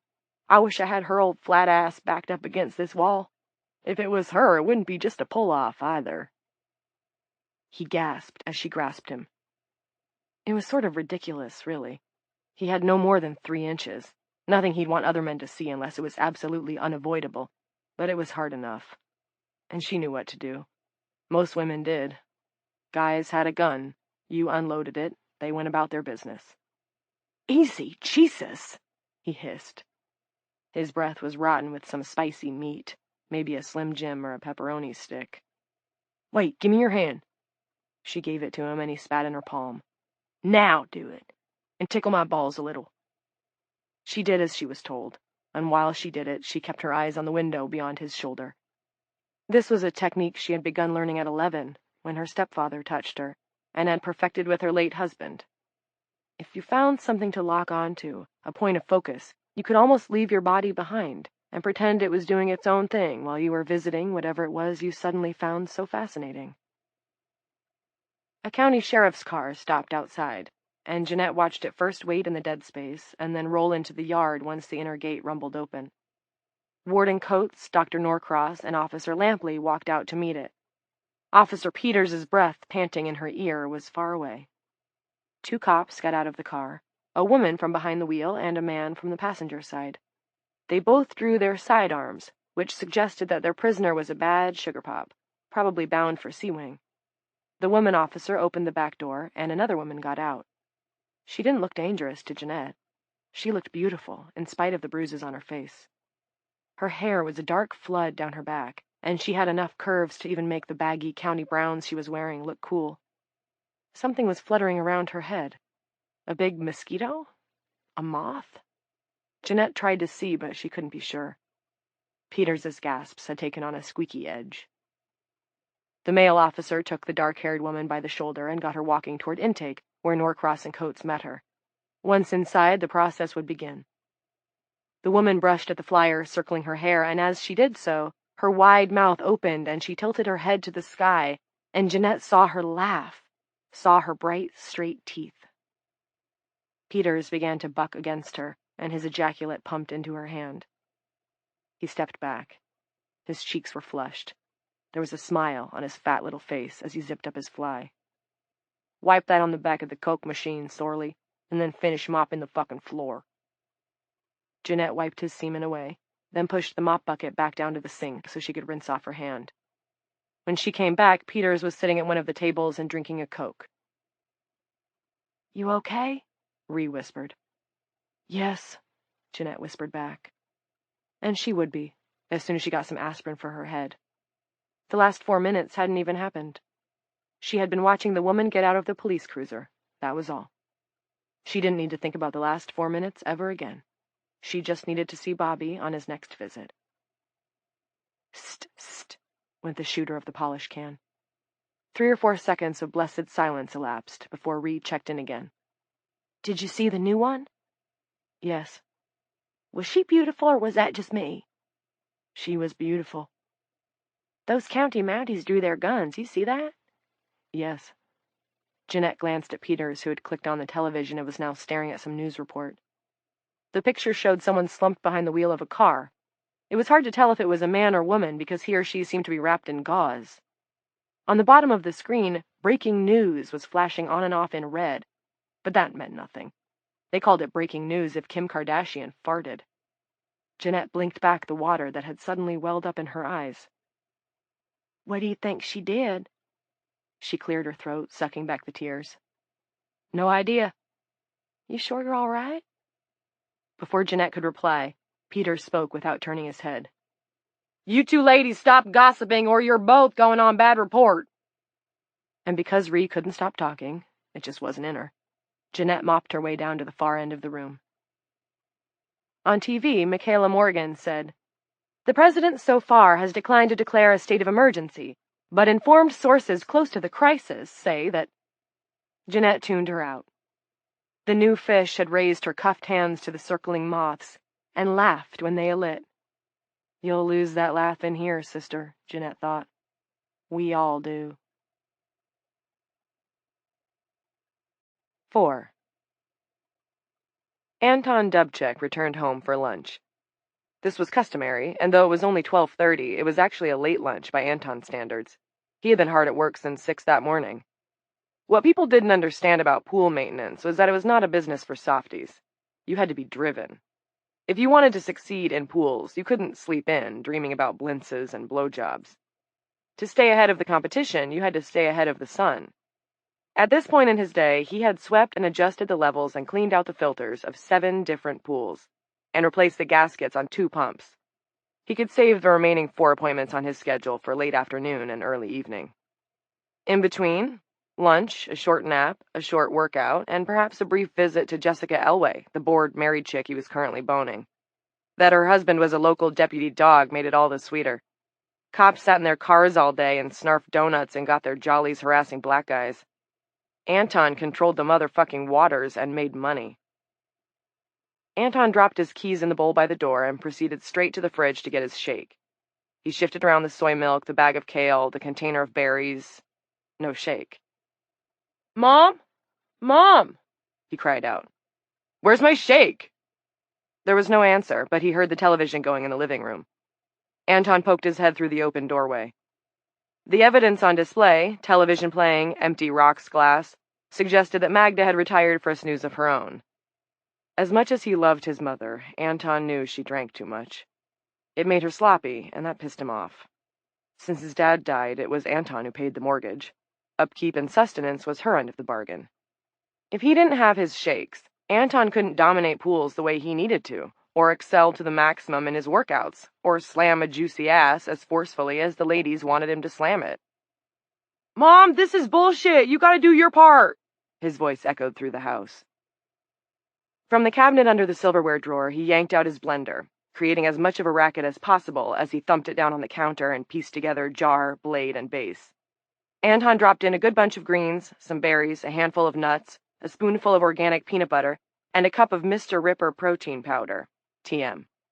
While he performed this assembly, he found himself pondering Chief Lila Norcross.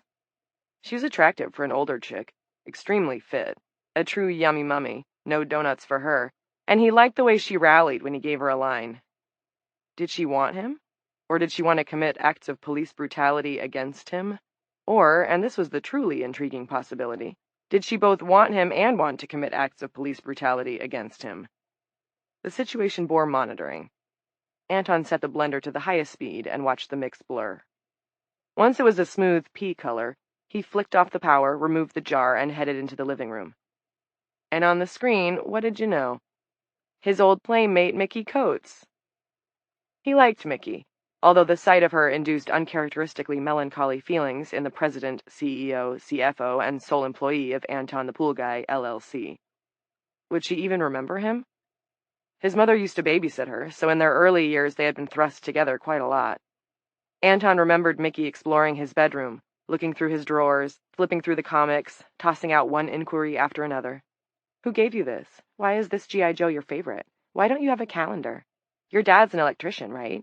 Do you think he'll teach you how to do wires and stuff? Do you want him to? They must have been about 8, and it was like she was planning to write his biography. That was okay, though. Good, in fact. Her interest had made Anton feel special. Before that, before her, he had never even wanted someone else's interest, had been happy just being a kid.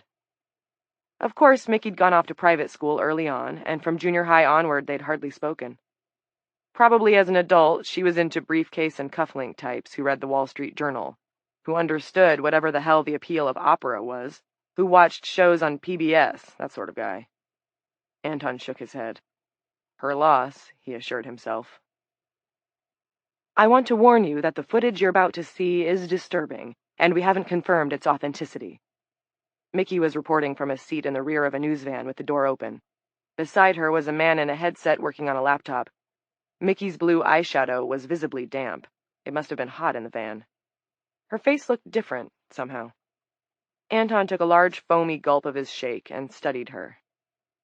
However, she continued, in light of everything surrounding Aurora, and the rumors of adverse reactions by sleepers who have been aroused, we've decided to run it because it would seem to confirm that those reports are accurate. Here's the section of footage recorded from the streaming site maintained by the self-proclaimed Bright Ones from their compound outside of Hatch, New Mexico. As you know, this militia group has been at odds with federal authorities over water rights. Good to see Mickey, but the news bored Anton. He picked up the controller and clicked over to the Cartoon Network, where an animated horse and rider were galloping through dark woods, chased by shadows. When he set the controller back on the side table, he noticed the empty bottle of gin on the floor. God damn it, Mom. Anton took another gulp of shake and crossed the living room. He needed to make sure she was sleeping on her side in case of a sudden ejection. She was not going to die like a rock star on his watch. On the kitchen counter, his cell phone chirruped. It was a text message from Jessica Elway. Now that she finally had the baby down for a nap, she planned to smoke a J and take off her clothes and avoid the TV and the internet, both of which were utterly freaky bizarro today. Was Anton interested in joining her? Her poor husband was stuck at a crime scene. 5. Frank Geary thought the guy currently starring in the New Mexico footage looked like an elderly refugee from Woodstock Nation, someone who should be leading the fish cheer instead of a freaky-deaky cult. Kinsman Brightleaf was what he called himself. How about that for a mouthful? He had a wild spread of curly gray hair, a curly gray beard, and wore a serape patterned in orange triangles that fell to his knees. Frank had followed the story of the Bright Ones as it developed over the spring, and come to the conclusion that beneath the pseudo-religious, quasi-political trappings, they were just another bunch of trumped-up tax dodgers. Emphasis on the Trump. Bright Ones, they called themselves, and oh, the fucking irony of that. There were about 30 of them, men and women and a few kids, who had declared themselves an independent nation. Besides refusing to pay taxes or send their kids to school or give up their automatic weapons, which they apparently needed to protect their ranch from the tumbleweeds, they had illegally diverted the only stream in the area onto the scrubland they owned. The FBI and the ATF had been parked outside their fences for months, attempting to negotiate a surrender, but nothing much had changed. The Bright One's ideology disgusted Frank. It was selfishness costumed in spirituality. You could draw a straight line from the Bright Ones to the endless budget cutting that threatened to turn Frank's own job into part-time employment or outright volunteer work. Civilization required a contribution, or a sacrifice, if that's what you wanted to call it. Otherwise, you ended up with wild dogs roaming the streets and occupying the seats of power in D.C. He wished, without, admittedly, a great deal of conviction, there were no kids in that compound so that the government could just roll on them and clean them out like the scum they were. Frank was at his desk in a small office. Crowded in on all sides by animal cages of various sizes and shelves of equipment, it wasn't much of a space, but he didn't mind. It was okay. He sipped a bottle of mango juice and watched the TV as he held an ice pack against the side of the hand that he'd used to pound on Garth Flickinger's door. The light on his cell phone was blinking. Elaine. He wasn't sure how he wanted to play that, so he let her go to voicemail. He'd pushed too hard with Nana, he saw that now. Potentially, there could be blowback. A wrecked green Mercedes now sat in the driveway of a rich doctor. Frank's fingerprints were all over the painted paving stone he'd used to break the Merc's windows and beat on the Merc's body, as well as on the planter of the lilac tree that, at the height of his rage, he'd stuffed into the careless motherfucker's back seat. It was exactly the sort of incontrovertible evidence, felony vandalism, that a family court judge, all of whom favored the mother anyway, would need to fix it so he could only see his daughter for a supervised hour every other full moon. A felony vandalism rap would also take care of his job. What was obvious in retrospect was that Bad Frank had stepped in. Bad Frank had, in fact, had a party. But Bad Frank wasn't entirely bad, or entirely wrong, because, check it, for the time being, his daughter could safely draw in the driveway again. Maybe Good Frank could have handled it better, but maybe not. Good Frank was a bit of a weakling. I will not, we will not, stand idly by while the so-called United States government perpetrates this hoax. On the television screen, Kinsman Brightleaf made his address from behind a long rectangular table. On the table lay a woman in a pale blue nightgown. Her face was shrouded in white stuff that looked like the fake webby crap they sold at the drugstore around Halloween. Her chest rose and fell. "What is that shit?" Frank asked the mongrel stray currently visiting with him. The mongrel looked up, then went back to sleep. It was a cliché, but for all-weather company, you couldn't do better than a dog. Couldn't do better than a dog, period. Dogs didn't know any better, they just made the best of it. They made the best of you. Frank had always had one growing up. Elaine was allergic to them, she claimed. Another thing he'd given up for her, far bigger than she could ever understand. Frank gave the mongrel a rub between the ears. "We have observed their agents tampering with our water supply. We know that they have used their chemicals to act on the most vulnerable and treasured part of our family, the females of the Bright, in order to sow chaos and fear and doubt. They poisoned our sisters in the night. That includes my wife, my loving Susanna. The poison worked on her and our other beautiful women while they slept." Kinsman Brightleaf's voice bottomed out in a tobacco-scarred rattle that was oddly homey. It made you think of old men gathered around a diner table for breakfast, good-humored in their retirement. In attendance to the high priest of tax evasion were two younger men, also bearded, though less impressively, and also draped in serapes. All wore gun belts, making them look like extras in an old Sergio Leone spaghetti western. On the wall behind them was a Christ on the cross. The video from the compound was clear, marred only by the occasional line scrolling across the image. "While they slept. Do you see the cowardice of the current king of lies? See him in the White House? See his many fellow liars on the useless green paper they want us to believe is worth something? Oh, my neighbors, neighbors, neighbors, so wily and so cruel and so many faces." All his teeth abruptly appeared, flashing from amid the wild crop of his beard. "But we will not succumb to the devil." Hey now, thought Frank.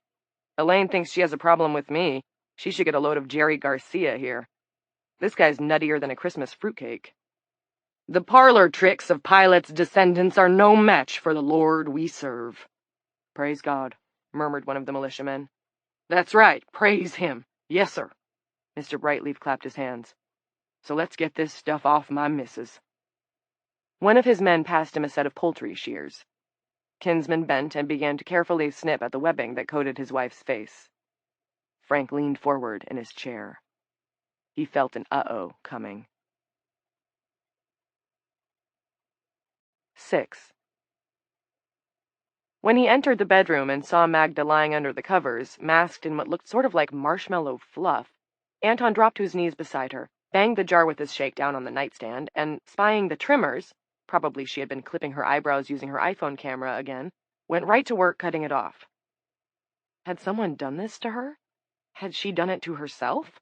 Was it some kind of bizarre accident, an allergic reaction, some crazy beauty treatment gone wrong? It was confounding, it was scary, and Anton didn't want to lose his mother. Once the webbing was sliced open, he cast the bathroom trimmers aside and dug his fingers into the opening in the material. It was sticky, but the stuff peeled, stretching and separating from Magda's cheeks in gummy white whorls. Her worn face with its choppy wrinkles around the eyes, her dear face that Anton had momentarily been certain would be melted beneath the weird white coating. It was kind of like the fairy handkerchiefs he saw glistening in the grass in the dawn yards of the first couple of pools each day, emerged unharmed. The skin was a bit flushed and warm to the touch, but otherwise she appeared no different than before. A low grumble began to come from inside her throat, almost a snore. Her eyelids were working, trembling from the movement of her eyes beneath the skin. Her lips opened and shut. A little spittle dripped from the corner of her mouth. "Mama? Mama? Can you wake up for me?" It seemed she could, because her eyes opened. Blood clouded the pupils, wafting across the sclera. She blinked several times. Her gaze shifted around the room. Anton slipped an arm under his mother's shoulders and raised her to a sitting position in the bed. The noise from her throat grew louder, Not a snore now, but more like a growl. "Mama, should I call an ambulance? You want an ambulance? You want me to get a glass of water for you?" The questions came out in a rush. Anton was relieved, though. She continued to look around the bedroom, seeming to regain her bearings. Her gaze stopped on the nightstand. Faux Tiffany lamp, half-drunk jar of power shake, Bible, iPhone. The growling noise was louder. It was like she was building up to a yell, or maybe a scream. Was it possible she didn't recognize him? "That's my drink, Mama," Anton said as she reached out and grabbed hold of the jar with the shake. "No thanks to you, haha. You forget to make it, you goose." She swung it, belting him across the side of his head, the connection a dull bonk of plastic finding bone. Anton tumbled backward, feeling pain and wet and bafflement. He landed on his knees, his sight focused on a green splatter on the beige carpet beneath him. Red dripped into the green. What a mess, he thought, just as his mother hit him with a jar again, this time flush against the back of his skull. There was a sharper crack upon impact, the thick plastic of the blender jar splitting. Anton's face slammed forward into the shake splatter on the bristly mat of the beige carpet. He inhaled blood and shake and carpet fiber and threw out a hand to pull himself away, but every part of him, every wonderful muscle, had gone heavy and limp. A lion was roaring behind him, and if he was going to help his mother get away from it, he needed to get up and find the back of his head. He tried to call for Magda to run, but what came out was a gurgle, and his mouth was full of carpet. A weight fell on his spine, and as this new pain added itself to the old pain, Anton hoped that his mother had heard him, that she might yet escape. 7. A homeless dog started barking in one of the holding cages, and 2 others joined in. The nameless mongrel at his feet, so like the one Fritz Michaum had smashed up, whined. It was now sitting up. Frank absently ran a hand along its spine, calming it. His eyes stayed locked on the screen. One of the young men attending Kinsman Brightleaf, not the one who'd handed him the poultry shears, the other one, grabbed his shoulder. "Dad, maybe you shouldn't do it." Brightleaf shrugged the hand away. "God says come into the light. Susanna, kinswoman Brightleaf, God says come into the light. Come into the light." "Come into the light," echoed the man who'd passed the shears, and Brightleaf's son reluctantly joined in. "Come into the light, kinswoman Brightleaf, come into the light." Kinsman Brightleaf slid his hands into the cut cocoon covering his wife's face and thundered, "God says come into the light." He pulled. There was a ripping sound that reminded Frank of a Velcro strip letting go. The face of Mrs. Susanna Kinsman Brightleaf appeared. Her eyes were closed, but her cheeks were flushed, and the threads at the edges of the cut fluttered with her breath. Mr. Brightleaf leaned close, as if to kiss her. "Don't do that," Frank said. And although the TV sound wasn't high and he had spoken barely above a whisper, all the caged dogs, 6 of them this afternoon, were now barking. The mongrel made a low, worried sound. "Buddy, don't do that." "Kinswoman Brightleaf, awake!" She awoke, all right. And how? Her eyes flew open. She lunged upward and battened on her husband's nose. Kinsman Brightleaf screamed something that was bleeped out, but Frank thought it might have been motherfucker. Blood sprayed. Kinswoman Brightleaf fell back onto the table with a sizable chunk of her husband's beak caught in her teeth. Blood dotted the bodice of her nightie. Frank recoiled. The back of his head struck the file cabinet crammed in behind his desk. One thought, irrelevant but very clear, filled his mind.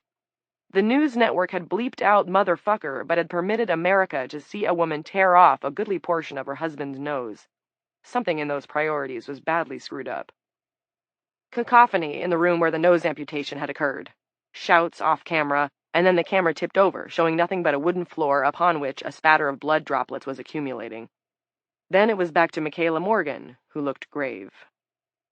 "Again, we apologize for the disturbing nature of this footage, and I want to repeat that we have not absolutely confirmed its authenticity, but we have late word that the Bright Ones have opened their gates, and the siege is over.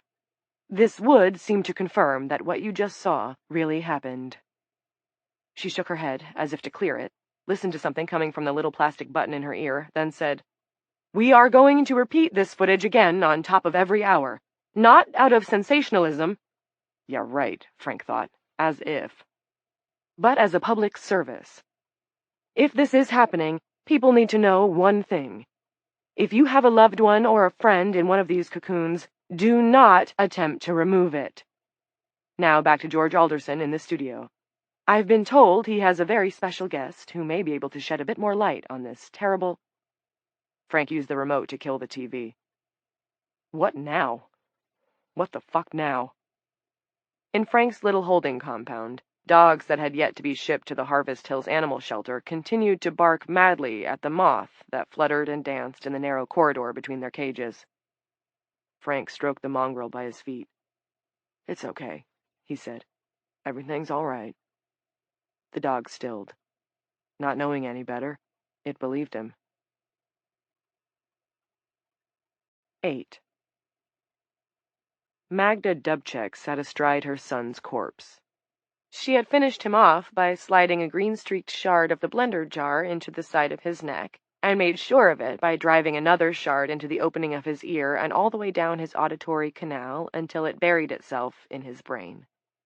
Blood continued to spurt from the wound in his neck, soaking the beige carpet in a larger and larger pool.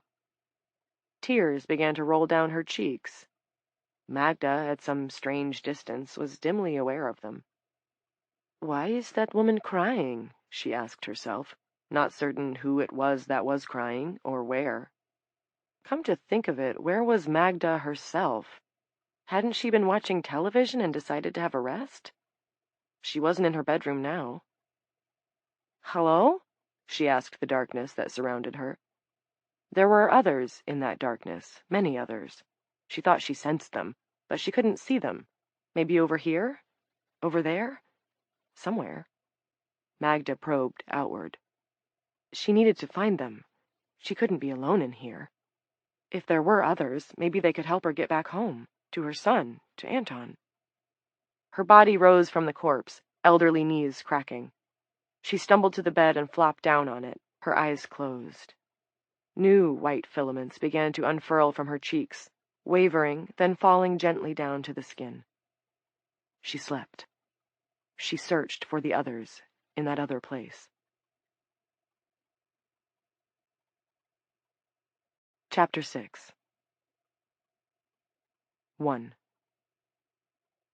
It was a hot afternoon, one that felt more like summer than spring, and all across Dooling telephones were beginning to ring, as some of those who had been keeping up with the news called friends and relatives who had not. Others held back, sure the whole thing would turn out to be a tempest in a teapot, like Y2K, or an outright hoax, like the internet rumor that Johnny Depp was dead. As a result, many women who preferred music to TV put their infants and toddlers down for their afternoon naps, as always, and once their fussing had ceased, they lay down themselves. To sleep, and dream of other worlds than their own. Their female children joined them in these dreams. Their male children did not. The dream was not for them. When those hungry little boys awakened an hour or two later to find their mothers still slumbering, their loving faces enveloped in a sticky white substance, they would scream and claw and tear through the cocoons, and that would rouse the sleeping women. Ms. Leanne Barrows of 17 Eldridge Street, for example, wife of Deputy Reed Barrows. It was her habit to lie down for a nap with her 2-year-old son Gary around 11 each day. That's just what she must have done on the Thursday of Aurora. A few minutes after 2 o'clock, Mr. Alfred Freeman, the Barrows' neighbor at 19 Eldridge Street, a retired widower, was spraying his curbside hostas with deer repellent. The door of 17 Eldridge banged open, and Mr. Freeman observed Miss Barrows as she staggered from her front door, carrying young Gary under her arm like a piece of siding. The boy, wearing only a diaper, was screaming and waving his arms. An opaque white mask covered most of his mother's face, except for a flap of material hanging loose from one corner of her mouth to her chin. It can be presumed that it was this rip that awakened the boy's mother and gained her far from pleasant attention. Mr. Freeman did not know what to say as Miss Barrows made a beeline for him, as he stood 30 feet away just on the other side of the property line. For most of that morning he had been gardening. He had not seen or heard the news. His neighbor's face, or absence of it, shocked him to silence. For some reason, at her approach, he removed his Panama hat and pressed it against his chest as if the national anthem were about to be played. Leanne Barrows dropped her bawling child into the plants at Alfred Freeman's feet, then swung around and returned across the lawn the way she had come, swaying drunkenly. White bits like shreds of tissue paper trailed from her fingertips. She re-entered her home and closed the door behind her. This phenomenon proved to be one of the most curious and most analyzed enigmas of Aurora, the so-called mother's instinct, or foster reflex. While reports of violent interactions between sleepers and other adults, ultimately numbered in the millions, and unreported interactions millions more, few, if any, occurrences of aggression between a sleeper and her pre-adolescent child were ever confirmed. Sleepers handed over their male infants and toddlers to the closest person they could find, or simply put them out of doors. They then returned to their places of slumber. "Leanne?" Freeman called. Gary rolled around on the ground, weeping and kicking the leaves with his fat pink feet. "Mama! Mama!" Alfred Freeman looked at the boy, then at the hosta he had sprayed, and asked himself, "Do I bring him back?" He was not a fan of children. He'd had two, and the feeling was mutual. He certainly had no use for Gary Barrows, an ugly little terrorist whose social graces seemed to extend no farther than waving around toy rifles and yelling about Star Wars. Leanne's face, screened in that white crap, made it seem that she wasn't really human at all. Freeman decided he would hang on to the kid until Leanne's deputy husband could be contacted to take charge. This was a life-saving choice. Those who challenged the mother's instinct regretted it. Whatever disposed Aurora mothers to peacefully seed their young male offspring, it was not receptive to questions. Tens of thousands learned this to their detriment, and then learned no more. "Sorry, Gary," Freeman said. "I think you might be stuck with old Uncle Alf for a little bit." He lifted the inconsolable child up by his armpits and brought him inside. "Would it be too much to ask you to behave?" 2.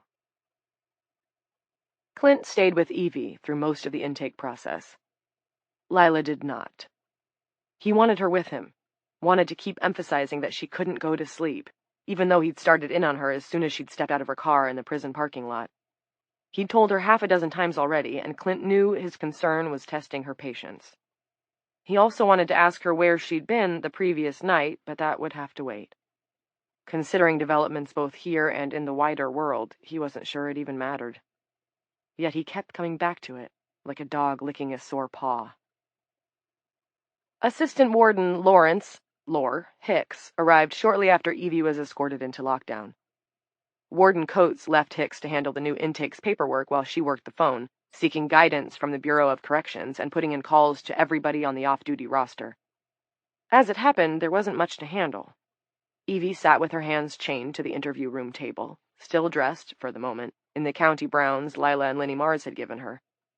Though her face was battered from repeated collisions with the mesh guard in Lila's cruiser, her eyes and mood were incongruously merry. To questions about her current address, relatives, and medical history, she gave back only silence. When asked for her last name, she said, "I've been thinking about that. Let's say Black. Black will do. Nothing against Doe, a deer, a female deer, but Black seems a better one for Black times. Call me Evie Black." "So it's not your real name?" Fresh from the dentist, Hicks spoke from a mouth that was still mushy from Novocaine. "You couldn't even pronounce my real names. "Give it to me anyway," Hicks invited. Evie only looked at him with those merry eyes. "How old are you?" tried Hicks. Here, the woman's cheerful expression drooped into what appeared to Clint to be a look of sorrow. "No age have I," she said, but then gave the assistant warden a wink, as if to apologize for something so orotund. Clint spoke up. There would be time for a full interview later, and in spite of everything that was going on, he could hardly wait. "Evie, do you understand why you are here?" "To know God, to love God, and to serve God," Evie replied. Then she raised her cuffed hands as far as the chain would allow, made a show of crossing herself, and laughed. She would say no more. Clint went to his office, where Lila had said she'd wait for him. He found her talking into her shoulder mic. She replaced it and nodded at Clint. "I've got to go. Thanks for taking her." "I'll walk you out." "Don't want to stick with your patient?" Lila was already headed down the hall to the inner main door and lifting her face so Officer Millie Olson's monitors could see she was a citizen, Joan Law, in fact, and not an inmate. Clint said, "The strip search and delousing is ladies only. Once she's dressed, I'll rejoin." "But you know all this," he thought. "Are you too tired to remember, or do you just not want to talk to me?" The door buzzed, and they went into the airlock-sized room between the prison and the foyer, a space so small it always gave Clint a mild case of claustrophobia. Another buzz, and they re-entered the land of free men and women, Lila leading. Clint caught up with her before she could go outside. "This Aurora, tell me again that I have to stay awake and I may scream." She was trying to look good-humored about it, but Clint knew when she was struggling to keep her temper. It was impossible to miss the lines of strain around her mouth and the bags under her eyes. She had picked a spectacularly luckless time to work the night shift, if luck had anything to do with it. He followed her to the car, where Reed Barrows was leaning with his arms folded across his chest. "You're not just my wife, Lila. When it comes to law enforcement in Doolin County, you're the big kahuna." He held out a hand with a piece of folded paper. "Take this, and get it filled before you do anything else." Lila unfolded the piece of paper. It was a prescription. "What's Pro-Vigil?" He put an arm over her shoulder and held her close, wanting to be certain Reed didn't overhear their conversation. "It's for sleep apnea." "I don't have that." "No, but it'll keep you awake." "I'm not screwing around, Lila. I need you awake, and this town needs you awake." She stiffened under his arm. "Okay. Do it fast before there's a run." "Yes, sir." His orders, well-meant as they might have been, clearly irritated her. "Just figure out my lunatic. If you can." She managed to smile. "I can always hit the evidence locker. We've got mountains of little white pills."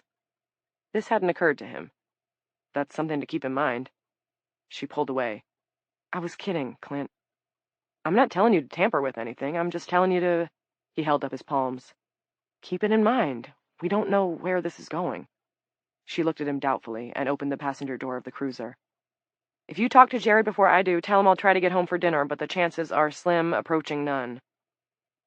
She got in the car, and before she rolled up the window to take full advantage of the air conditioning, he almost popped the question, in spite of Reed Barrows' presence and in spite of the sudden, impossible crisis that the news insisted was possible. It was a question he supposed men had been asking for thousands of years. "Where were you last night?" But instead, he said, and momentarily felt clever, "Hey, hon, remember Mountain Rest? It might still be blocked up. Don't try the shortcut."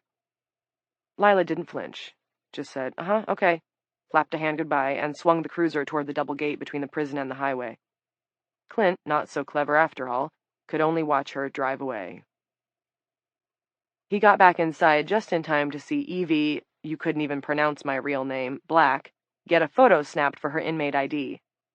Dawn Peters then filled her arms with bedding. "You look like a stoner to me, darling. Don't puke on the sheets." Hicks gave him a sharp look, but kept his Novocaine-numbed mouth shut. Clint, who'd had enough of Officer Peters to last a lifetime, did not. "Cut the shit." Peters swiveled his head. "You don't tell me." "I can write up an incident report, if you want," Clint said. "Inappropriate response. Unprovoked. Your choice." Peters glared at him, but only asked, "Since you're in charge of this one, what's her assignment?" "A10. "Come on, inmate," Peters said. "You're getting a soft cell. Lucky you." Clint watched them go, Evie with her arms full of bedding, Peters close behind. He watched to see if Peters would touch her, but of course he didn't. He knew Clint had an eye on him. 3.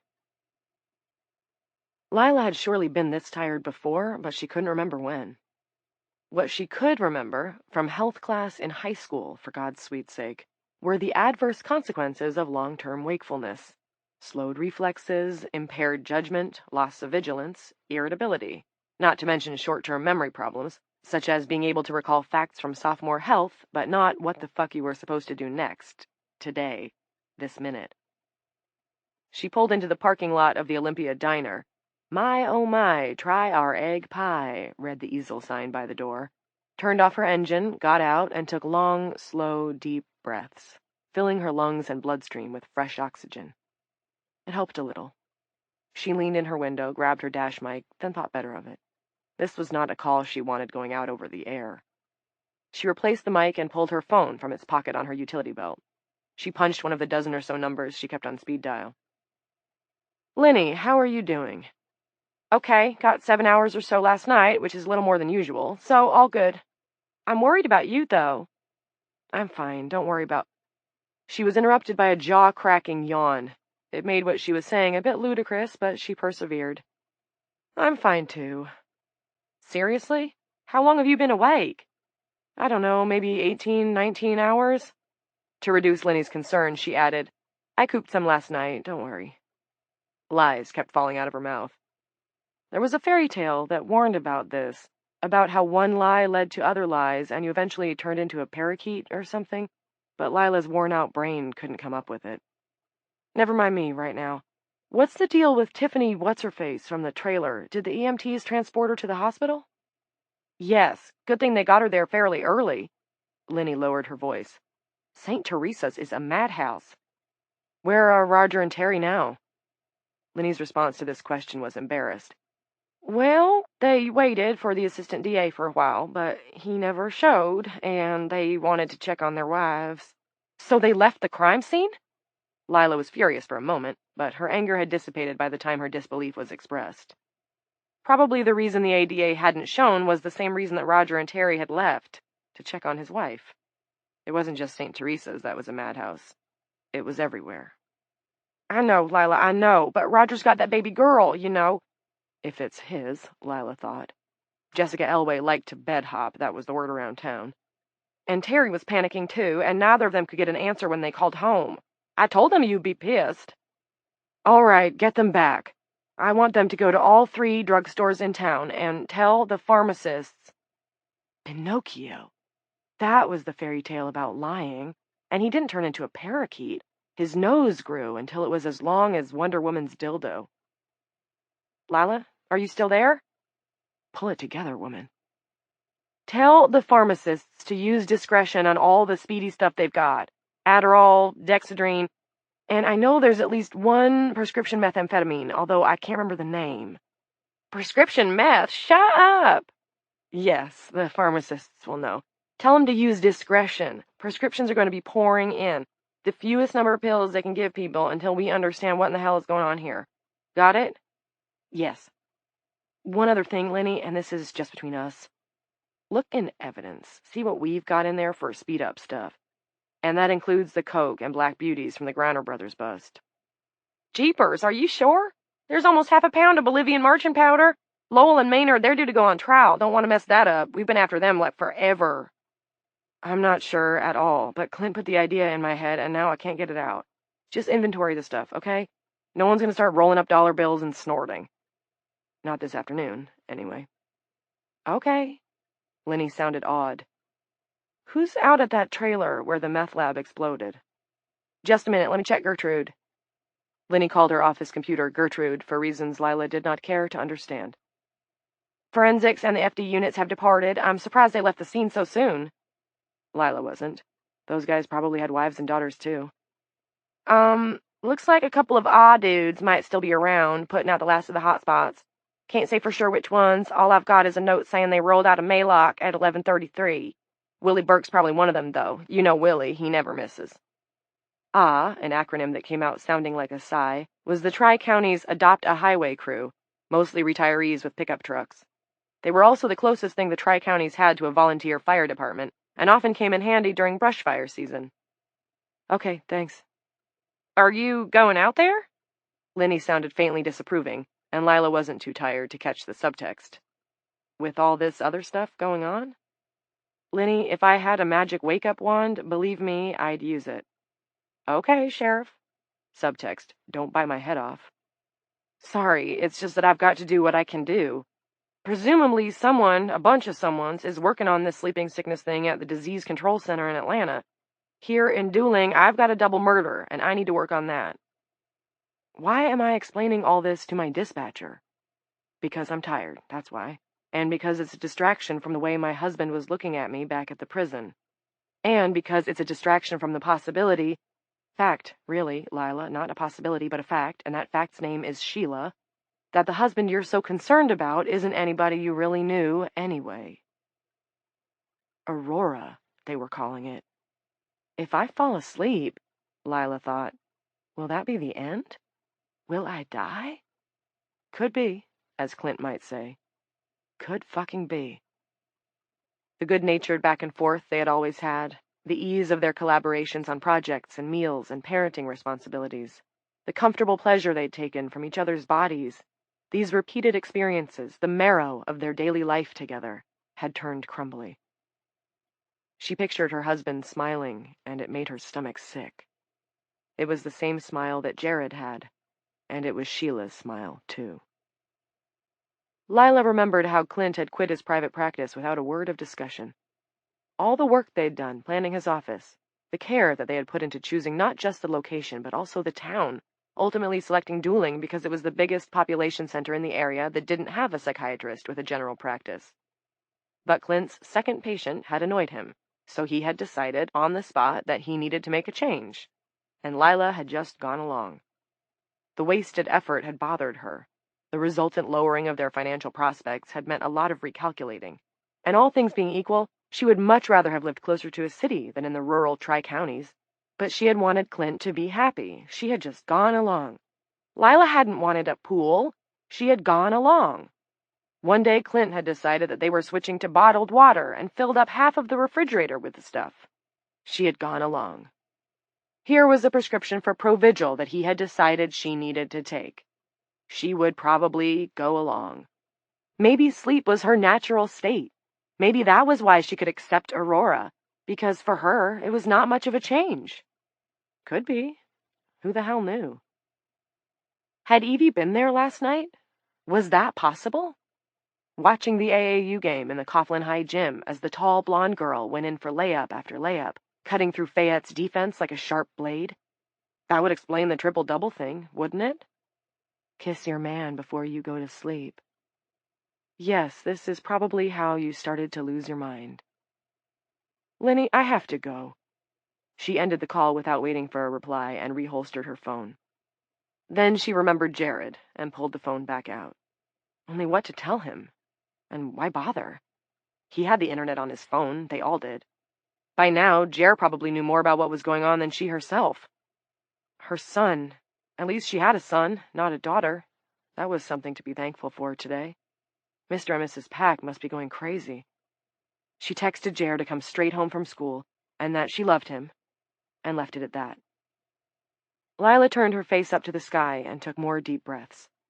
After almost a decade and a half of cleaning up the results of bad behavior, much of it drug-related, Lila Norcross was confident enough in her status and position to know that, although she would do her job to the best of her ability, she had very little personal stake in obtaining justice for a couple of dead meth chefs who, one way or another, had probably been destined to electrocute themselves on the great bug light of life. And she was politically savvy enough to know that nobody was going to be yelling for a quick solve, not with this panic-inducing Aurora thing going on. But the trailer out by Adams' lumberyard was where Evie Doe had made her Dooling County debut, and Lila did have a personal stake in freaky Evie. She hadn't dropped out of thin air. Had she left a car out there? Possibly one with an owner's registration in the glove compartment? The trailer was less than 5 miles away, no reason not to have a look-see. Only something else needed doing first. She went into the Olympia. The place was nearly deserted, both waitresses sitting at a corner booth, gossiping. One of them saw Lila and started to get up, but Lila waved her back. Gus Vereen, the owner, was planted on a stool by the cash register, reading a Dean Koontz paperback. Behind him was a small TV with the sound muted. Across the bottom of the screen ran a crawl reading, Aurora Crisis Deepens. I read that one, Lila said, tapping his book. The dog communicates using Scrabble tiles. Now you gone and spoiled it for me, Gus said. His accent was as thick as red-eye gravy. Sorry. You'll like it anyway. Good story. Now that we've got the literary criticism out of the way, coffee to go, black, make it an XL. He went to the bun and filled a large go-cup. It was black, all right. Probably stronger than Charles Atlas and as bitter as Lila's late Irish granny. Fine with her. Gus slipped a cardboard heat sleeve to the halfway point, snapped on a plastic cap, and handed it to her. But when she reached for her wallet, he shook his head. No charge, Sheriff. Yes, charge. It was an unbreakable rule, one summarized by the plaque on her desk reading, "No fat cops stealing apples." Because once you started taking stuff on the arm, it never stopped. And there was always a quid pro quo. She laid a 5 on the counter. Gus pushed it back. It ain't the badge, Sheriff. Free coffee for all the women folk today. He glanced at his waitresses. Ain't that so? Yes, one of them said, and approached Lila. She reached into the pocket of her skirt. And dump this in your coffee, Sheriff Norcross. It won't help the taste any, but it'll jumpstart you. It was a packet of Goody's headache powder. Although Lila had never used it, she knew Goody's was a Tri-Counties staple, right up there with Rebel Yell and cheese-covered hash browns. When you tore open the envelope and poured out the contents, what you had looked pretty much like the baggies of Coke they'd found in the Griner brothers' back shed, wrapped in plastic and stored in an old tractor tire, which was why they, and plenty of other dealers, used Goody's to cut their product. It was cheaper than Pedialyx. 32 milligrams of caffeine, the other waitress said. I had 2 already today. I ain't going to sleep until the Bright Boys solve this Aurora shit. No way. 4. One of the great benefits of being Dooling County's one and only animal control officer, maybe the only benefit, was having no boss lording it over him. Technically, Frank Geary answered to the mayor and the town council, but they almost never came to his little corner around the rear side of the nondescript building that also housed the Historical Society, the Recreation Department, and the assessor's office, which was fine with him. He got the dogs walked and quieted down. There was nothing like a handful of Dr. Tim's doggy chicken chips for that. Made sure they were watered, and checked that Maisie Wettermore, the high school volunteer, was due in at 6 to feed them and take them out again. Yes, she was on the board. Frank left her a note concerning various medications, then locked up and left. It did not occur to him until later that Maisie might have more important things on her mind than a few homeless animals. It was his daughter he was thinking about. Again. He'd scared her that morning. He didn't like to admit it, even to himself, but he had. Nana. Something about her had started to nag him. Not the Aurora, exactly, but something related to the Aurora. What was it? I'll return Elle's call, he thought. I'll do it just as soon as I get home. Only what he did first when he got to the little 4-room house he was renting on Ellis Street was to check the fridge. Not much going on in there. 2 yogurt cups, a moldy salad, a bottle of Sweet Baby Ray's barbecue sauce, and a case of Miner's Daughter oatmeal stout, a high-calorie tipple which he assumed must be healthy. It had oatmeal in it, didn't it? As he grabbed one, his phone went. He looked at Elaine's picture on the little screen and had a moment of clarity he could have done without. He feared the wrath of Elaine, a little, and his daughter feared the wrath of Daddy, only a little, he hoped. Were these things any basis for a family relationship? I'm the good guy here, he reminded himself, and took the call. Hey, Elle. Sorry I didn't get back to you sooner, but something came up. Pretty sad. I had to put Judge Silver's cat down, and then... Elaine wasn't about to be put off by the subject of Judge Silver's cat. She wanted to get right into it with him. And as usual, she had her volume turned up to 10 right from the jump. You scared the crap out of Nana. Thank you very much for that. Calm down, okay? All I did was tell her to draw her pictures inside, because of the green Mercedes. I have no idea what you're talking about, Frank. Remember when she first got the paper route, and she said she had to swerve onto the Nadelhof's lawn because some guy driving a big green car with a star on the front went up onto the sidewalk? You told me to let it go, and I did. I let it go. The words were spilling out faster and faster. Soon he'd be spitting them if he didn't get control of himself. What Elaine didn't understand was that sometimes he had to shout to be heard. With her, at least. The car that took out Judge Silver's cat was also a big green car with a star on the front. A Mercedes. I was pretty sure I knew who it belonged to when Nana had her close call. Frank, she said it swerved onto the sidewalk half a block down. Maybe so. Or maybe it was closer and she didn't want to scare us. Didn't want us to take away her paper route right after she got it. Just listen, okay? I let it go. I'd seen that Mercedes around the neighborhood many times, but I let it go. How many times had he said that? And why did it remind him of that song from Frozen, the one Nana had gone around singing until he'd been quite sure it would drive him mad? He was clutching the can of stout so hard he dented it, and if he didn't stop, he'd pop it wide open. But not this time. Not after he ran over Coco. Who's Coco? Coco, Judge Silver's cat. That could have been my kid, Elaine. Our kid. Long story short, that Mercedes belongs to Garth Flickinger right up the hill. The doctor? Elaine sounded engaged, at last. That's him. And when I talked to him, guess what? He was high, Elaine. I'm almost positive. He could barely form sentences. Instead of reporting him to the police, you went to his house? Like you went to Nana's school that time and shouted at her teacher when all the kids, including your daughter, could hear you ranting like a crazy person? Go ahead, drag it up, Frank thought, clenching the can harder. You always do. That, or the famous wall punch, or the time I told your father he was full of shit. Drag it up, drag it out. Elaine Nutting Geary's greatest hits. When I'm in my coffin, you'll be telling somebody about the time I hollered at Nana's second-grade teacher after she made fun of Nana's science project and made my daughter cry in her room. And when that one gets tired, you can reminisce about the time I yelled at Mrs. Fenton for spraying her weed killer where my daughter had to breathe it in while she was riding her trike. Fine. Make me the bad guy if that's what gets you through the day. But right now, I will keep my voice calm and level, because I can't afford to let you push my buttons this time, Elaine. Somebody has to watch out for our daughter, and it's pretty clear you're not up to the job. It was my duty as a father. Did that sound pompous? Frank didn't care.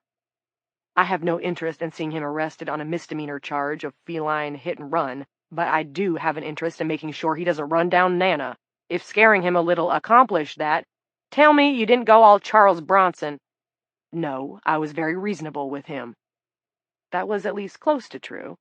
It was the car he hadn't been reasonable with. But he was sure a hotshit doc like Flickinger had mucho insurance. Frank, she said. What? I hardly know where to start. Maybe with the question you didn't ask when you saw Nana drawing in the driveway.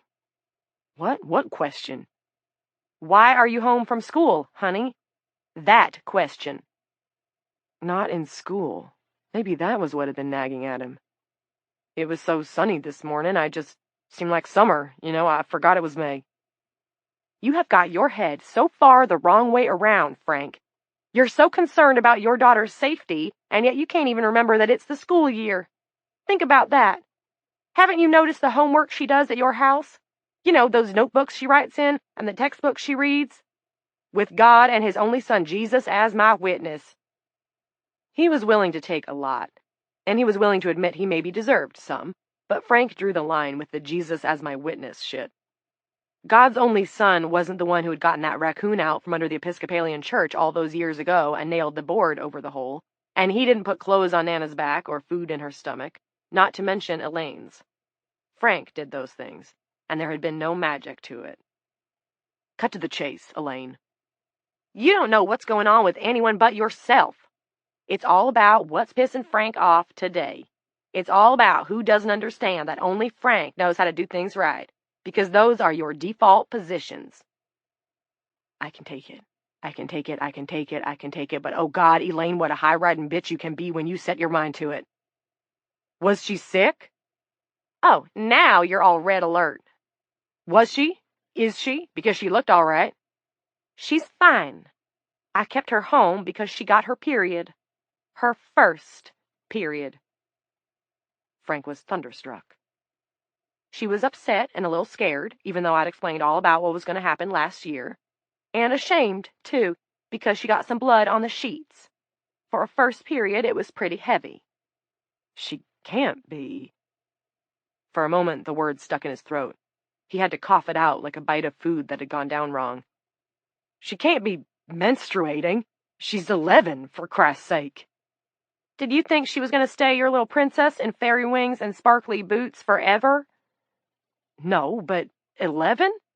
I started when I was 11, and that's not the point, Frank. Here's the point. Your daughter was crampy and confused and low-spirited. She was drawing in the driveway because that's a thing that always cheers her up, and here comes her daddy all riled up, bellowing. I was not bellowing! That was when the can of Miner's daughter finally gave way. Foam ran down his fisted hand and pattered to the floor. Bellowing and yanking her shirt, her favorite shirt. He was appalled to feel the prickle of tears. He had cried several times since the separation, but never while actually talking to Elaine. Deep down, he was afraid she would seize any weakness he showed, turn it into a crowbar, pry him wide open, and eat his heart. His tender heart. I was scared for her. Don't you understand that? Flickinger is a drunk or a doper or both. He's got a big car, and he killed Judge Silver's cat. I was afraid for her. I had to take action. I had to. You behave like you're the only person who ever feared for a child, but you're not. I fear for her, and you're the main thing that makes me afraid. He was silent. What she just said was almost too monstrous to comprehend. Keep this up, and we'll be back in court, re-evaluating your weekends and visiting privileges. Privileges, Frank thought. Privileges. He felt like howling. This was what he got for telling her how he actually felt. How is she now? Okay, I guess. Ate most of her lunch, then said she was going to take a nap. Frank actually rocked back on his heels and dropped the dented can of suds to the floor. That was what had been nagging him, not the question of what Nana was doing home from school. He knew what her response to being upset was. She slept it off, and he had upset her. Elaine, haven't you been watching TV? What? Not understanding this sudden U-turn in the conversation. I caught up on a couple of Daily Show episodes on TiVo.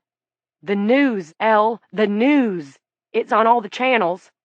What are you talking about? Have you gone Get her up, Frank roared. If she's not asleep yet, get her up. Do it now. You're not making sense. Only he was making perfect sense. He wished he wasn't. Don't ask questions, just do it, right now.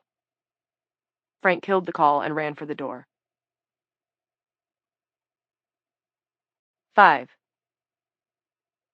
Jared was set up under cover when Eric, Kurt, and Kent came tromping through the woods from the direction of the high school, making plenty of noise, laughing, and bantering. It's gotta be a hoax. That was Kent, he thought, and there was less enthusiasm in his voice than earlier when Jared had overheard him in the locker room. Word had gotten around about Aurora. Girls had been crying in the hallways. A few guys, too. Jared had observed one of the math teachers, the burly one with the beard who wore the cowboy snap shirts and coached the debate team, telling a couple of weeping sophomores that they needed to compose themselves and that everything was going to be okay. Mrs. Layton, who taught civics, stalked up and stuck her finger into his shirt right between two of the fancy snaps. Easy for you to say, she had yelled. You don't know anything about this. It's not happening to men. It was weird. It was more than weird. It gave Jared the staticky feeling that accompanied a major storm, the sickly purple clouds piling up and flashing with inner lightning. The world didn't seem weird then. The world didn't seem like the world at all, but like another place that you had been flipped into. It was a relief to have something else to focus on, at least for a little while. He was on a solo mission. Call it Operation Expose These Pricks. His father had told him that shock therapy, ECT was what they called it these days, was actually an effective treatment for some mentally ill people, that it could produce a palliative effect in the brain. If Mary asked Jared what he thought he was accomplishing by doing this, he would tell her it was like ECT. Once the whole school got a look and a listen at Eric and his stooges trashing poor old Essie's place and cracking wise about her boobs, which was, Jared was certain, exactly what they would do, it might shock them into being better people. Moreover, it might shock some other people into being a little more careful about who they went on dates with.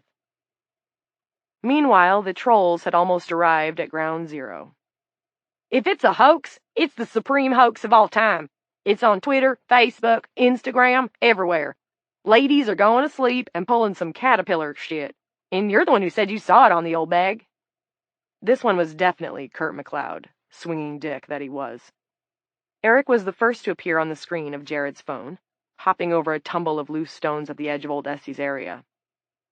Essie, baby, honey, you around? Kent wants to crawl inside your cocoon and warm you up. The spot that Jared had selected for his stakeout was a thicket of fern about 30 feet from the lean-to. It appeared dense from the outside, but was mostly bare earth in the middle. There were a few bits of orange-white fur on the ground where some animal had camped, probably a fox.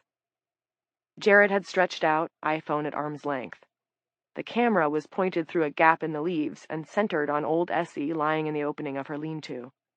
Just as Kent had said, there was a growth on her face, and if it had been like cobwebs earlier, it was solid now, a white mask, exactly like the ones that everyone had now seen on their phones, on news and social media sites. That was the one part that made him uncomfortable. The homeless woman sprawled out there, defenseless, sick with the Aurora stuff. If Jared gave Lila his ECT explanation, he wondered what she would say about him just videoing it instead of putting a stop to it. That was where the structure of his logic began to creak. His mother had taught him to stand up for himself and for others, especially girls. Eric squatted at the opening of the lean-to beside old Essie's white-wrapped face. He had a stick in his hand. "Kent!" "What?" Kent had stopped a few steps away. He was scratching the neck of his t-shirt and looking anxious. Eric touched the stick against Essie's mask, then drew away. Strands of the whitish material trailed from the stick. "Kent! I said what?" The other boy's voice had lifted to a higher pitch, almost a squeak. Eric shook his head at his friend as if he were surprised and disappointed. "This is a hell of a load you blew on her face." The roar of laughter that came from Kurt made Jared twitch, and the bush rattled a little around him.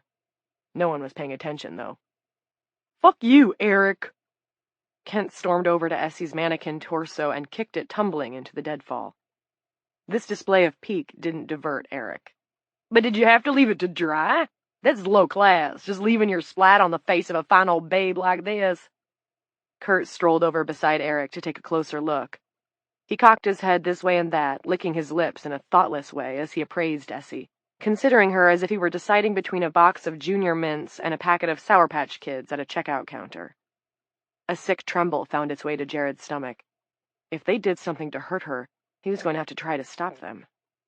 Except that there was no way he could stop them, because there were 3 of them and only 1 of him, and this wasn't about doing what was right or social media, ECT, or making people think. This was about Mary, and about proving to her that he was better than Eric, and really, given the circumstances, was that true? If he were so much better than these guys, he wouldn't be in this fix. He'd already have done something to make them quit. "I'd give you $50 to bone her," said Kurt. He turned to Kent. "Either of you. Cash on the line." "Whatever," said Kent. In his sulk, he had followed the mannequin torso to where he had kicked it, and now he was stomping on it, cracking up the chest cavity with little pop-pop-pops of shattering plastic. "Not for $1 million." Eric, still perched in a squat by the mouth of the lean-to, pointed the stick at his friend. "But for $100, I'll poke a hole right here." He lowered the stick to tap Essie's right ear. "And I'll piss into it." Jared could see Essie's chest rise and fall. "Seriously? 100? It was clear that Kurt was tempted, but $100 was a significant amount of bread. "Nah, I'm just teasing." Eric winked at his buddy. "I wouldn't make you pay for that. I'll do it for free." He leaned over Essie, probing with the tip of the stick to dig through the webbing to her ear. Jared needed to do something. He couldn't just watch and record and let them do this to her. "So why aren't you moving?" he asked himself, even as his iPhone, squeezed tight in his damp hand, popped up, whoops, and landed with a crunch in the brush. 6. Even with the pedal to metal, the little animal control pickup would do no more than 50. Not because of a governor on the engine, the pickup was just old and on its second trip around the clock. Frank had petitioned the town council for a new one on several occasions, and the answer had always been the same. "We'll take it under advisement." Driving hunched over the wheel, Frank imagined pounding several of those small-town politicians to a pulp. And what would he say when they begged him to stop? "I'll take it under advisement." He saw women everywhere. None of them were alone. They were clustered in groups of 3 and 4, talking together, embracing, some of them crying. None of them looked at Frank Geary, even when he blew through stop signs and red lights. This is the way Flickinger must drive when he's stoned, he thought. Watch out, Geary, or you'll run over someone's cat. Or someone's kid. But Nana. His phone went. He pushed answer without looking. It was Elaine, and she was sobbing. "She's asleep and won't wake up, and there's goo all over her face. White goo like cobwebs." He passed 3 women hugging it out on a street corner. They looked like guests on some therapy show. "Is she breathing?" Yes, I can see the stuff moving, fluttering out, and then kind of sucking in. Oh, Frank, I think it's in her mouth and on her tongue. I'm going to get my nail scissors and cut it off." An image filled his mind, one so brilliant and ghastly real that for a moment the street ahead of him was blotted out. Kinswoman Susanna Brightleaf, battening on her husband's nose. "No, Elle, don't do that." "Why not?" Watching The Daily Show instead of the news when the biggest thing in history was happening, how stupid could you get? But that was the former Elaine Nutting of Clarksburg, West Virginia. That was Elaine right down to the ground. High on judgmental pronouncements, low on information. Because it wakes them up, and when they wake up, they're crazy. No, not crazy, more like rabid. "You're not telling me Nana would never—" If she's even Nana anymore, Frank thought. Kinsman Brightleaf sure didn't get the sweet and docile woman he was no doubt used to. "Elaine, honey, turn on the television and you'll see it for yourself." "What are we going to do?" "Now, you ask me," he thought. "Now that your back is to the wall, it's, oh, Frank, what are we going to do?" He felt a sour, dismaying satisfaction. His street, finally, thank God. The house was ahead. This was going to be all right. He would make it all right. "We're going to take her to the hospital," he said. "By now, they probably know what's going on." They'd better. They'd just better. Because this was Nana, his little girl. Chapter 7. 1. While Reed Dempster was chewing her thumbnail bloody, deciding whether or not to drop a dime on Officer Don Peters, a Heathrow to JFK flight, a 767, 3 hours southwest of London, at cruising speed over the Atlantic, radioed to air traffic control to report an outbreak of some sort and consult on the proper course of action. "We've got 3 passengers, one's a young girl, and they seem to have developed we're not sure. Doctor on board is saying that it's possibly a fungus or a growth. They're asleep, or at least they seem to be asleep, and the doctor is telling us their vitals are normal, but there's concern about their airways being, blocked, so I guess he's going to—" The exact nature of the interruption that occurred next was unclear. There was a commotion, metallic clattering and screeching, shouts. "They can't be in here! Get them out of here!" And the roar of what sounded like an animal. The cacophony continued for almost 4 minutes, until the 767's radar trail broke off, presumably at the moment it made impact with the water. 2. Dr. Clinton Norcross strode down Broadway toward his interview with Evie Black, notepad in his left hand and clicking his pen in his right. His body was in Dooling Correctional, but his mind was wandering around in the dark on Mountain Rest Road and worrying over what it was Lila was lying about. And maybe who she was lying about. A few yards away, upstairs in a B-wing cell, Nell Seeger, Dooling Correctional inmate number 4609198-1, 5-10, Class B possession with intent to distribute, sat up in her top bunk to thumb off the television. The small TV, a flat screen about as thick as a closed laptop, rested on the ridge at the foot of the bunk. It had been showing the news. Nell's Sally and off-again, on-again lover, Celia Frode, not quite halfway through her 1 to 2 years, Class D possession, second offense, had been watching from her place at their unit's single steel desk. She said, "Thank goodness, I can't take any more of this madness. Now what are you going to do?" Nell lay back down and rolled over on her side, facing the painted square on the wall where the school pictures of her 3 kids were pasted in a row. "Nothing personal, darling, but I'm going to take a rest. I'm awful beat." "Oh," Celia understood right away. "Well, all right. Sweet dreams, Nell." "I hope so," said Nell. "Love you. You can have any of my stuff that you want."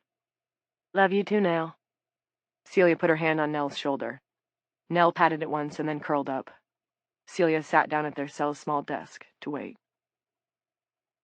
When Nell was snoring softly, Celia stood up and peeked at her. Strands were curling around her Cellie's face, fluttering and falling and splitting into more strands, waving like seaweed in a gentle tide. Nell's eyes were rolling under her eyelids. Was she dreaming about them, together on the outside, sitting on a picnic blanket somewhere, maybe the beach? No, probably not. Probably Nell was dreaming about her kids. She wasn't the most demonstrative partner that Celia had ever taken up with. Sure wasn't much of a conversationalist. But Nell had a good heart, and she loved her kids, was always writing to them. It would be awfully lonely without her. What the hell, thought Celia, and decided to take a lie down herself. 3. 30 miles east of Dooling Correctional, and at about the same time Nell was drifting off, two brothers sat handcuffed to a bench in the Coughlin County Courthouse.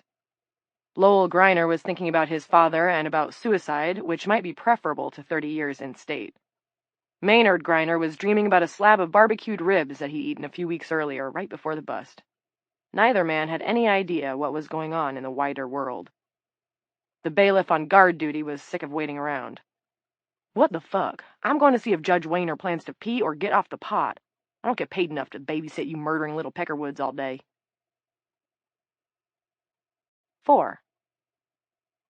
As Celia decided to join Nell in sleep, as the bailiff entered a conference room to consult with Judge Wayner, as Frank Geary sprinted across the lawn of the house he had once lived in, his only child in his arms, and his estranged wife steps behind him, while these things were happening, 30 or so civilians attempted an impromptu assault on the White House. The vanguard, 3 men and 1 woman, all young, all to the naked eye unarmed, began to climb the White House fence.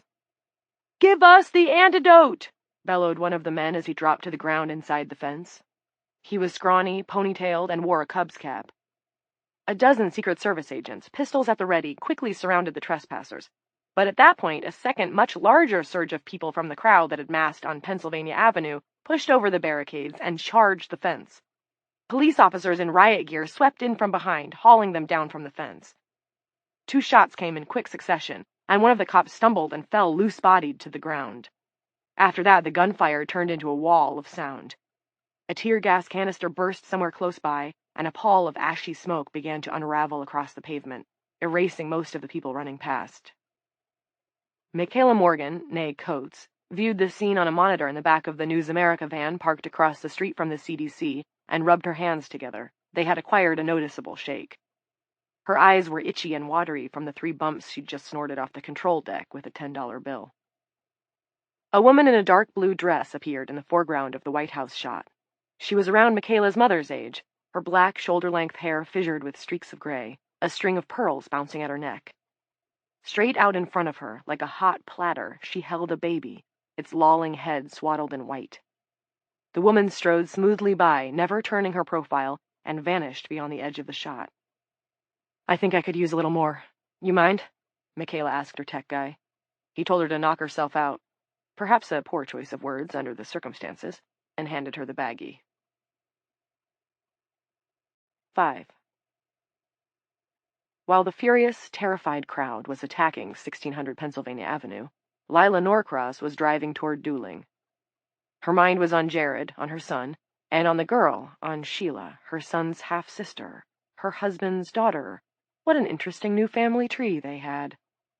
Wasn't there something similar around their mouths, Sheila's and Clint's, that crafty little upturn at the corners? Was she a liar, too, like her father? Could be. And was the girl tired, like Lila was tired, still feeling the effects of all that running and jumping she'd done the previous night? If she was, well then, that was something else they had in common, something besides just Clint and Jared. Lila wondered if she should just go to sleep, abdicate from the whole mess. It would certainly be easier. She wouldn't have thought that a few days ago. A few days ago, she would have seen herself as strong and decisive and in control. When had she ever challenged Clint? Not once, it seemed to her in the light of her new understanding. Not even when she'd found out about Sheila Norcross, the girl who bore his last name, and her last name, too. Pondering these things, Lila turned onto Main Street. She hardly registered the tan compact that swung left past her, and went blasting up the hill in the direction from which she'd just come. The compact's driver, a middle-aged woman, was taking her mother to the hospital in Maylock. In the back seat of the automobile, the middle-aged woman's elderly father, never the most cautious of men, a tosser of young children into swimming pools, a bedor of trifectas, a cavalier gobbler of pickled sausages in foggy jars on the counters of roadside general stores, was using the edge of an ice scraper to separate the webbing covering his wife's face. "She'll suffocate!" he yelled. "The radio said not to!" the middle-aged woman yelled back, but her father was his own man, right to the end, and continued to carve apart the growth on his wife's face. 6. And Evie was almost everywhere. She was a fly in the 767, crawling down to the bottom of a highball glass and dabbing her legs in the residue of a whiskey and coke moments before the plane's nose connected with the ocean's surface. The moth that fluttered around the fluorescent bar in the ceiling of Nell Seeger and Celia Frode's prison cell was also Evie. She was visiting the Coughlin courthouse, behind the grid of the air duct in the corner of the conference room, where she peered through the shiny black eyes of a mouse. On the White House lawn, as an ant, she moved through the still warm blood of a dead teenage girl. In the woods where Jared ran from his pursuers, she was a worm beneath his shoes, nosing in the soil, blind and many-segmented. Evie got around. Chapter 8. 1. Memories of freshman track came back to Jared as he fled through the trees. Coach Drefort had said Jared was a comer. "I got plans for you, Norcross, and they involve winning a whole mess of shiny medals," Coach Drefort had said. At the end of that season, Jared finished 5th out of 15 in his group at regionals in the 8,000 meter, outstanding for a frosh.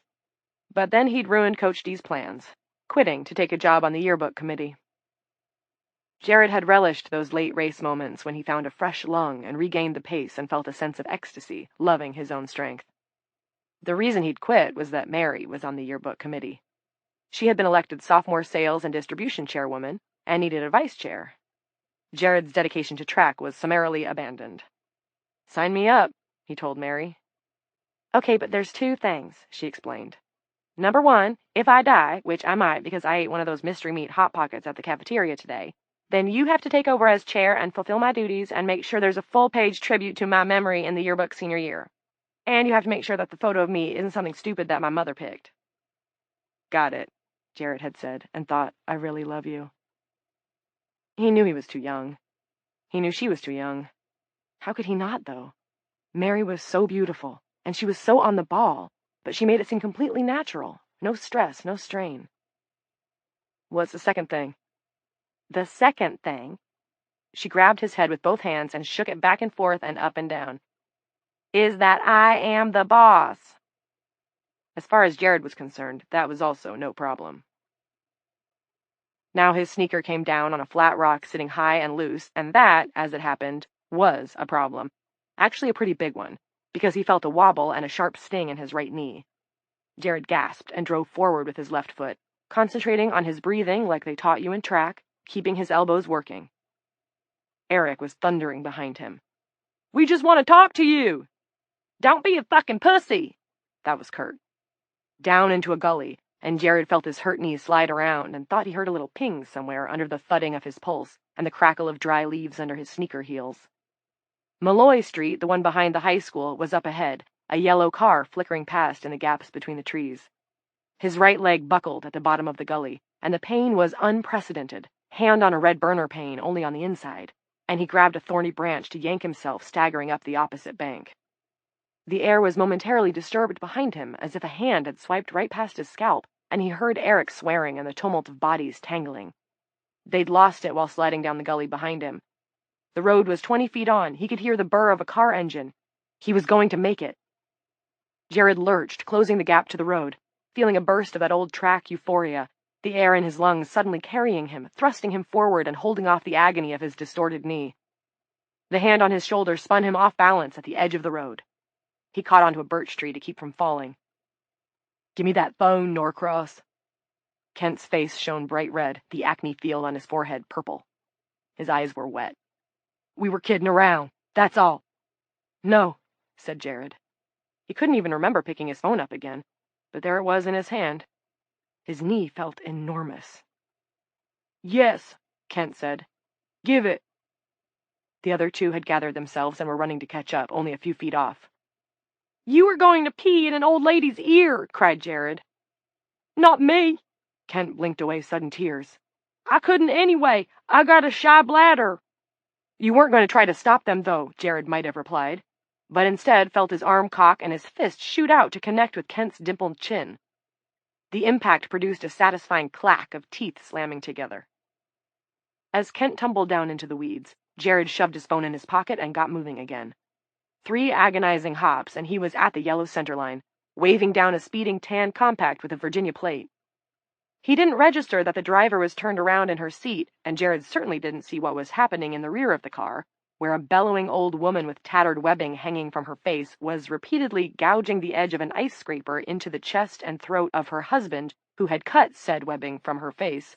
But he did note the compact's erratic progress, as it jerked right, left, almost out of control. Jared tried to twist away, wishing himself small, and was just congratulating himself on his evasion technique when the compact hit him and sent him flying. 2. "Hey, get your hands off my booth." Ree had gotten Officer Lampley's attention by knocking on the front window of the booth, a major no-no. "What do you want, Ree?" "The warden, officer," said Ree, elaborately and unnecessarily mouthing the words, which Vanessa Lampley could hear perfectly fine via the vents situated under the panes of bulletproof glass. "I need to see the warden about something wrong. Her and no one else. I'm sorry, officer, that's the only way. How it's got to be." Van Lampley had worked hard to cultivate her reputation as a firm but fair officer. For 17 years, she patrolled the cell blocks of Dooling Correctional, and she'd been stabbed once, punched several times, kicked even more times, choked, had drippy shit flung at her, and been invited to go and fuck herself in any number of ways and with a variety of objects, many of them unrealistically large or dangerously sharp. Did Van sometimes draw on these memories during her arm wrestling matches? She did indeed, although sparingly, usually only during significant league bouts. Vanessa Lampley competed in the Ohio Valley Slammers League Women's A Division. The memory of the time that a deranged crack addict dropped a chunk of brick from the second level of B-Wing down onto Vanessa's skull, resulting in a skull contusion and a concussion, had, in fact, helped her take it over the top in both of her championship victories. Anger was excellent fuel if you refined it correctly. In spite of these regrettable experiences, she was forever conscious of the responsibility that went with her authority. She understood that no one wanted to be in prison. Some people, however, needed to be. It was unpleasant, both for them and for her. If a respectful attitude was not maintained, it would be more unpleasant, for them and for her. And although Ree was all right, poor kid had a big scar on her forehead that told you she hadn't had the easiest ride through life, it was disrespectful to make unreasonable requests. The warden wasn't available for on-the-spot one-on-ones, especially with a medical emergency happening. Van had serious worries of her own concerning what she'd read on the internet about Aurora on her last break, and the directive from above that everyone needed to stay for a second shift. Now McDavid, looking on the monitor like she belonged not in a cell but in a sarcophagus, had been put under quarantine. Van's husband, Tommy, when she called him at their house, insisted he would be fine on his own for as long as she needed to stay, but she didn't believe it for a second. Tommy, on disability for his hips, couldn't make a grilled cheese sandwich for himself. He'd be eating pickles out of a jar until she got home. If Van wasn't allowed to lose her head about any of that, then neither was Reed Dempster or any other inmate. "No, Ree, you need to lower your sights. You can tell me or you can tell no one. If it's important enough, I'll take it to the warden. And why'd you touch my booth? Damn it, you know you can't do that. I should put you on bad report for that." "Officer," Ree, on the other side of the window, put her hands together in supplication. "Please, I'm not lying. Something wrong happened, and it's too wrong to let go. And you're a lady, so please understand that." Ree wrung her clasped hands in the air. "You're a lady, okay?" Van Lampley studied the inmate, who was on the raised concrete apron in front of the booth and praying to her like they had anything in common besides their double X chromosomes. "Ree, you're right up against the line here. I'm not kidding." "And I'm not lying for prizes. Please believe me. It's about Peters. And it's serious. Warden needs to know. Peters. Van rubbed her immense right bicep, as was her habit when a matter called for consideration. The bicep was inked with a gravestone for Your Pride. Under the words on the stone was a picture of a flexed arm. It was a symbol of all the opponents she'd bent back. Knuckles on the table, thank you for playing. A lot of men wouldn't arm wrestle her. They didn't want to risk the embarrassment. They made excuses, shoulder tendinitis, bad elbow, etc. Lying for prizes was a funny way to put it, but somehow apt. Don Peters was the lying for prizes type. If I hadn't jacked my arm pitching high school ball, I hope you understand that I'd break you down right quick, Lampley, the little asswipe had explained to her once when a group of them were having beers at the squeaky wheel. I don't doubt it, Donnie, she'd replied. Ree's big secret was probably bunk, and yet Don Peters. There had been loads of complaints about him, the kind that maybe you did have to be a woman to truly relate to. Van raised the cup of coffee that she'd forgotten she had. It was cold. Okay, she supposed she could walk Ree Dempster down to see the warden. Not because Vanessa Lampley was going soft, but because she needed a fresh cup. After all, as of now, her shift was open-ended. All right, inmate, this once. I'm probably wrong to do it, but I will. I just hope you've thought this through. I have, officer, I have. I've thought and thought and thought. Lampley buzzed Tig Murphy to come down and spell her in the booth. Said she needed to take 10. 3. Outside the soft cell, Peters was leaning against the wall and scrolling through his phone. His mouth curled into a perplexed frown. I hate to bother you, Dawn. Clint chinned toward the cell door, but I need to talk to this one. Oh, it's no bother, Doc. Peters clicked his phone off and summoned a palo-palamine grin that they both knew was as real as the Tiffany lamps that got sold at the bi-weekly flea market in Maylock. A couple of other things that they both knew to be true. One, it was a violation of policy for an officer to be screwing around with his phone while on deck in the middle of the day. And two, Clint had been trying to get Peters transferred or outright fired for months. 4 different inmates had personally complained of sexual harassment to the doctor, but only in his office under the seal of confidentiality. None of them were willing to go on record. They were afraid of payback. Most of these women had experienced a lot of payback. Some inside the walls, even more outside them. So McDavid's got this stuff too, huh? From the news? Any reason I need to be personally concerned here? Everything I'm seeing says it's ladies only, but you're the doc. As he'd predicted to Coates, a half-dozen attempts to get through to the CDC had failed. Nothing but a busy signal.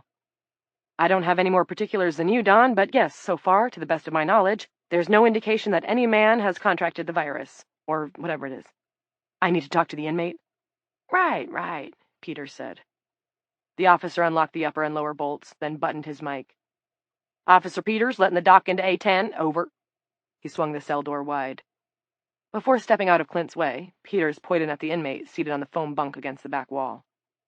I'm going to be right here, so it would be unwise to try anything on the doc, all right? That clear? I don't want to use force on you, but I will. We clear? Evie didn't look at him. Her attention was fixed on her hair. She was dragging her fingers through it, picking at the tangles. I understand. Thank you for being such a gentleman. Your mother must be very proud of you, Officer Peters. Peters hung in the doorway, trying to decide if he was being dicked with. Of course his mother was proud of him. Her son served on the front lines of the war on crime. Clint tapped him on the shoulder before he could figure it out. Thanks, Don. I'll take it from here. 4. Ms. Black? Evie? I'm Dr. Norcross, the psychiatric officer at this facility. Are you feeling calm enough to have a talk? It's important that I get a sense of where your head is at, how you're feeling, whether you understand what's going on, what's happening, if you have any questions or concerns. Sure, let's chat. Roll the old conversational ball. How are you feeling? I feel pretty good. I don't like the way this place smells, though. There's a certain chemical aroma. I'm a fresh air person, a nature girl, you could say. I like a breeze. I like the sun, earth under my feet. Cue the soaring violins. I understand. Prison can feel very close. You understand that you're in a prison, right?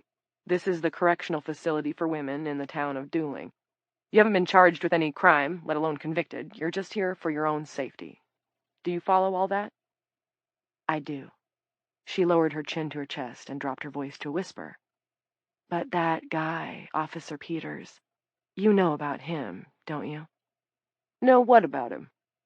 He takes things that don't belong to him. What makes you say that? What sort of things? I'm just rolling the conversational ball. I thought you wanted to do that, Dr. Norcross.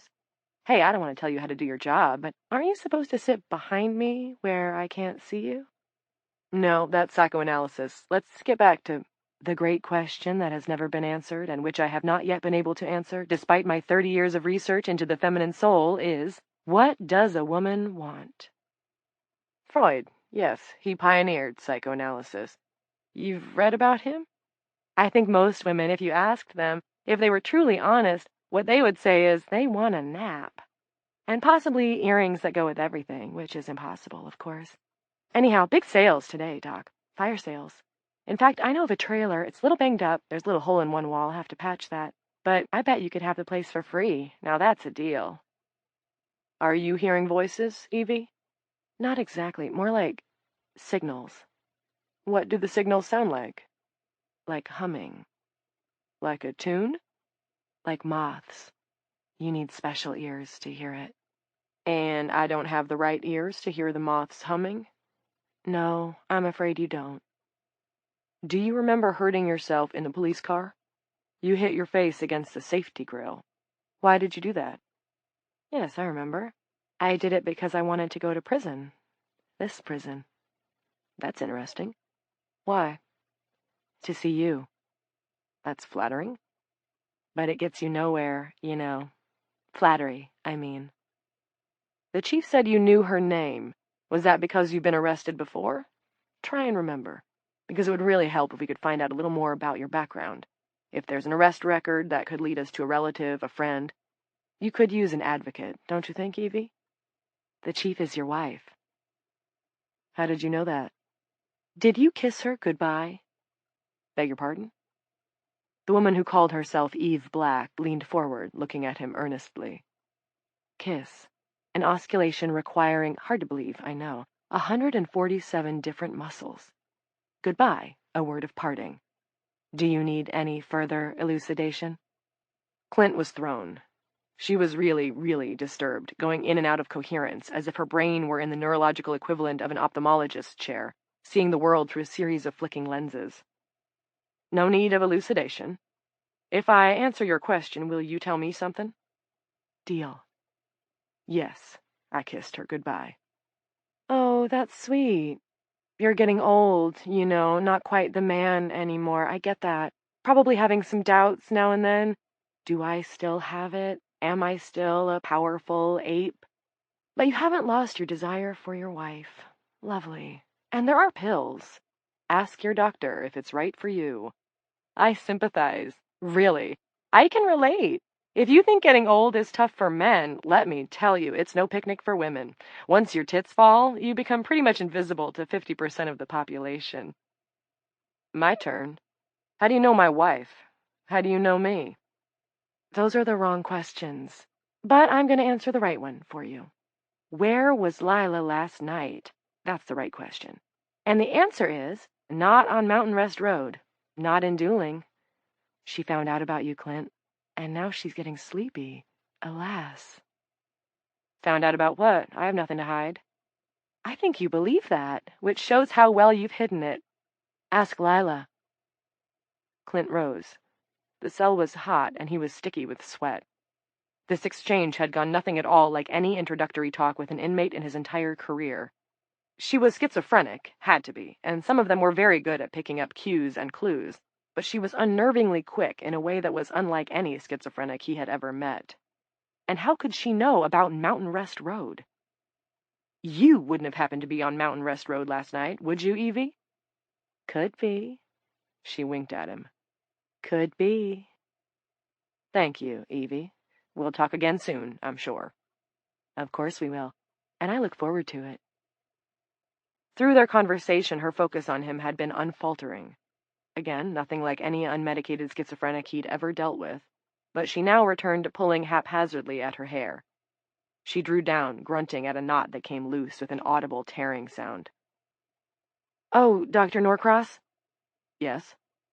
"Your son's been injured. I'm sorry." Chapter 9. 1. Dozing in the shade of a sycamore, his head propped on his balled-up yellow fire jacket, faintly smoldering pipe resting on the chest of his faded work shirt, Willie Burke, the adopt-a-highwayman, was a picture. Well known for his poaching of fish and game on public lands, as well as for the potency of his small-batch moonshine, renowned for never having been caught poaching fish and game or cooking corn, Willie Burke was a perfect human evocation of the state motto, a fancy Latin phrase that translated as, "Mountaineers are always free." He was 75. His gray beard fluffed up around his neck, and a ratty caisson with a couple of lures snagged in the felt rested on the ground beside him. If someone else wanted to try to catch him for his various offenses, that was life, but Lila turned a blind eye. Willie was a good man who worked a lot of town services for free. He'd had a sister who had died of Alzheimer's, and before she'd passed, Willie had cared for her. Lila used to see them at firehouse chicken dinners. Even as Willie's sister had stared off with her glazed eyes, Willie had kept up a patter, talking to her about this and that while he cut up her chicken and fed her bites. Now Lila stood over him and watched his eyes move under the lids. It was nice to see that at least one person wasn't about to allow a worldwide crisis to disturb his afternoon.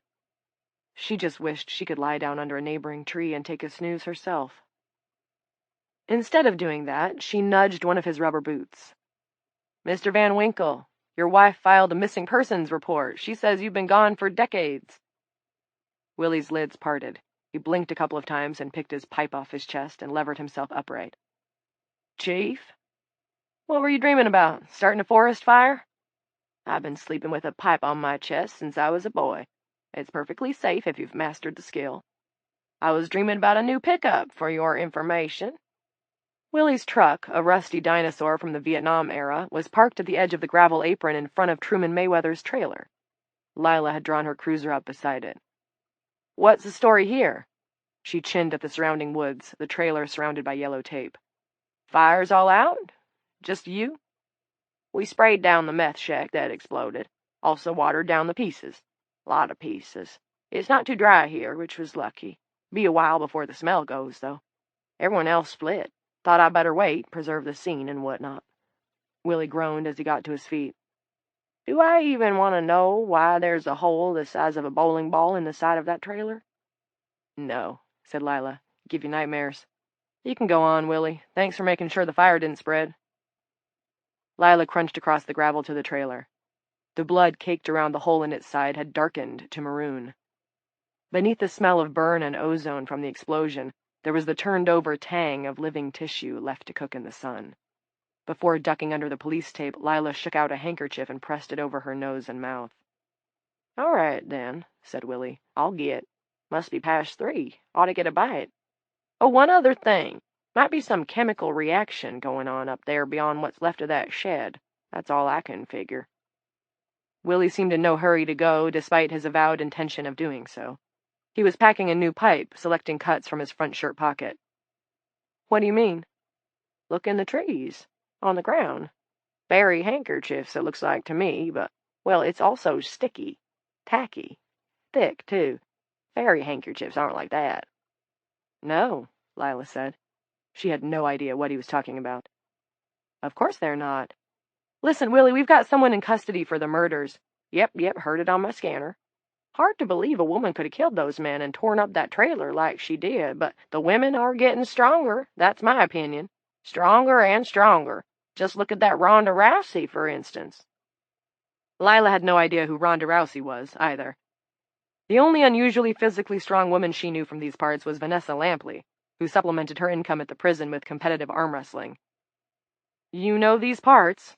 "Well, not like the back of my hand, but I know 'em a country fair," he agreed, tamping the fresh load in his pipe with a nicotine-yellowed thumb. "That woman had to get here somehow, and I doubt if she walked. Can you think of any place she might have parked a car? Somewhere off the road?" Willie set a match to his pipe and considered. "Well, you know what? The Appalachian Power Company lines go through about half a mile yonder." He pointed up the hill in the direction of the meth shed. "Run all the way to Bridger County. Someone with a four-wheel drive might could get into that cut from Pennyworth Lane, though I wouldn't try it in any vehicle I'd paid for myself." He glanced up at the sun. "Time for me to roll. If I hurry back to the station, I'll be in time for Dr. Phil." 2. There was nothing to see in the trailer that Terry Coombs and Roger Elway would not have already photographed, and nothing which might have helped to place Evie Black at the scene. No purse, no wallet. Lila wandered through the wreckage until she heard the sound of Willie's pickup rattling down to the main highway. Then she crossed the relic-laden gravel in front of the trailer, ducked under the yellow tape, and walked back to the meth shed. "Half a mile yonder," Willie had said, and although the overgrowth was too thick for Lila to see the power pylons from where she was standing, and wishing for an air mask, the reek of chemicals was still strong. She could hear the steady bzzz they made as they carried their high-voltage load to the homes and businesses of this little corner of the Tri-Counties. People who lived near those pylons claimed they caused cancer, and from what Lila had read in the papers, there was some convincing evidence. What about the sludge from the strip mines and the holding ponds that had polluted the groundwater, though? Maybe one of those was the culprit. Or was it a kind of poison casserole, the various man-made spices combining into various flavorful illnesses, cancers, lung diseases, and chronic headaches? And now a new illness, she thought. What had brought this one about? Not coal effluent, if it was happening all over the world. She started toward the bzz sound, and hadn't gone half a dozen steps before she saw the first of the fairy handkerchiefs, and understood what Willie had been talking about. You saw them in the morning, mostly, spider webs, jeweled with dew.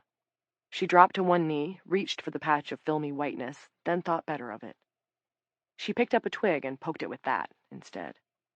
Thin strands stuck to the end of the twig and seemed to either evaporate or melt into the wood, which was impossible, of course, a trick of her tired eyes. There could be no other explanation. She thought about the cocoons that were growing on women who fell asleep, and wondered if this could possibly be the same stuff. One thing seemed obvious, even to a woman as exhausted as she was. It looked like a footprint. "At least it does to me," she said out loud. She took her phone from her belt and photographed it. There was another beyond the first, then another and another. No doubt about it now. They were tracks, and the person who'd made them had been walking toward the meth shed and the trailer. White webbing also clung to a couple of tree trunks, each forming the vague outline of a hand, as if someone had either touched them going by or leaned against them to rest or to listen.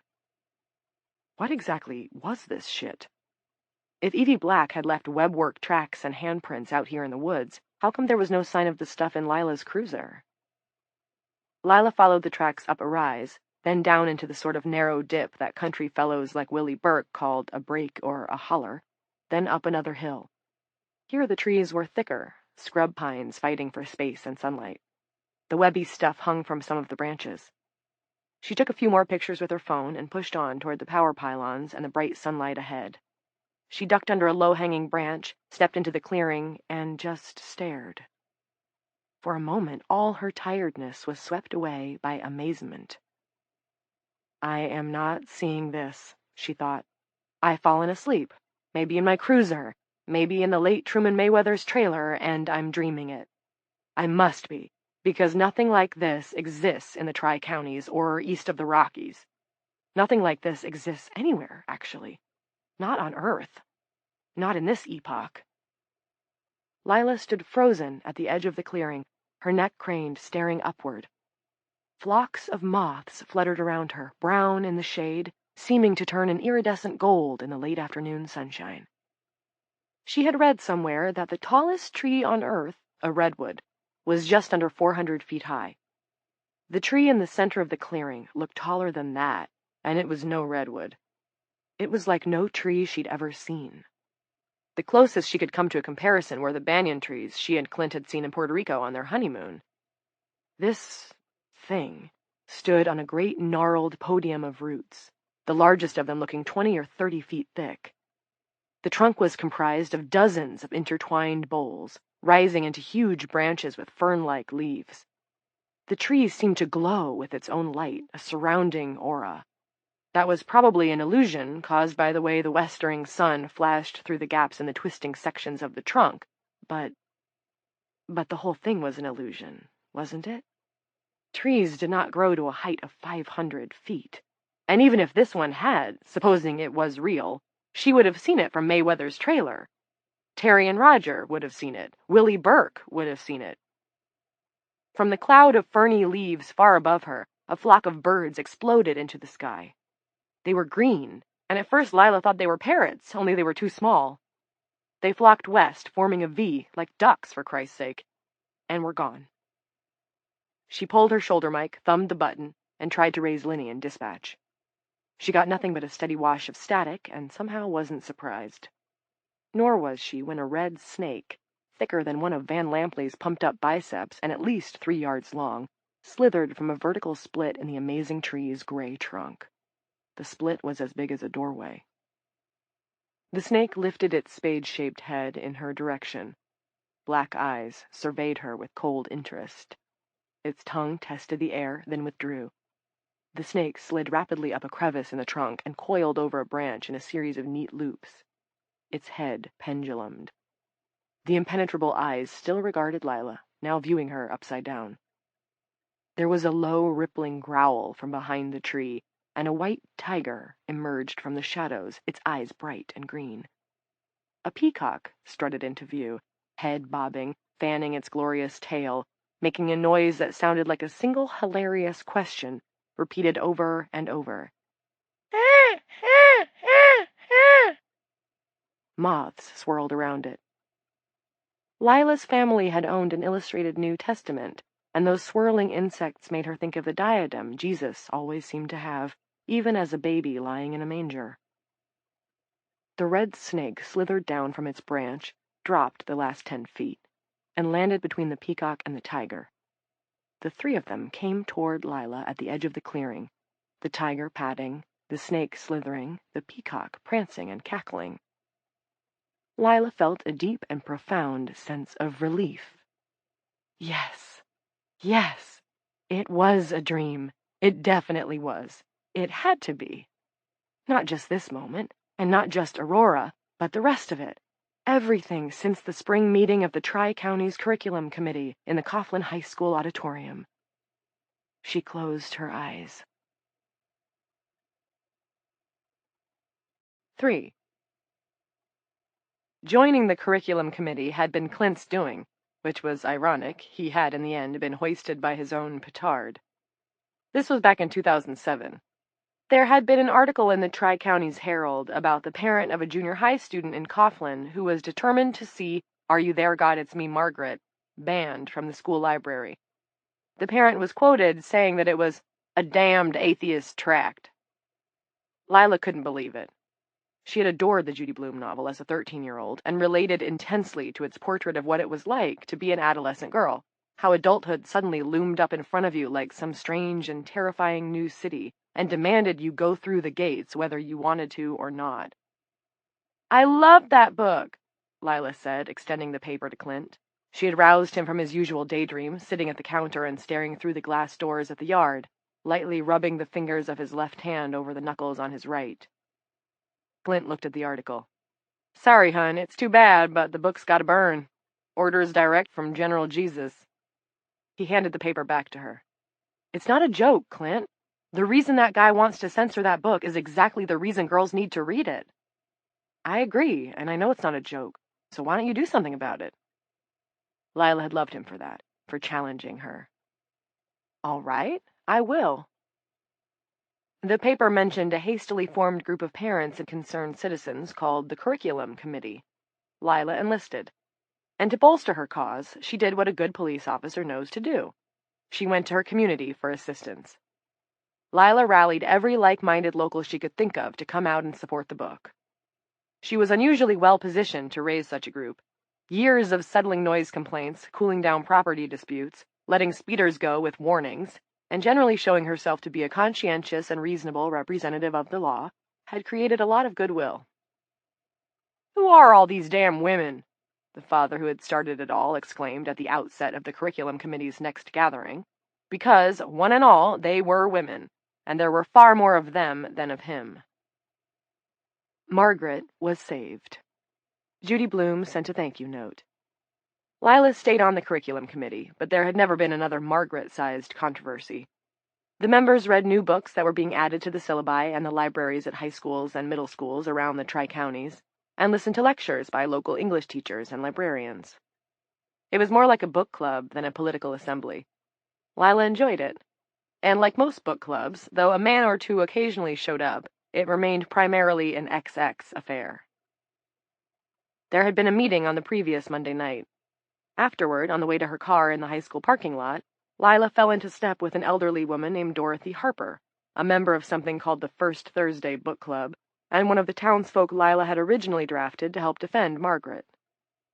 "You must be so proud of your niece, Sheila," Dorothy remarked, leaning on a cane, a flowered purse large enough to contain a baby looped over her shoulder. "People are saying she might go to a Division I school on a basketball scholarship. Isn't that wonderful for her?" Then Dorothy added, "Of course, I suppose you don't want to get too excited yet. I know she's only a sophomore, but very few girls make headlines at 15. It was on the tip of Lila's tongue to say that Dottie had made a mistake. Clint didn't have a brother, and Lila didn't have a niece. But Dorothy Harper was at the age where names often got mixed up. She wished the old lady a nice day and drove home. Lila was a police officer, though, and paid to be curious. During an idle moment at her desk at the police station the next morning, she thought of Dorothy's comment and typed Sheila Norcross into Firefox. A sports article with the headline, "Coughlin Phenom Leads Tigers to Tourney Finals," was the top result. 15-year-old Sheila Norcross being said phenom. So Dorothy Harper had been right about the name, after all. There were other Norcrosses in the Tri-Counties. Who knew? She certainly hadn't. Down toward the bottom of the article, there was a mention of Sheila's proud mother, who bore a different surname, Parks. Shannon Parks. That creaked a board in Lila's memory. A couple of years earlier, when Jared had gone out for track, Clint had mentioned the name in passing, had said that a friend named Shannon Parks was the person who convinced him to go out for track at the same age. Given the context, Lila had assumed that Shannon Parks was a male saddled with a rather preppy name. She remembered because her husband hardly ever talked about his childhood and teenage years, and the rare occasions when he did made an impression on Lila.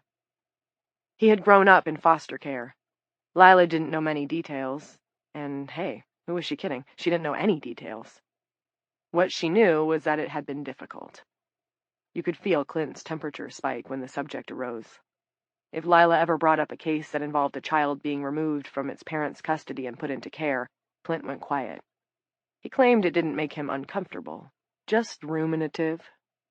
Lila, acutely conscious of the necessity of not being a cop in her marriage, let it go. Not that it had been easy, or that she had never felt tempted. Her resources as a police officer could have gained her access to all manner of court records. She resisted, though. If you loved a person, didn't you have to allow them their quiet places, the rooms they didn't want to visit? Also, she believed that Clint would tell her someday, all of it. But Sheila Norcross. In the room he did not want to visit, and where Lila had blithely assumed that he would someday invite her, was a woman, not a man, but a woman, named Shannon, and a photograph of a teenage girl whose smile, sly and curled at the right corner, resembled not just one person that Lila knew well, but two, her husband and her son. 4. The rest was a simple two-part investigation. In part 1, Lila broke the law for the first time not only in her career, but in her entire life. She contacted the principal of Coughlin High School and, sans warrant, requested a copy of Sheila Norcross's records. The Coughlin principal had long been grateful for her help in putting a pin in the brief Margaret hullabaloo, and Lila reassured him that it was actually nothing about Sheila Norcross, and had to do rather with an identity theft ring. The principal faxed her the records without hesitation, his trust in Lila such that he was happy to break the law too. According to the records, Sheila Norcross was smart, strong in English, even stronger in math and science. She carried a 3.8 grade average. Her teachers described her as a little arrogant, but appealing, a natural leader. Shannon Parks, her mother, was listed as her sole guardian. Clinton Norcross was listed as her father. She had been born in 2002, making her a little over a year younger than Jared. Until the AAU game on Wednesday night, Lila told herself she wasn't sure. Uncertainty made no sense, of course. The truth was right there on the enrollment papers, and plain as the Norcross nose on the girl's face, but she had to get through the days somehow. She told herself that she had to see the girl, see Sheila Norcross, standout point guard, slightly arrogant but likable 3.8 student to be sure. Lila pretended that she was undercover, that it was her job to convince Clint that she was still the woman he was married to. "You seem preoccupied," Clint said to her on Tuesday night.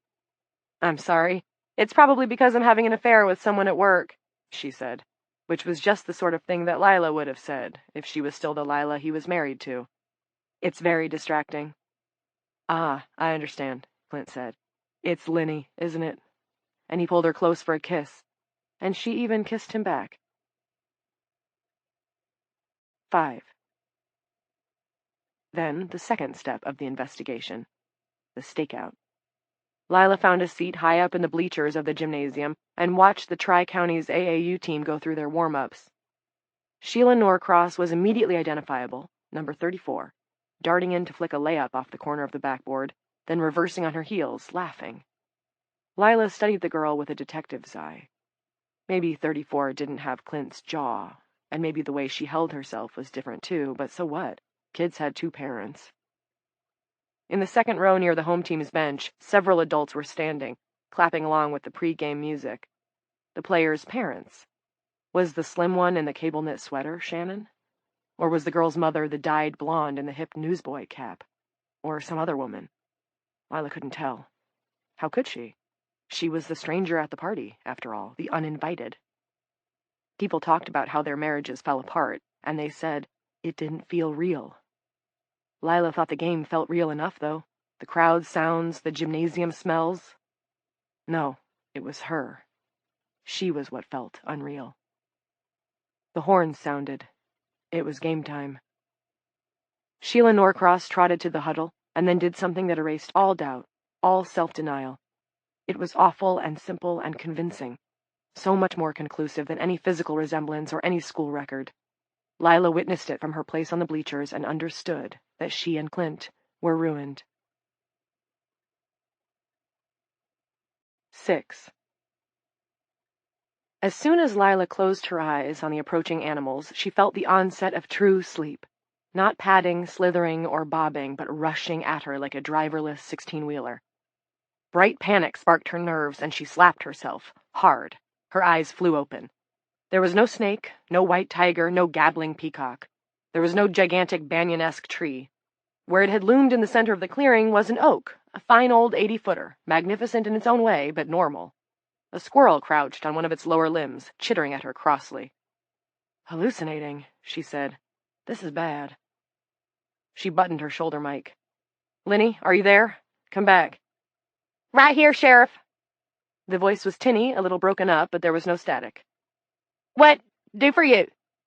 The sound of the power lines, bzzz, was discernible again. Lila hadn't realized it had disappeared. Had it disappeared? Boy, she was messed up. "Never mind, Linz. I'll get back to you when I'm in the clear." "You right, Lila?" "Fine. Talk soon." She took another look over her shoulder. Just an oak. A big one, but still just an oak. She started to turn away, and then another brilliant green bird exploded upward from the tree, heading west into the lowering sun, in the direction the other birds had gone. Lila closed her eyes tight, then fought them open again. No bird. Of course not. She had imagined the whole thing. But the tracks? They led me here. Lila decided she would not let herself care about the tracks, or the tree, or the strange woman, or anything else. What she needed to do right now was get back to town without falling asleep. It might be time to visit one of Dooling's fine pharmacies. And if all else failed, there was the evidence locker. And yet what? She'd had a thought, but exhaustion had melted it away. Or almost. She caught it just before it could go completely. King Canute, that was the thought. King Canute commanding the tide to run backward. Some things just couldn't be done. 7. Lila's son was also awake. He was lying in a muddy ditch on the far side of the road. He was wet, he was in pain, and something was digging into his back. It felt like a beer can.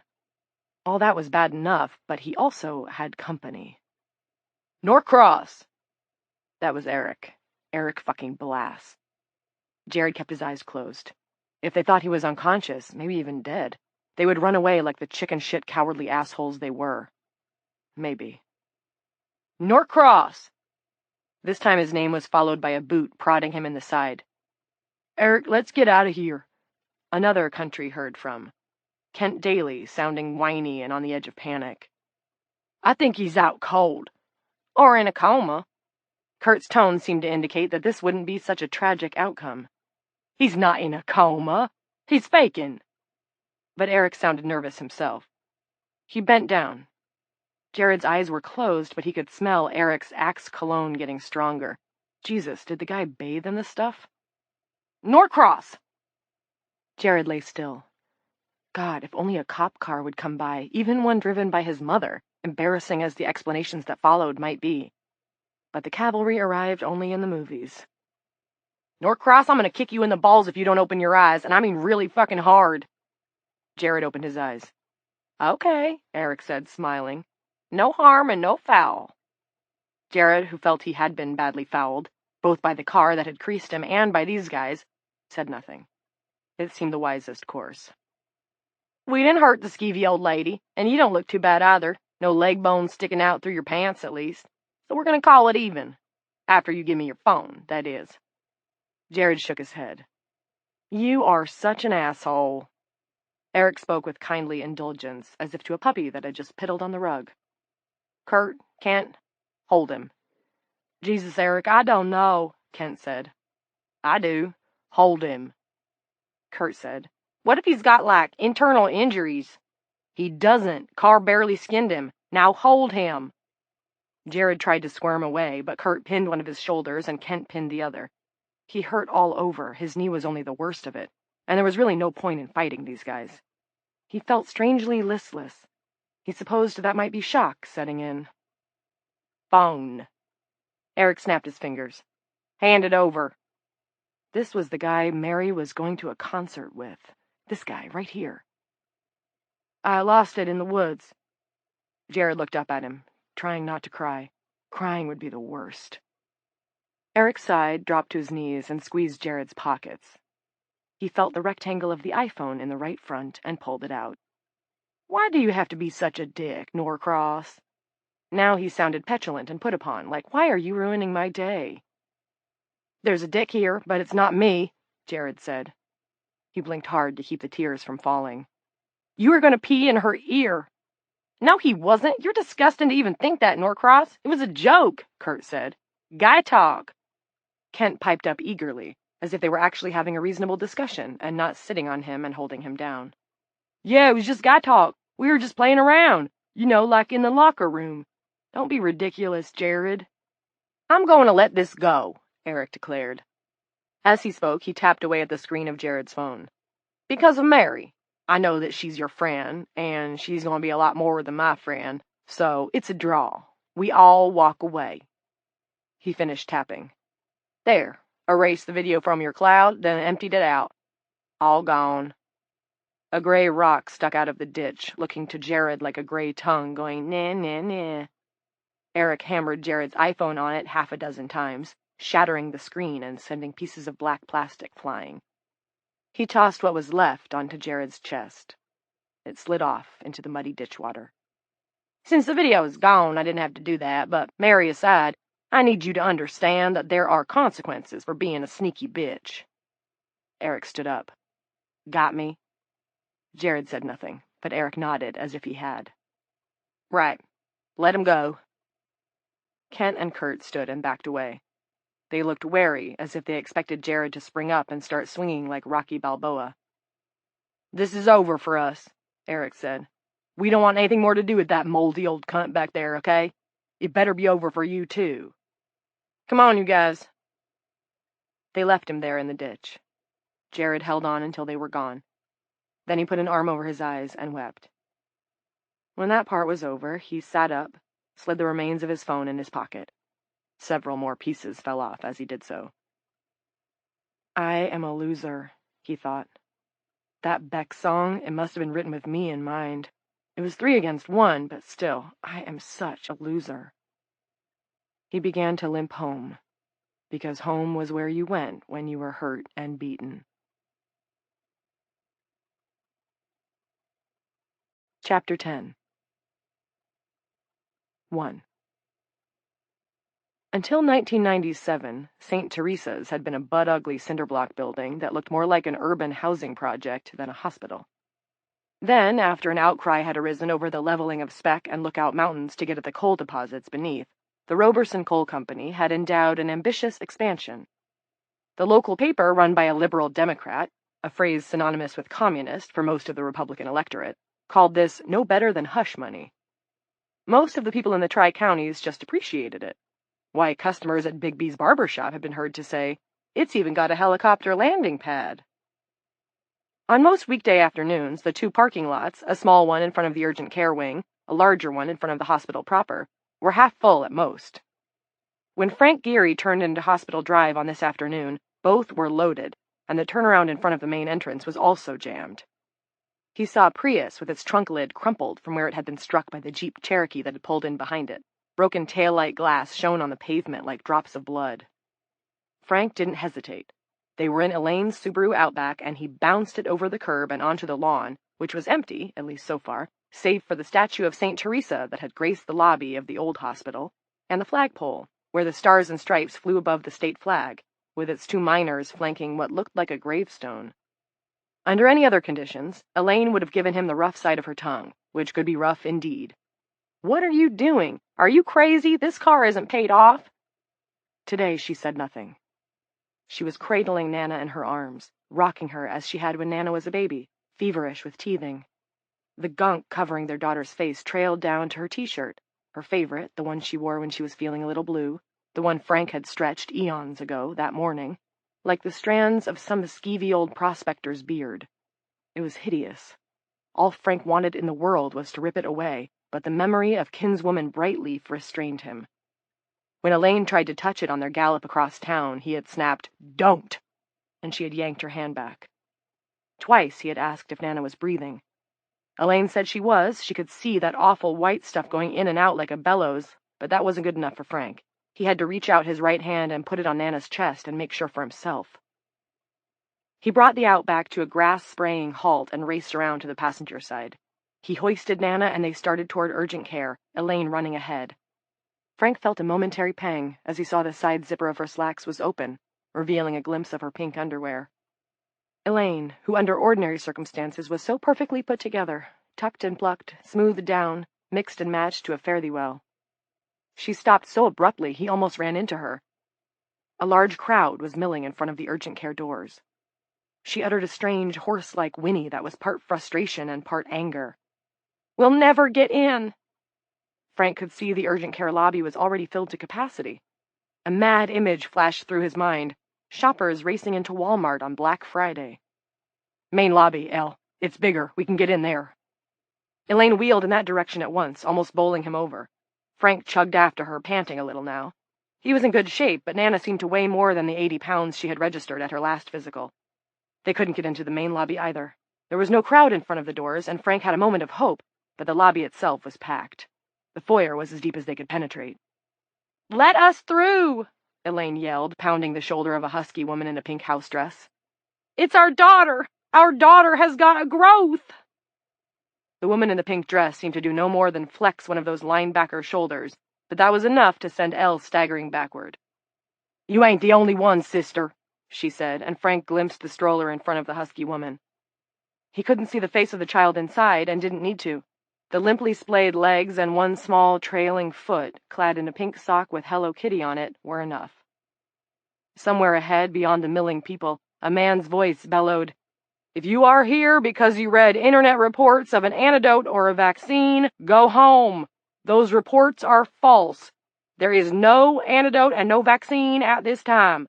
Let me repeat, there is no antidote or vaccine at this time." Cries of dismay greeted this, but no one left. More people were already crowding in behind them, rapidly filling the foyer. Elaine turned, her face sweaty, her eyes wide and frantic and sheened with tears. "The Women's Center! We can take her there!" She pushed her way through the scrum, head down, arms out, and flailing at the people in her way. Frank followed with Nana in his arms. One of her feet lightly bumped against a man holding a teenager with long blonde hair and no visible face. "Watch it, buddy," the man said. "We're all in this together." "Watch it yourself," Frank snarled, and forced his way back into the open air, his mind once more flashing like a computer with a defective circuit. My kid! My kid! My kid! Because right now nothing mattered but Nana. Nothing on God's green earth. He would do what he needed to do to make her better. He would dedicate his life to making her better. If that was crazy, he didn't want to be sane. Elaine was already crossing the lawn. There was a woman sitting with her back against the flagpole now, holding a baby to her breasts and keening. This was a noise Frank was familiar with. It was the sound a dog made with its foot caught and broken in a trap. She held the baby out to Frank as he passed, and he could see white filaments trailing from the back of its covered head. "Help us!" she cried. "Please, mister, help us!" Frank made no reply. His eyes were fixed on Elaine's back. She was heading for one of the buildings on the far side of Hospital Drive. "Women's Center," read the white-on-blue sign in front. "Obstetrics and Gynecology. Doctors Aaron Eisenberg, Jolie Surratt, Georgia Peekins." There were a few people with cocooned family members sitting in front of the doors, but only a few. This was a good idea. Elaine actually had them pretty often when she took time off from her busy schedule of busting his ass. Only why were they sitting? That was odd. "Hurry," she said. "Hurry up, Frank." "I'm hurrying as fast as I can," panting hard now. She was looking past him. "Some of them saw us. We have to stay ahead." Frank looked over his shoulder. A ragged scrum was charging across the lawn past the beached outback. The ones who only had babies or small children were in the lead. Gasping for breath, he staggered up the walk behind Elaine. The caul over Nana's face fluttered in the breeze. "Won't do you no good," said a woman leaning against the side of the building. She looked and sounded exhausted. Her legs were spread so she could hold her own little girl, one about Nana's age, against her. "What?" Elaine asked. "What are you talking about?" Frank read the sign posted on the inside of the door. "Closed due to Aurora emergency." "Stupid chick doctors," he thought as Elaine grabbed the door handle and yanked. "Stupid, selfish chick doctors. You should be open due to the Aurora emergency." "They probably got kids of their own," said the woman holding the little girl. There were dark brown circles beneath her eyes. "Can't blame them, I guess." I blamed them, Frank thought. I blamed the shit out of them. Elaine turned to him. "What do we do now? Where can we go?" Before he could reply, the mob from urgent care arrived. A geezer with a kid slung over his shoulder, grain sack style, a granddaughter, maybe, thrust Elaine roughly away from the door so he could try it himself. What happened next had a kind of speedy inevitability. The man reached beneath his untucked shirt, pulled a pistol from his belt, aimed it at the door, and pulled the trigger. The report was deafening, even in the open air. Glass blew inward. "Who's closed now?" the geezer cried in a high, cracked voice. A fleck of the blasted glass had come back at him, embedding itself in his cheek. "Who's closed now, you shits?" He raised the gun to fire again. People drew back. A man holding a sleeping girl in a corduroy romper tripped over the outstretched legs of the woman leaning against the building. He put out his hands to break his fall, dropping his burden. The sleeping girl fell to the pavement with a thud. As her father went down beside her, one of his hands tore straight through the caul covering the face of the sitting woman's daughter. There was no pause. The child's eyes flew open, and she sat up ramrod straight. Her face was a goblin's mask of hate and fury. She dropped her mouth to the man's hand, chomped down on his fingers, and writhed forward, snake-like, from her mother's grasp, so she could dig her thumb into the man's right cheek and her fingers into his left eye. The geezer turned and aimed his gun, a long-barreled revolver that looked like an antique to Frank, at the writhing, snarling child. "No!" the mother cried, attempting to shield her daughter. "No, not my baby!" Frank turned to protect his own daughter and drove one foot backward into the geezer's crotch. The geezer gasped and tottered backward. Frank kicked his gun away. The people who had run over here from urgent care were now fleeing in all directions. Frank had sent the geezer stumbling into the foyer of the women's center, where he overbalanced and sprawled amid the littered glass. His hands and face were bleeding. The man's granddaughter lay face down. What face, Frank thought. Elaine seized Frank's shoulder. Come on, this is crazy. We need to go. Frank ignored her. The little girl was still clawing at the man who had inadvertently woken her from her unnatural sleep. She had torn open the flesh under his right eye, and the eyeball bulged out, the cornea filling with blood. Frank couldn't help the guy, not with Nana in his arms, but the man didn't need help. He seized the little girl with one hand and hurled her away. No! Oh, no! The girl's mother cried and scrambled after her daughter. The man fixed on Frank and spoke in a matter-of-fact voice. I think that child blinded me in one of my eyes. This is a nightmare, Frank thought. It must be. Elaine was yanking at him. We need to go. Frank, we have to. Frank followed her toward the outback, plodding now. As he passed the woman who had been leaning against the side of the women's center, he saw that the little girl's caul was re-knitting itself over her face with amazing speed. Her eyes had closed, the expression of fury disappeared. A look of untroubled serenity took its place. Then she was gone, buried in white fluff. The child's mother picked her up, cradled her, and began to kiss her bloody fingers. Elaine was almost back to the car, yelling for him to keep up. Frank broke into a shambling run. 2.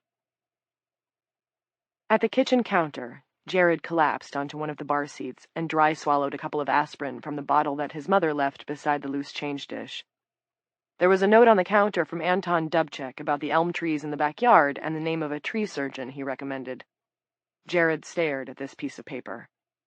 What manner of surgery could one perform on a tree? Who taught Anton Dubček, who presented as a near imbecile, how to spell, and to do so in such nice, clear handwriting? And wasn't he the pool guy? But he knew about trees, too? Would the state and health of the Norcross family yard ever be a matter of any significance again? Was Anton still going to clean pools if all the women in the world were asleep? Well, fuck, why wouldn't he? Guys like to swim, too. Jared ground his dirty fists into his eye sockets and took deep breaths. He needed to get it together, get showered, get changed. He needed to talk to his parents. He needed to talk to Mary. The house phone went off, the sound strange and unfamiliar. It hardly ever rang except in election years. Jared reached for it, and of course he knocked it from the cradle and onto the tile on the other side of the counter. The handset broke apart, the backing popping loose with a plastic snap, and the batteries scattered across the floor. He picked his way across the living room, supporting himself on furniture as he went, and grabbed up the other phone from the occasional table beside the armchair. Hello? Jared? None other. He sat in the leather armchair with a groan of relief. How's it going, Dad? No sooner had he asked it than it struck him what a dumb question that was. Are you okay? I've been calling your cell phone. Why didn't you answer? His father's voice was tight, which wasn't all that surprising. Things probably weren't too super at the prison. It was, after all, a women's prison. Jared had no intention of letting his father worry about him. The ostensible reason for this choice was something anyone ought to be able to understand. In the middle of an unprecedented crisis, his father didn't need anything else on his plate. The true reason, barely submerged, was that he was ashamed. He'd gotten his ass kicked by Eric Blass, his phone had been destroyed, and before limping his way home, he'd lain in the ditch and sobbed. It wasn't something he wanted to talk to his dad about. He didn't want anyone telling him it was all right, because it wasn't, and he didn't want to be asked how he felt about it. How did he feel? Shitty pretty well covered it. I fell down the steps at school. He cleared his throat. I wasn't watching where I was going. Broke my phone in the process. That's why you couldn't get through. I'm sorry. I think it's still under warranty, though. I'll go over to the Verizon place myself, and... Are you hurt? I twisted my knee pretty good, actually. That's all? You didn't hurt anything besides your knee? Tell me the truth. Jared wondered if his father knew something. What if someone had seen? It made his stomach hurt to consider. He knew what his father would say if he knew.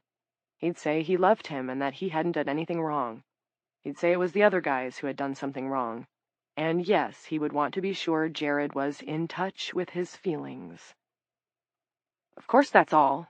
Why would I lie? I'm not accusing you, Jer. I only wanted to be sure. I'm just relieved to finally have you on the phone, hear your voice. Things are bad. You know that, right? Yeah, I heard the news. More than that, he'd seen the news.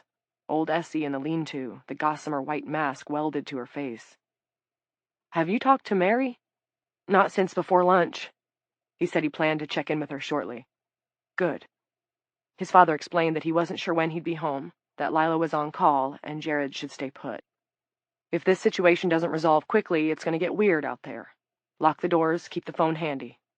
Yeah, sure, Dad, I'll be safe. But do you really need to stay any longer? How to put it was tricky. It seemed somehow in bad taste to point out the simple math. It was akin to saying aloud that a dying person was dying. I mean, all the inmates at the prison are women, so they're just gonna fall asleep, right?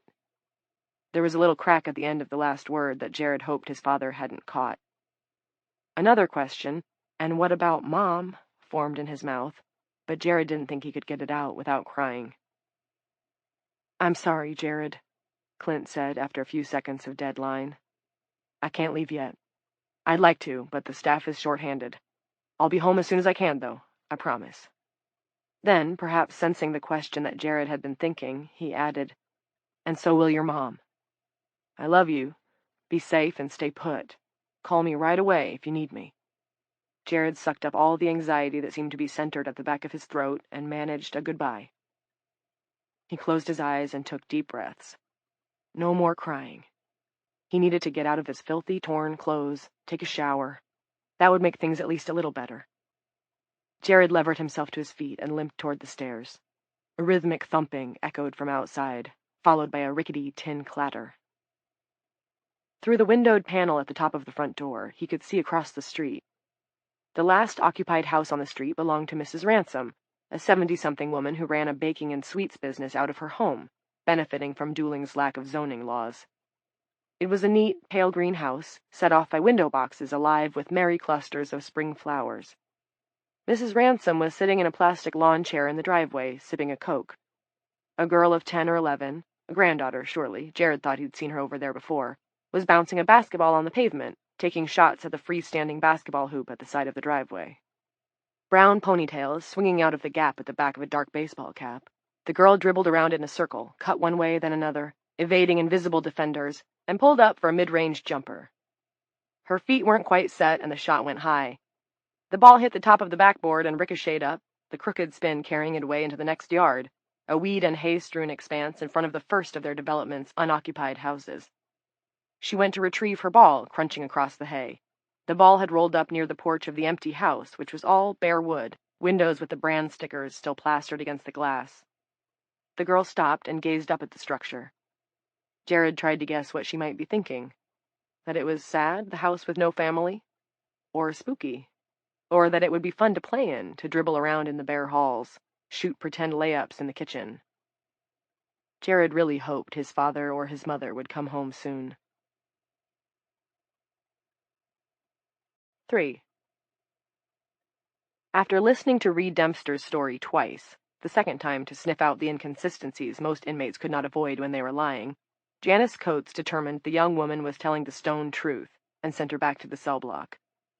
Tired as Janice was from last night's argument with her Mexican dinner, she was also oddly elated. Here at last was something she could deal with. She had been waiting a long, long time for a reason to give Don Peters his walking papers, and if a crucial detail of Reed's story proved out, she would finally be able to nail him. She called in Tig Murphy and told him exactly what she wanted, and when the officer didn't immediately jump to, "What's the problem? Grab some rubber gloves, you know where they are," he nodded and slouched off to do her little bit of nasty forensic work. She phoned Clint. "Would you be available in 20 minutes or so, Doc?" "Sure," Clint said. "I was about to go home and check on my son, but I was able to raise him." "Was he taking a nap? Lucky him if he was." "Very funny. What's up?" "What's up is one good thing in this screwed-up, fucked-over day. If all goes well, I'm going to fire Don Peters' ass. I don't expect him to do anything physical. Bullies usually only get physical when they smell weakness. But I wouldn't mind having a man in the room. Better safe than sorry." "That's a party I'd love to attend," Clint said. "Thanks, Doc." When she told him what Ree had seen Peters do to Jeanette, Clint groaned. That bastard. Has anyone talked to Jeanette yet? Tell me that no one has.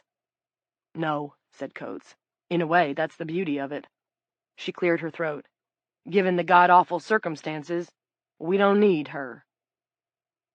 She had no more than ended the call when her phone rang again. This time it was Michaela, and Mickey didn't waste time. For the women of the world on Aurora Day 1, there was no time to waste. 4. During her 22 months at News America, Michaela Mickey Morgan had seen plenty of guests grow flustered under the hot studio lights, struggling to answer questions they hadn't prepared for, or trying to justify rash statements they'd made years ago that were preserved on video. There was, for instance, the representative from Oklahoma who had been forced to watch a clip of himself saying, "Most of these unwed mothers have limp leg muscles. That's why they spread so easy." When the moderator of News America's Sunday interview show asked him to comment on the clip, the representative blurted, "That was before I got jeepers in my harp." For the remainder of his term, he had been referred to by his colleagues, once during a roll call vote, as Representative Harp. Such prized gotcha moments were common enough, but Michaela never saw an actual freak-out until the late afternoon of Aurora Day 1. And it wasn't the guest who freaked. She was at the console in the location van, bright-eyed and bushy-tailed thanks to her tech guy's blow. Relaxing in an air-conditioned roomette at the rear of the van was her next guest, one of the women who'd been tear-gassed in front of the White House. The woman was young and pretty. Michaela thought she'd make a strong impression, partly because she was articulate, mostly because she was still showing the effects of the gas. Michaela had decided to interview her in front of the Peruvian embassy up the street. The building stood in strong sunlight, which would make the young woman's red, raw-looking eyes stand out. In fact, if I position her just right, Michaela thought, she'll look like she's crying bloody tears. The idea was disgusting. It was also how News America did business. Keeping up with Fox News was no job for sissies. They were scheduled to go live at 4:19 after the current in-studio conversation concluded. George Alderson, his pate shining greasily through the strands of his comb-over, was interviewing a clinical psychiatrist named Erasmus Dipoto. "Has there ever been an outbreak like this in the history of the world, Dr. Dipoto?" George asked. "An interesting question," Dipoto said. He wore round rimless glasses and a tweed suit that must have been hotter than hell under the lamps. Pro that he was, though, he didn't appear to be sweating. "Look at that prissy little mouth," her tech said. "If he had to shit out of a hole that small, he'd explode." Michaela laughed heartily. Some of it was the coke, some of it was tiredness, some of it was plain old terror, suppressed by professionalism for the time being, but just waiting to come out. "Let's hope you have an interesting answer," George Alderson said. "I was thinking of the dancing plague of 1518, Dipoto said. "That was also an event that affected only the ladies." "The ladies," said a voice from behind Michaela. It was the White House protester, who had come over to watch. "The ladies. Jesus please us." That outbreak began with a woman named Mrs. Trafia, who danced madly in the streets of Strasbourg for 6 days and nights, Dipoto said, warming to his subject. Before collapsing, she was joined by many others. This dance mania spread across all of Europe. Hundreds, perhaps thousands, of women danced in cities and towns. Many died of heart attacks, strokes, or exhaustion. He essayed a small, smug smile.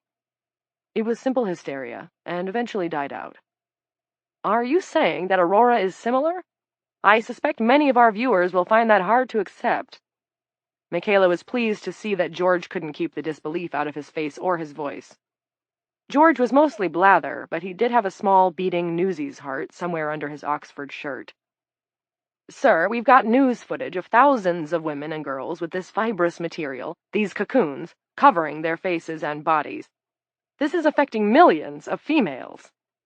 "I am not making light of the situation by any means," Dipoto said. "Absolutely not. But physical symptoms or actual physical changes as a result of mass hysteria are not uncommon. In Flanders, for instance, dozens of women exhibited stigmata, bleeding hands and feet, during the late 18th century. Sexual politics and political correctness aside, I feel we must—" That was when Stephanie Koch, the producer of afternoon events, charged onto the set. She was a leathery chain smoker in her 50s who had seen it all and put most of it on television. Michaela would have said Steph was armored against any and all crazy guest opinions, but it seemed her armor had a chink. and Dr. Dipoto, with his round spectacles and prissy little mouth, had found it. "What the fuck are you talking about, you penis-equipped gerbil?" she shouted. "I have 2 granddaughters with that shit growing all over them. They're in comas, and you think that's female hysteria?" George Alderson groped out a restraining hand. Stephanie batted it away. She was crying angry tears as she loomed over Dr. Erasmus Dipoto, who was cringing back in his chair and staring up at this lunatic Amazon who had appeared from nowhere. "Women all over the world are struggling not to go to sleep because they're afraid they'll never wake up. And you think that's female hysteria?" Michaela, the tech guy, and the woman from the protest were staring at the monitor, fascinated. "Go to commercial," George called, looking over Stephanie Cox's shoulder. "We just need to take a break, folks. Sometimes things get a little tense. That's live television, though, and—" Stephanie whirled, looking at the off-camera control booth. "Don't you dare go to commercial! Not until I'm done with this chauvinist piece of shit." She was still wearing her headset. Now she tore it off and began to clobber Dipoto with it. When he raised his hands to protect the top of his skull, she slashed at his face. His nose began to bleed. "This is female hysteria," Stephanie shouted, whapping him with her headset. Now the little doctor's mouth was bleeding, as well. "This is what female hysteria really looks like, you rutabaga." "Rutabaga?" the protester woman said. She began to laugh. Did she just call him a rutabaga? A couple of stagehands rushed out to restrain Stephanie Cox. While they struggled and Dipoto bled and George Alderson gaped, the studio disappeared and was replaced by an ad for Symbicort. "Baby now," the protester woman said. "That was great." Her gaze shifted. "Say, can I have some of that?" She was eyeballing the small pile of blow sitting on top of the tech guy's laminated day part schedule. "Yeah," he said. "It's open bar today." Michaela watched the protester take some on her fingernail and ingest it. "Whee!" She smiled at Michaela. "I am officially ready to rock." "Go on back and sit down," Michaela said. "I'll call you." But she wouldn't. Combat-hardened Stephanie Cox, utterly losing her shit, had brought a realization to Mickey Coates. She wasn't just looking through a lens at this story. It was her story. And when she finally went to sleep, she didn't want it to be among strangers. "Hold the fort, Al," she said. "You bet," the tech guy said. "Hey, that was priceless, wasn't it? Live TV at its best." "Priceless," she agreed and went out to the sidewalk. She powered up her cell. If the traffic wasn't too bad, she could be in dueling before midnight. "Mom? It's me. I can't do this anymore. I'm coming home." 5. At 3:10 p.m., 10 minutes past the end of Don Peters's 6:30 a.m. to 3 o'clock p.m. shift, he sat in the booth, watching the Unit 10 monitor, watching the madwoman nod off. She slumped on the bunk with her eyes closed. Lampley had been called off for some reason, and then Murphy, and so now Don had the booth, and that was fine with him. He'd rather sit. Actually, what he'd rather do was go home, like usual, but in the interest of not riling Coetzee up, he'd decided to stick it out for the time being. The crazy cunt was a hot little number. Don wouldn't hesitate to grant her that. Even in scrubs, her legs went for miles. He pressed the button on the mic that piped directly to the cell and was about to tell her to wake up. Only what was the point? They were all going to fall asleep and grow that shit on their faces and bods, apparently. Christ, what a world it would be if that happened. On the plus side, it would be safer on the roads. That was a good one. He'd have to remember that for later. Try it on the boys at the squeaky wheel. Peters let go of the button. Ms. Unit 10 swung her legs up onto the bunk and stretched out. Don, curious, waited to see how it would happen, the webbing weirdness he'd read about on his phone. 6. Once there had been hundreds of rats in the prison and dozens of colonies. Now just 40 remained. As Evie lay with her eyes closed, she spoke with the Alpha, an old female, a long-clawed fighter with thoughts like rusty grinding wheels. Evie imagined the Alpha's face as a lattice of scar tissues, very lean and beautiful. "Why so few of you, my friend?" "Poison," this warrior queen told her. "They lay poison. It smells like milk, but it kills us."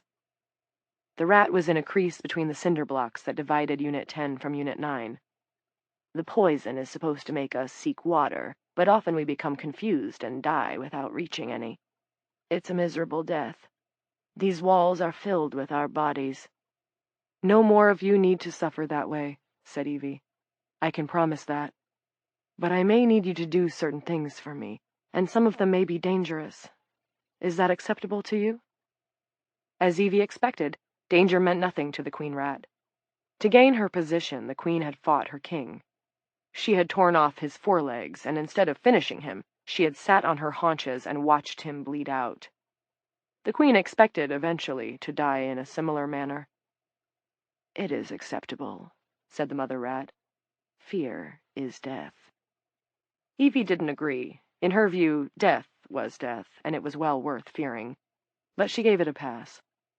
Though rats were limited, they were sincere. You could work with a rat. Thank you. You're welcome, said the queen rat. There is only one question I need to ask you, Mother. Do you keep your word? Always, said Evie. Then what do you want us to do? Nothing now, said Evie. But soon. I will call you. For now, you only need to know this. Your family will no longer want to eat the poison. True? Evie stretched and smiled, and gently, with her eyes still closed, kissed the wall. True, she said.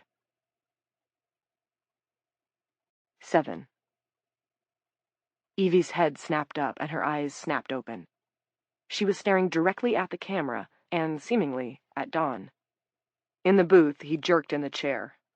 The pointedness of the look, the way she'd fastened on the camera lens the instant she awoke, unnerved him. What the hell? How had she woken up? Weren't they supposed to get covered in webs if they fell asleep? Had the bitch been deking him? If so, she'd been doing a heck of a job. Face slack, body totally still. Don pushed down the mic. Inmate, you're staring at my camera. It's rude. You got a rude look on your face. Do we have some kind of problem? Ms. Unit 10 shook her head. I'm sorry, Officer Peters. Sorry about my face. There's no problem. Your apology is accepted, said Don. Don't do it again. And then, how did you know it was me? But Evie didn't answer the question. I think the warden wants to see you, she said, and right on cue, the intercom buzzed. He was needed in administration. Chapter 11. 1. Blanche McIntyre let Don into the warden's office and told him Coates would be along in about 5 minutes. It was a thing Blanche shouldn't have done, and wouldn't have had she not been distracted by the strange events that seemed to be happening in the prison and in the world at large. His hands were shaking a bit as he helped himself to coffee from the pot in the corner of the office, situated right under the stupid fucking poster of the kitten. Hang in there. Once he had his coffee, he spat into the black liquid that remained in the urn. Coates, the vicious old bitch, smoked and drank coffee all day. He hoped he had a cold coming on, and his spit gave it to her. Christ, why couldn't she die of lung cancer and leave him alone? The timing, added to the unnerving prediction by the freaky female in Unit 10, left Don with no doubt that either Sorley or Dempster had snitched on him. This was not good. He should not have done what he had done. They had been waiting for him to slip, and he had gone right from seeing Coates that morning and done exactly that. No reasonable man, of course, could have blamed him. When you considered the kind of pressure that he was subjected to by Coates, and the amount of whining that he dealt with every single day from the criminals he was supposed to babysit, it was a wonder that he hadn't murdered anyone just from the frustration. Was it so wrong to grab a handful now and then? For Christ's sake, it used to be if you didn't pat a waitress on the ass, she'd be disappointed. If you didn't whistle at a woman on the street, she'd wonder what the hell she'd bothered getting dressed up for. They got dressed up to be messed up. That was just a fact. When did the whole female species get so turned around? You couldn't even compliment a woman in these PC days. And that's what a pat on the ass or a squeeze on the tit was, wasn't it? A kind of compliment? You needed to be pretty stupid not to see that. If Don squeezed a woman's rear, he didn't do it because it was an ugly rear. He did it because it was a quality rear. It was a playful thing, that was all. Did stuff sometimes go a little farther? Okay, now and again, and here Don would take some of the blame. Prison was hard on a woman with healthy sexual feelings. There were more bushes than a jungle and no spearmen. Attractions were inevitable. Needs couldn't be denied. The Sorley girl, for instance. It might be entirely subconscious on her part, but on some level, she had wanted him. She had sent plenty of signals. A swing of the hip in his direction on the way to mess hall, the tip of her tongue sweeping over her lips as she carried an armful of chair legs, a dirty little come-on glance over her shoulder.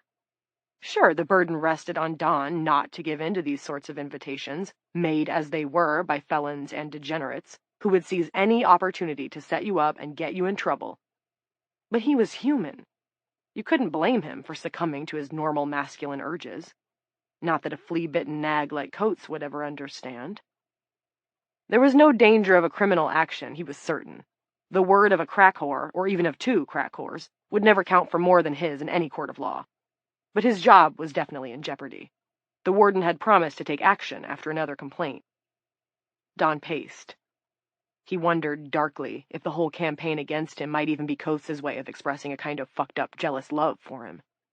He'd seen that movie with Michael Douglas and Glenn Close. It had scared the living shit out of him. A scorned woman would go to any length to fuck you over, and that was a fact. His consideration briefly flickered to his mother, and how she had confessed to telling Don's ex, Gloria, not to marry him because, Donnie, I know how you are with girls. The hurt of that went all the way to the bone, for Don Peters loved his mother, had loved her cool hand on his feverish forehead when he was a little boy, and remembered how she used to sing that he was her sunshine, her only sunshine.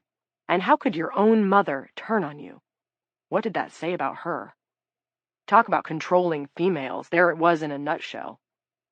It occurred to him that he ought to call and check on his mother, but then he thought, forget it, she was a big girl. The current situation stank of female conspiracy, seduction and entrapment.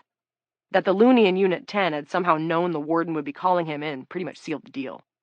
He wouldn't say they were all in it together. No, he wouldn't go that far. It would be crazy. But he wouldn't say they weren't, either. He sat on the edge of the warden's desk and accidentally jarred a small leather bag off the edge onto the floor. Dawn bent to pick the bag up. It looked like what you might use to put your toothbrush in if you were traveling, but it was nice leather. He unzipped it. Inside the bag was a bottle of dark red nail polish, like that was going to distract anyone from noticing that Coates was a hideous witch. A pair of tweezers, a pair of nail clippers, a small comb, a few unopened tabs of Prilosec, and a prescription pill bottle. Dawn read the label. Janice Coates, Xanax, 10 milligrams. 2. Jeanette, you believe this? It was Angel Fitzroy, and the question made Jeanette clench up inside. Was what true? That Peters had taken her into the corner by the Coke machine and made her beat him off? Her headache wasn't just a headache anymore. It was a series of explosions. Bang, bang, bang. But no, that wasn't what Angel was talking about. Couldn't be. Ree would never tell anyone, Jeanette tried to comfort herself, her thoughts like shouts inside her skull, yet barely discernible over the detonations set off by her migraine. Then she guessed, hoped, what Angel was talking about. You mean the sleep thing? Angel stood in the doorframe of the cell. Jeanette was on her bunk, Ree was off somewhere. The floor of the wing was open in the late afternoon. Everyone on good report, free to roam. Yeah, of course that's what I mean. Angel slid smoothly into the cell, pulled up the single chair. You can't sleep. None of us can. Won't be too much of a problem for me because I don't sleep much anyway. Never did, not even as a kid. Sleeping's like being dead. The news of Aurora had struck Jeanette as preposterous. Women cocooned in their sleep? Had the migraine ruined her mind somehow? She wanted to take a shower, but she didn't want to talk to a guard. They wouldn't let her anyway. A prison had rules. The guards, the officers, were the rules incarnate. You had to do what they said, or bingo, bad report. My head really hurts, Angel. I have a migraine. I can't handle the crazy. Angel inhaled deeply and loudly through her long, bony nose. Listen, sis. I'm not your sister, Angel. Jeanette was in too much pain to worry about how Angel would take a rebuke. But Angel just rolled right along. This thing's crazy, but it's real. I just seen Nell and Celia. What's left of 'em, anyway. They went to sleep, and now they wrapped up like fucking Christmas presents. Someone said McDavid's got it, too. Gone, baby, gone. I watched it grow on Nell and Celia. The stuff, it crawls right up, covers up their faces. It's like a fucking science experiment. Crawls right up, covers up their faces. So it was true. You could tell by the way Angel said it. Well, why not? It didn't matter to Jeanette. There was nothing she could do about it, or anything else. She closed her eyes, but a hand fell on her shoulder and Angel began to shake her. What? You going to sleep? Not while you're asking me questions and shaking me like I was popcorn. Quit it. The hand lifted away. Don't go to sleep. I need your help. Why? Because you're all right. You ain't like most of the rest of them. You got a head on your shoulders. You're as cool as a fool in a swimming pool. Aren't you even going to let me tell you? I don't care. Although Angel didn't respond immediately, Jeanette felt her looming over the side of the bed. That's your boy? Jeanette opened her eyes. Angel was peering at the photograph of Bobby, fixed on the painted square on the wall beside her bunk. In the photo, Bobby was drinking from a straw out of a paper cup and wearing a cap with Mickey ears. His expression was adorably suspicious, like he thought maybe somebody was going to try to snatch his drink and his hat and make a break for it. It was from when he was little, 4 or 5. Yeah, said Jeanette. Cool hat. Always wanted one of them. Jealous of the kids that had 'em. Photo looks pretty old. How old's he now? 12. It must have been about a year before the bottom completely fell out, when she and Damien took Bobby to Disney World. The boy in the photograph didn't know that his father was going to punch his mother one time too many, and that his mother was going to bury a clutch-head screwdriver in his father's thigh, and that his aunt was going to become his guardian while his mother did her time for second-degree murder. The boy in the photograph just knew that his Pepsi tasted great and his Mickey hat was cool. What's his name? While she thought of her son, the explosions in Jeanette's head receded. Bobby. Nice name. You like that? Being a mom? The question slipped out without Angel knowing she meant to ask it. A mom. Being a mom. The idea made her heart stutter. She didn't let it show, though. Angel had her secrets, and she kept them close. Never been much good at it, said Jeanette, and forced herself to sit up. But I love my son. So what is it, Angel? What do you need me to do? 3. Later, Clint would reflect that he should have known Peters was up to something. The officer was too placid at first, the smile on his face entirely inappropriate to the charges being leveled. Clint was angry, though, angry as he hadn't been since he was Jared's age, and he didn't see what he should have seen. It was as if there was a rope in his head, binding shut a box containing a lot of bad stuff from his childhood.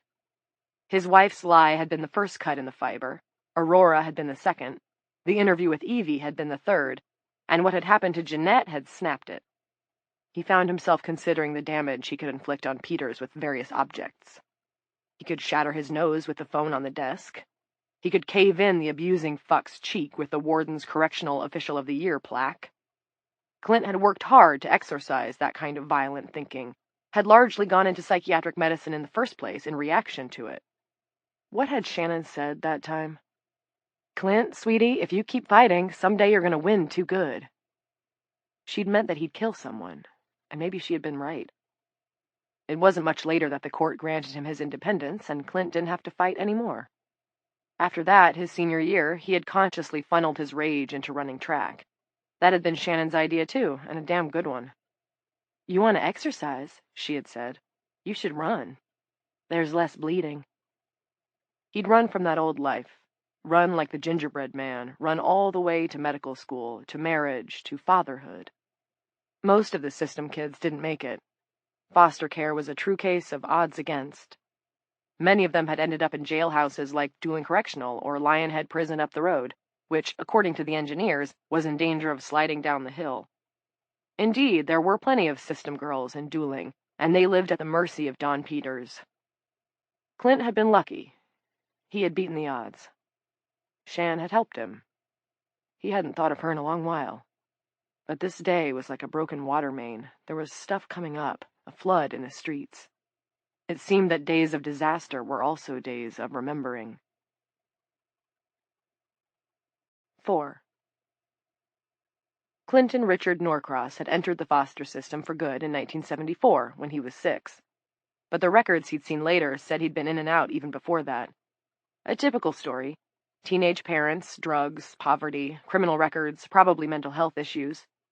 The nameless social worker that interviewed Clint's mother had recorded, "She is worried about passing her sad feelings along to her son." He had no memories of his father, and the only scrap he retained of his mother was of a long-faced girl grabbing his hands, swallowing them up in hers, shaking them up and down, pleading to him to stop chewing his nails. Lila had asked him once if he was interested in attempting to make contact with either of them, if they were alive. Clint was not. Lila said she understood, but really she had no idea, and he liked it that way. He didn't want her to. The man she married, the cool and able Dr. Clinton Norcross, had, quite consciously, put that abandoned life behind him. Except you couldn't put anything behind you. Nothing was lost until death or Alzheimer's took it all. He knew that. He saw it confirmed in every session he held with every prisoner. You wore your history like a necklace, a smelly one made of garlic. Whether you tucked it under your collar or let it dangle loose, nothing was lost. You fought the fight over and over, and you never won the milkshake. He had passed through a half-dozen homes during his youth and adolescence, none of them like a home, if that meant a place where you felt safe. Perhaps it was no wonder that he had ended up working in a penitentiary. The feelings in prison were the feelings of his youth and young adulthood, a sense of being always on the verge of suffocation. He wanted to help people who felt that way, because he knew how bad it was, how it struck at the center of your humanity. That was the core of Clint's decision to leave his private practice before it had really started. There were good foster homes out there, more than ever in this day and age, but Clint had never landed in any. The best he could say was that a few had been clean, run by foster parents who were efficient and unobtrusive, doing only what was required to collect their fee from the state. They were forgettable, but forgettable was great. You'd take forgettable. The worst were the worst in particular ways. The places where there wasn't enough to eat. The places where the rooms were cramped and dirty and cold in the winter. Where the parents had non-paying jobs for you. The places where they hurt you. Girls in this system got hurt the most. Of course they did. Some of his foster siblings, Clint couldn't find their faces now, but a few remained clear. There was Jason, for instance, who killed himself at 13 by drinking a bottle of off-brand drain cleaner. Clint could summon up live Jason, and he could summon up dead Jason, lying in his coffin. That was when Clint had lived with Dermot and Lucille Bertel, who boarded their fosters not in their pretty Cape Cod house, but in a long shed-like structure out back with bare, splintery plywood floors and no insulation.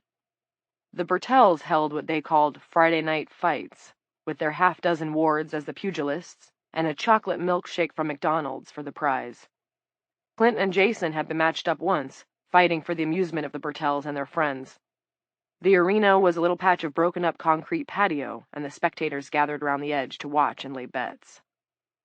Jason had been a long shot, scared and slow, and Clint had wanted that milkshake. In the open casket, Jason had a nickel-sized bruise under his eye that Clint had given him a few evenings earlier. The next Friday, after Jason drank Gunko and retired from boxing forever, Clint won the milkshake again, and then, without thinking about any possible consequences, at least not that he could remember, he threw it in Dermot Bertel's face. That had resulted in a tremendous beating for Clint, and it hadn't brought Jason back, but it had gotten him out of that house. At the next place, or maybe the one after that, was where he'd shared a dismal basement room with good old Marcus. Clint remembered his foster brother Marcus's wonderful cartoons. Marcus drew people so that they were 80% nose, pretty much just noses with wee legs and wee arms. The nose-it-alls was what he called his strip. He was really good, and dedicated, too. Then one day after school, without any explanation, Marcus told Clint he'd thrown all his notebooks away somewhere, and he was lighting out. Clint could picture the cartoons, but not Marcus. Shannon, though. Shannon he could see. She was too beautiful to fade. "Hey, I'm Shannon. Don't you want to know me?"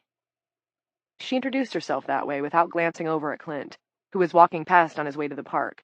sunbathing across the hood of a Buick that was parked at the curb outside the group home in Wheeling, blue tank top and black jeans, and smiling right up into the sun. "You're Clint, aren't you?" "Yeah," he said. "Uh-huh. Well, isn't it nice to meet us?" she replied. And Clint, despite everything, had laughed, really laughed, for the first time in who knew how long. The group home in Wheeling where he met her was the last stop on his grand tour of the state foster system. For most, it was basically a connecting point to places like Dooling Correctional and Weston State. Weston, a monumental Gothic asylum, closed in 1994. Now, in 2017, it was open for ghost tours. Was that where his father ended up? Clint wondered. His mother?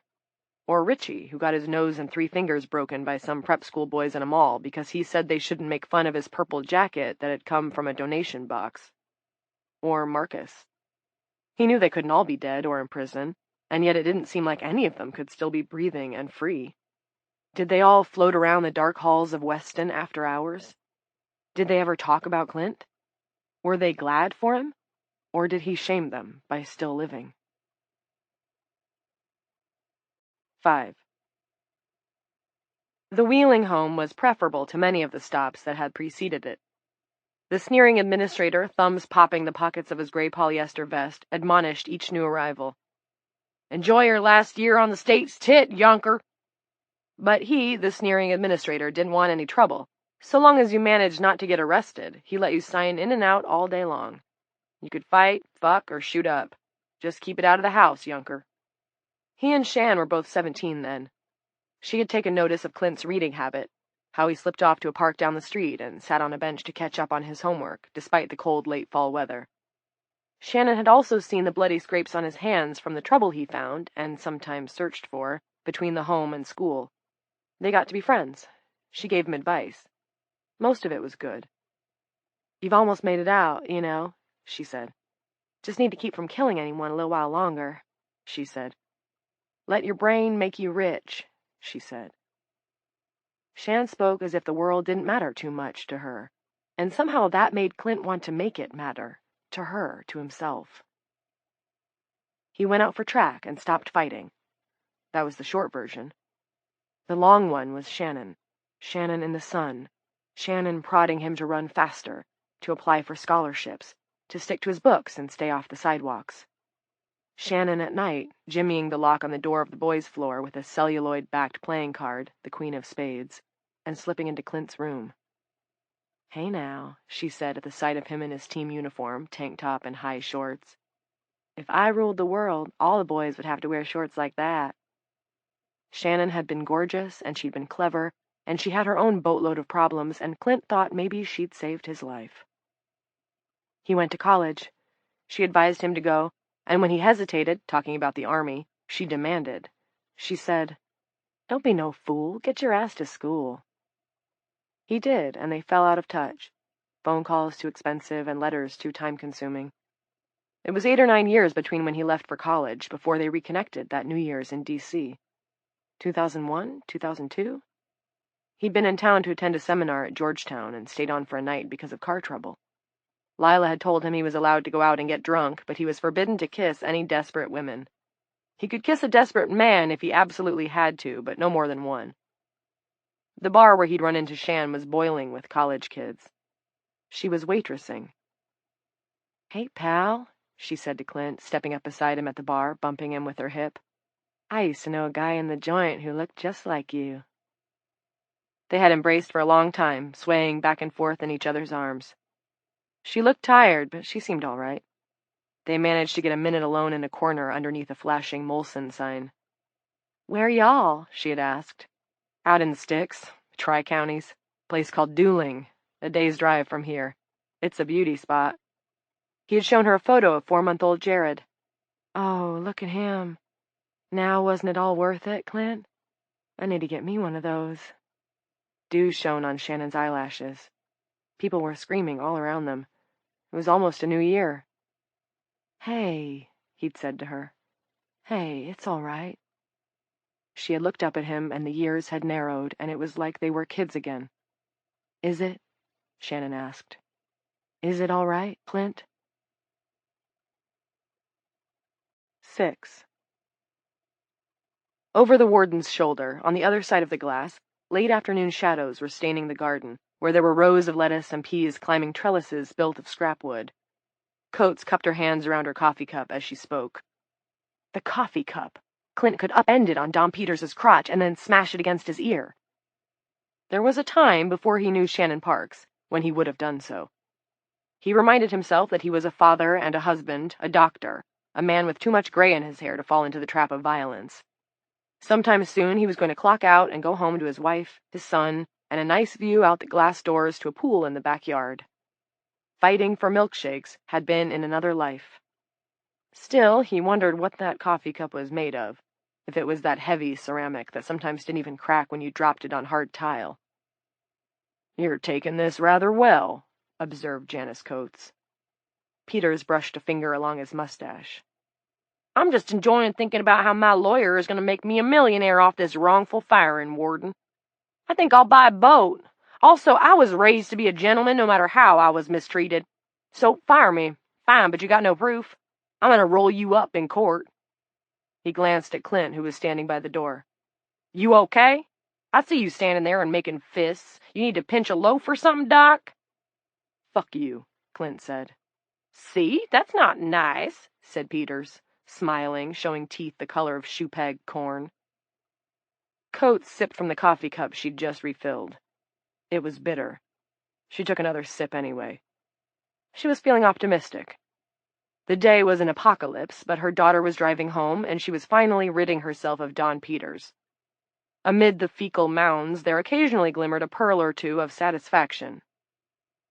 "You're a scumbag, and you're lucky we can't deal with you to the extent you deserve right now." From the pocket of her suit jacket she produced a baggie. She held it up and gave it a shake. Inside the baggie were 2 Q-tips. "Because, you see, we do have proof." Peters's grin faltered, tried to come on strong, didn't quite make it. "It's your squirt, Donnie boy. From the Coke machine." Coates took a big swig of the lousy coffee and smacked her lips. "Once everything settles down and we can deal with you as you deserve, you're going to jail. Good news is they keep the sex offenders in a special wing, so you might survive. But the bad news is, even with a good lawyer, you'll be in there for quite a while. Don't worry, though, you'll still get to see me at your parole hearings. I'm on the board, you know." The warden twisted to her intercom and pressed the call button. "Blanche, can you rustle up a fresh bag of coffee? This stuff is dreadful." She waited a moment for a response and then pressed the button again. "Blanche." Coates released the button. She must have stepped out. Coates returned her attention to Peters on the couch. His grin had given up entirely. The officer was breathing hard, running his tongue around under his lips, clearly working through the implications of the DNA evidence that had just been waved in his face. "For now," the warden said, "just turn in your uniform and bug out. Telling you we have the goods on you is probably a mistake on my part, but I couldn't resist the opportunity to gloat. It gives you a few extra days until the hammer falls. You could hop in your car, head for Canada. Who knows? Maybe you can keep your head down, become an ice fisherman." "Set up!" Peters leaped to his feet. "This is a setup." Clint could no longer hold back. He stepped forward, grabbed the shorter man by the throat, and pushed him against the wall. Don batted at Clint's shoulders and face, scraping Clint's cheeks with his nails. Clint squeezed. Under his fingers, Clint could feel Peters's pulse squirming, could feel his Adam's apple shrinking, could feel the impossibility and frustration and fright of the entire day pooling out around his hands like juice from a grapefruit. A moth was fluttering around his head. It planted a ghost kiss on one temple and was gone. "Dr. Norcross!" Clint drove a fist into the soft sack of Peters's belly and then let go. The officer fell onto the couch and slid off, onto the floor on his hands and knees. He made a choked animal noise. He. The warden's door banged open. Tig Murphy stepped in, holding a taser. Damp glistened on Tig's cheeks, and his color was poor. He told Clint he was fine, but he wasn't fine. Nothing was fine, and nobody was fine. He.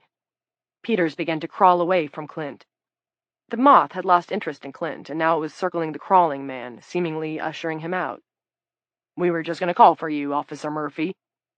Coates, still at her desk, proceeded as if nothing had happened at all. Mr. Peters was about to exit the premises, and he tripped over a fold in the rug. Help him up, would you? He can leave his things in the locker room. The warden toasted Tig Murphy with her coffee cup and drank it down. Chapter 12. 1. Now, officer, you know I'm prone to fits of temper, right? Angel, standing at a respectful distance from the booth, presented this rhetorical question to Vanessa Lampley. Jeanette, beside her, had no illusions. They were facing an uphill battle. Behind the plastic shield of the booth, seated at the board, Lampley's broad shoulders were curled dangerously forward. She looked prepared to leap straight through the shield. Jeanette figured that in a fight, Angel could dish out plenty, despite her narrow frame, but not enough to handle Lampley. Fitzroy, is that some kind of half-ass threat? With the shit that's going on today? Now, I got 3 inmates covered in cobwebs. I'm way past when I should have clocked out. I'm weary as hell, and you want to test me? That is a bad idea, I promise you. Angel held up her palms. No, officer. I'm just saying I wouldn't trust me in a situation like this either, okay? My felony record speaks for itself, and there's lots else I got away with, though you understand I can't share specifics. Jeanette touched her forehead and studied the ground. If there had ever been a plan for Angel, post-parole, to move into the area of international diplomacy, someone needed to revamp it. Get out of here, you fucking nitwit, Lampley said. Which is why I brought Jeanette. With this, Angel threw out an arm. Ta-da! Well, that changes everything. Don't mock. The arm that Angel had raised dropped to her side. What had been collegial in her expression flattened. Don't you mock me, officer. Don't you don't me, inmate. Jeanette decided it was now or never. Officer Lampley, I'm sorry. We're not trying to make any trouble. Van, who had started to rise imposingly from her chair, settled back. Unlike Fitzroy, who basically lived on bad report, owning it like a damn property in Monopoly, Sorley was known for her friendly attitude, and according to Reed Dempster, Sorley had been molested by that poisonous toad, Peters. Van supposed she could hear her out. What is it? We want to cook up some coffee, some special coffee, to help everyone stay awake. Van held her finger on the intercom for a second or two before she spoke, then asked the obvious. What do you mean by special? Stronger than regular coffee, Jeanette said. You can have some too, Angel said, and tried for a magnanimous smile. It'll sharp you right up. Oh, that's just what I need. A whole prison full of hopped-up inmates. That would be wonderful. Let me guess, Fitzroy. The secret ingredient is crack cocaine. Well, not exactly, since we don't have any. And let me ask you this. What's the alternative? Lampley admitted she didn't know. Jeanette spoke up. Officer, unless this Aurora gets solved pronto, people in here are going to get restless. This fully dawned on her, even as she articulated it.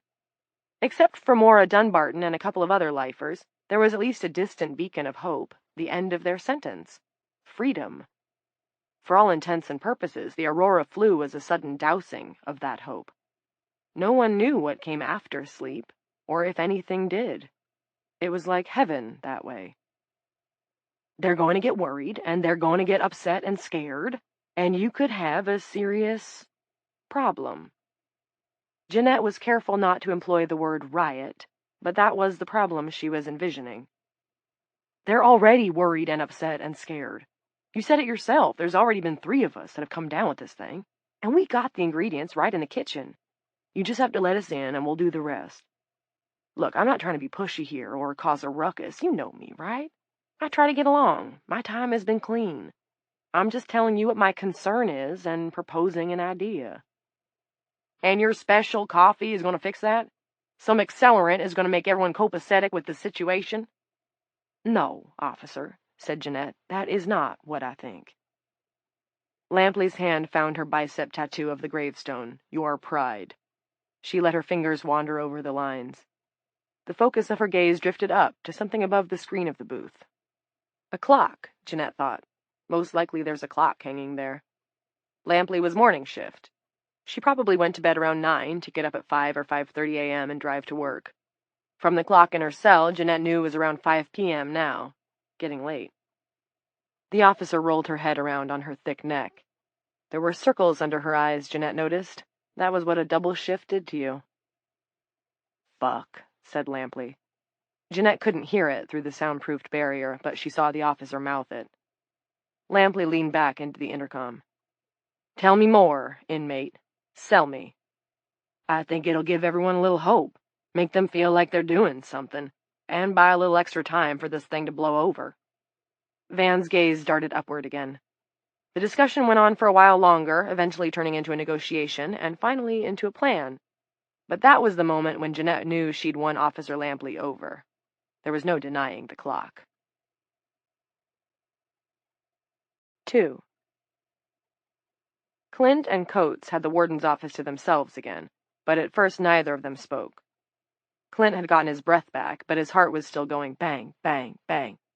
And he guessed his blood pressure, borderline at his last physical, a fact he had neglected to share with Lila, no need to worry her, she had enough on her plate, was redlining. "Thanks," he said. "For what?" "Covering for me?" She knuckled her eyes. To Clint, she looked like a tired child back from a play date that had gone on too long. "I just got rid of the bad apple in our basket, Doc. That had to be done, but I'm not getting rid of anyone else, not when I'm already short-handed. At least everyone else has stayed on so far." Clint opened his mouth to say, "I wanted to kill him," closed it again.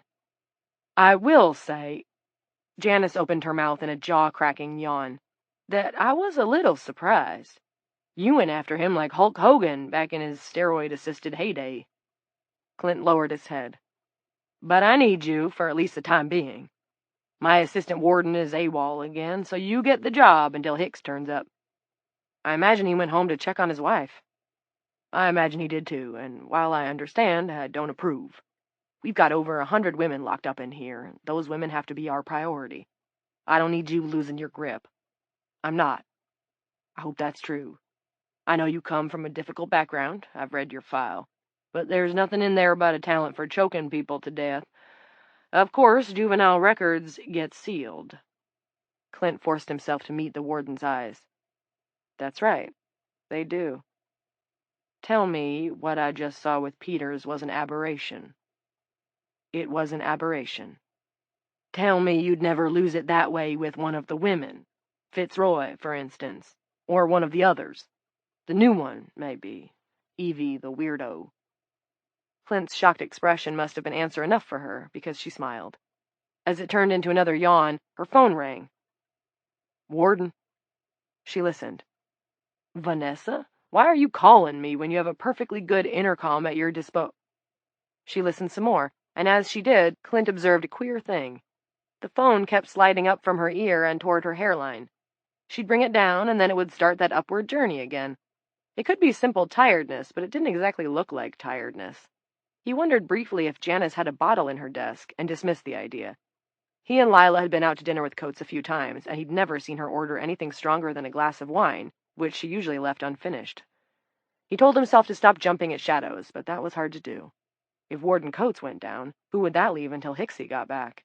If Hicksy got back. Lampley? Him? Clint thought about what it would be like to become acting warden and had to suppress a shudder. "Okay," Coates said into the phone. Listened. "Okay," I said. "Yes, let them do it. Go ahead and put it on the intercom. Tell Jen Pop that the coffee wagon will be rolling." She ended the call, tried to put the phone back in the cradle, missed, and had to do it again. "Shoot," she said, and laughed. "Janice, are you all right?" "Oh, couldn't be better," she said, but couldn't came out in a slur. Couldn't. "I just gave Van the go-ahead to let Fitzroy, Sorley, and a couple of others make super coffee in the kitchen. Essentially a form of crank." "Say what?" Coates spoke with deliberate care, reminding Clint of how drunks spoke when they were trying to appear sober. "According to Van, who got it from Angel, our own Walter White, our coffee is light roast instead of dark, which is good because it has more caffeine. Then, instead of 1 bag per pot, they're going to use 3. Gonna make gallons." She looked surprised and licked her lips. "Gallons, I mean. My lips feel all numb." Are you kidding? He didn't know if he was talking about the coffee or her lips. Oh, you haven't heard the best part, Doc. They're gonna dump all the Sudafed from the infirmary into the coffee, and we've got quite a stock. But before they drink the coffee, the inmates have to chug a mixture of grapefruit juice and butter. Speeds up the absorption. That's what Angel claims, and I don't see the harm. Coates tried to get up and fell back into her chair with a little laugh. Clint hurried to her side. Jan, have you been drinking? She stared at him, eyes glassy. No, of course not.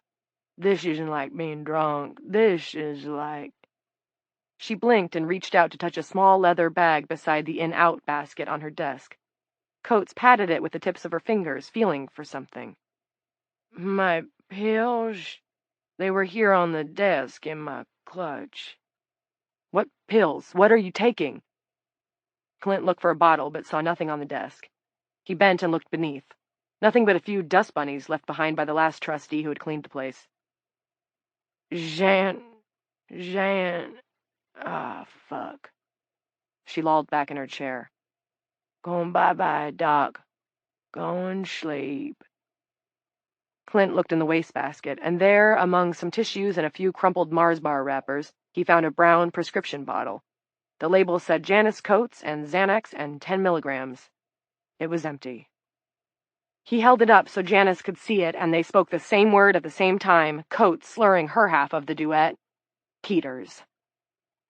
Making an effort, surely a supreme effort, Janice Coates sat up and fixed Clint's gaze with her own.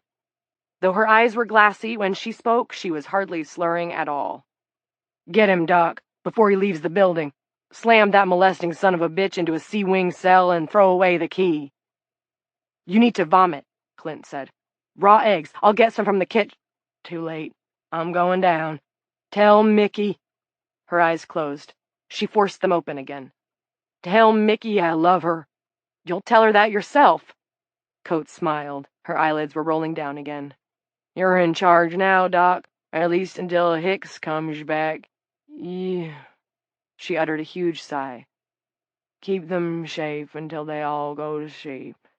And then, keep them safe. Keep us safe until... Warden Coates crossed her arms on her desk blotter and pillowed her head on them. Clint watched in fascination and horror as the first strands of white began to spin out of her hair, her ears, and the skin of her flushed cheeks. So fast, he thought. So goddamn fast. He hurried from the office, meaning to tell Coates' secretary to get on the horn and make sure Peters was kept on site, but Blanche McIntyre was gone. Lying on her blotter was a single piece of prison stationery with a note written on it in black Sharpie. Clint read the big block letters twice before he could believe what his eyes told him he was seeing. I have gone to my book club. Book club? Book club? Really? Blanche went to her fucking book club? Clint ran down Broadway toward the entrance lobby, dodging a few wandering inmates in their baggy brown tops, aware that some were regarding him with surprise. He got to the locked main doors and hammered on the intercom button until Millie Olson, still on the board at the lobby security station, answered. Jesus, Doc, don't wear it out. What's wrong? Through the double-glass panes, he could see Don Peters' battered Chevrolet beyond the inner gate, inside the dead zone, but now passing through the outer gate. He could even see Don's stubby fingers holding out his ID card for the reader. Clint pushed the intercom button again and said, Never mind, Millie. Never mind. Chapter 13 1. On her way back to town, an impudent little nonsense jingle began to run through Lila Norcross's mind, one she and her friends had chanted when they were down street and their parents couldn't hear. She began to chant it now in the dying daylight. In Derbytown, the streets are made of glass. In Derbytown, the girls will kick your bumpty-bump, bumpty-bump, bumpty-bumpity-bump-a-bump. What came next? Oh, yes. In Derbytown, my brother had a fit. In Derbytown, my sister's full of bumpty-bump, bumpty-bump. Almost too late, she realized she was off the road and running into the underbrush, bound for a steep slope down which her cruiser would roll at least 3 times before reaching the bottom. She stood both feet on the brake and stopped with the front end of the car hanging over that gravelly drop. She threw the gear shift into park, and as she did, she felt tendrils of something brush gently against her cheeks. She tore at them, had time to see one melting away even as it lay across her palm, then shouldered open her door and tried to get out. Her harness was still on, and it yanked her back. She opened the clasp, got out, and stood taking deep breaths of the air, which was finally cooling. She slapped herself across the face once, then twice. "Close one," she said. Far below, one of the little cricks in the local patois, that fed the Ball River went flowing and chuckling east. That was a close one, Lila Jean. Too close. She would fall asleep eventually, she knew that, and the white crap would spin itself out of her skin and enclose her when she did. But she would not let that happen until she had kissed and hugged her son at least one more time. That was a dead-red promise. She got back behind the wheel and grabbed her mic. "Unit 4, this is Unit 1. Come back." Nothing at first, and she was about to repeat when Terry Coombs replied, "1, this is 4. He sounded wrong, somehow, as if he had a cold. "4, have you checked the drugstores?" "Yeah, 2 looted, 1 on fire. FD is on the seed, so it won't spread. I guess that's one good thing. The pharmacist at the CVS was shot dead, and we think there's at least 1 body inside the Rite Aid. That's the one that's burning. FD doesn't know how many Vicks for sure." "Oh, no." "Sorry, Chief. It's true." No, not as if he had a cold, as if he'd been crying. "Terry, what is it? Something else is wrong." "Went home," he said. "Found Rita covered in that cocoon crap. She nodded off at the table, just like she always does before I come home from my shift. Grabbed 15 or 20 minutes for herself. I warned her not to, and she said she wouldn't, and then I zipped home to see how she was doing, and—" Now he did begin to cry. "So I put her in bed, and I came back out to check the drugstores, like you said. What else could I do? I tried calling my daughter, and there's no answer in her room. Rita tried calling too, early, a bunch of times." Diana Coombs was a freshman in college at USC. Her father made a gaspy, watery sound. "Most of the West Coast women are asleep, never woke up. I hoped maybe she was up all night, studying or something, partying even, but I know she's not, Lila." "Maybe you're wrong." Terry ignored this. "But hey, they're breathing, right? All the women and girls are still breathing. So maybe, I don't know." "Is Roger with you?" "No. I spoke with him, though. He found Jessica covered with it, head to toe. Must have gone to sleep naked, because she looks like a mummy in one of those old horror movies. Baby, too. Right there in the crib, wrapped up, same as the ones they've been showing on television. Roger lost it. He was bawling and howling his damn head off. I tried to get him to come with me, but he wouldn't." This made Lila unreasonably angry, probably because she was so goddamn wrung out herself. If she wasn't allowed to give up, then no one else was either. "It'll be night soon, and we're going to need every cop we've got." "I told him that. I'll go get Roger. Meet me at the station, Terry. Tell everyone you can reach to join us. 7 o'clock. "Why?" Even with the world going to hell in a handbasket, Lila would not put that out over the air. But they were going to break into the evidence locker and have a nice little drug party. Uppers only. "Just be there." "I don't think Roger will come." "He will, even if I have to handcuff him." She backed away from the drop she'd almost gone over and headed into town. She was using her light bar, but still paused at every intersection, because with everything that was happening, jackpot lights might not be enough. By the time she reached Richland Lane, where Roger and Jessica Elway lived, that damn little earworm was going through her head again. In Derby Town, when your daddy's got an itch." A Datsun trundled slowly across her path, ignoring both her flashing lights and the 4-way stop at the intersection. On an ordinary day, she would have been on the careless son of a bitch like white on rice. If she hadn't been fighting sleep, she might have even noticed the bumper sticker on the back deck, "What's so funny about peace, love, and understanding?" and identified it as belonging to Mrs. Ransom, who lived just up the street and a little way down from where all those unoccupied houses were. Had she been wide awake, she surely would have recognized the driver as her son, and the passenger beside him as Mary Pack, the girl he was so crazy about. But it wasn't an ordinary day, and she was far from wide awake, so she continued onward to the Elway house on Richland Lane, where she found herself in the next act of that day's continuing nightmare. 2. Jared Norcross had an earworm of his own, but it had nothing to do with Derbytown, where the streets were made of glass. It was coincidence, serendipity, predestination, fate. Pick one or pick none, it was probably all the same to the universe. Coincidence, serendipity, predestination, fate. You blew that stop sign, Mary said, temporarily breaking the spell. And I saw a cop. Don't tell me that, Jared said. He was upright behind the wheel, sweating, his speeding heart sending bolts of pain directly to his hurt knee. He could still flex the knee, which made him believe he hadn't actually torn anything, just sprained it, but it was badly swollen and aching. The idea of getting bagged by a cop when he had no legal right to drive, at least not without a licensed driver beside him, was a nasty one. His mother had told him time and again that the worst thing for her, as chief of police, would be if he got picked up for anything illegal. Anything. Even so much as walking out of Fenton's newsstand with a candy bar he'd forgotten to pay for. And believe me, Lyle had said, if it's the worst thing for me, I'll make it the worst thing for you. Mrs. Ransom's granddaughter, Molly, was perched on her knees in the back seat, looking out the rear window.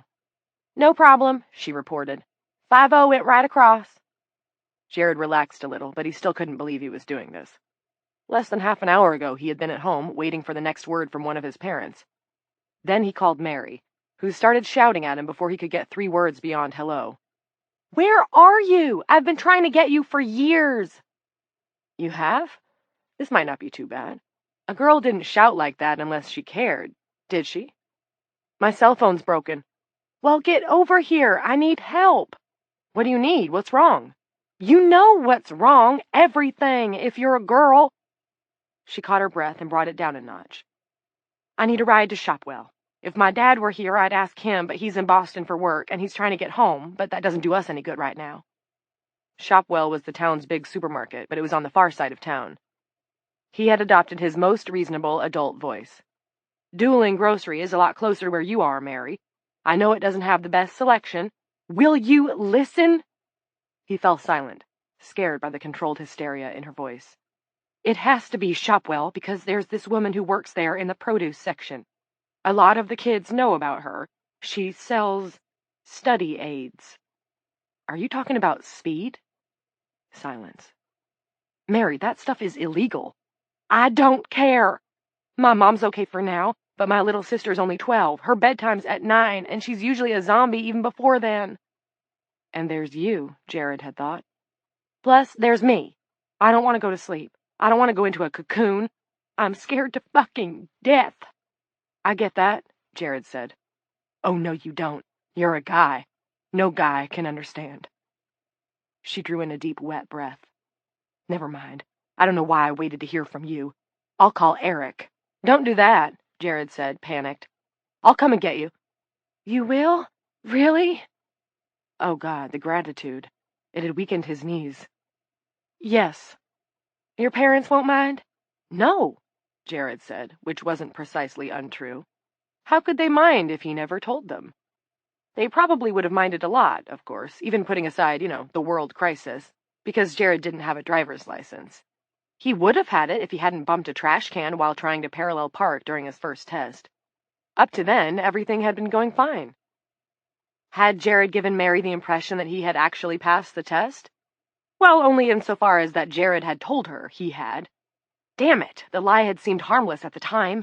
It seemed so dorky to have failed the test.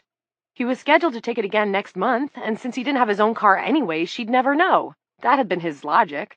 Somehow Jared didn't think driver's license exams were going to be a priority in Dueling County for a while. Or anywhere. How long will it take you to get here? 15 minutes, 20 at the most. Just wait for me.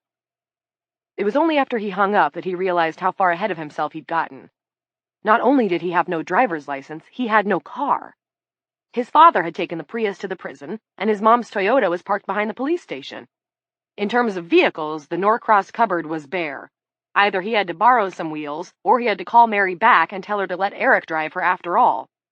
The former alternative seemed unlikely, but after all that had gone on this afternoon, the latter was unthinkable. That was when the doorbell had rung. Coincidence, serendipity, predestination, fate. 3. Mrs. Ransom had been hunched over a hospital cane and wearing a cruel-looking metal brace on her right leg. Seeing her thus made Jared, even in his current predicament, feel that he had been taking his own sprained knee far too seriously. "I saw you come home," Mrs. Ransom said. "Jared, isn't it?" "Yes, ma'am." Jared, a boy who would have remembered his manners even on the sinking Titanic, held out his hand, scraped from his earlier run through the underbrush. Mrs. Ransom smiled and shook her head. "I better not. Arthritis. And you must excuse me if I skip the amenities, which I ordinarily would never do, but time is of the essence this evening, it seems. Young man, do you have a driver's license?" Jared found himself remembering some movie where the suave villain had said, "You can only hang me once." "Yes, but I don't have a car." "That is not a problem. I have one. It's a Datsun, old but in excellent repair. I drive it seldom these days because of my arthritis. Also, my leg brace makes it difficult to operate the pedals. I make my customers pick up from the house. They're usually okay with that. Oh, never mind, it's not relevant, is it? Jared, I need a favor." Jared was quite sure he knew what the requested favor was going to be.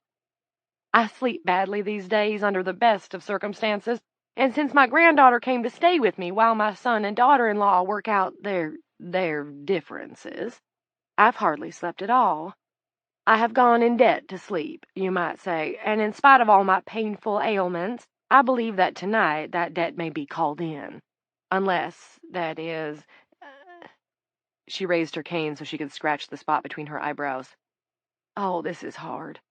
I am ordinarily a private person, a decorous person, not one to spill my problems on a complete stranger, but I saw you arrive home, and I thought perhaps..."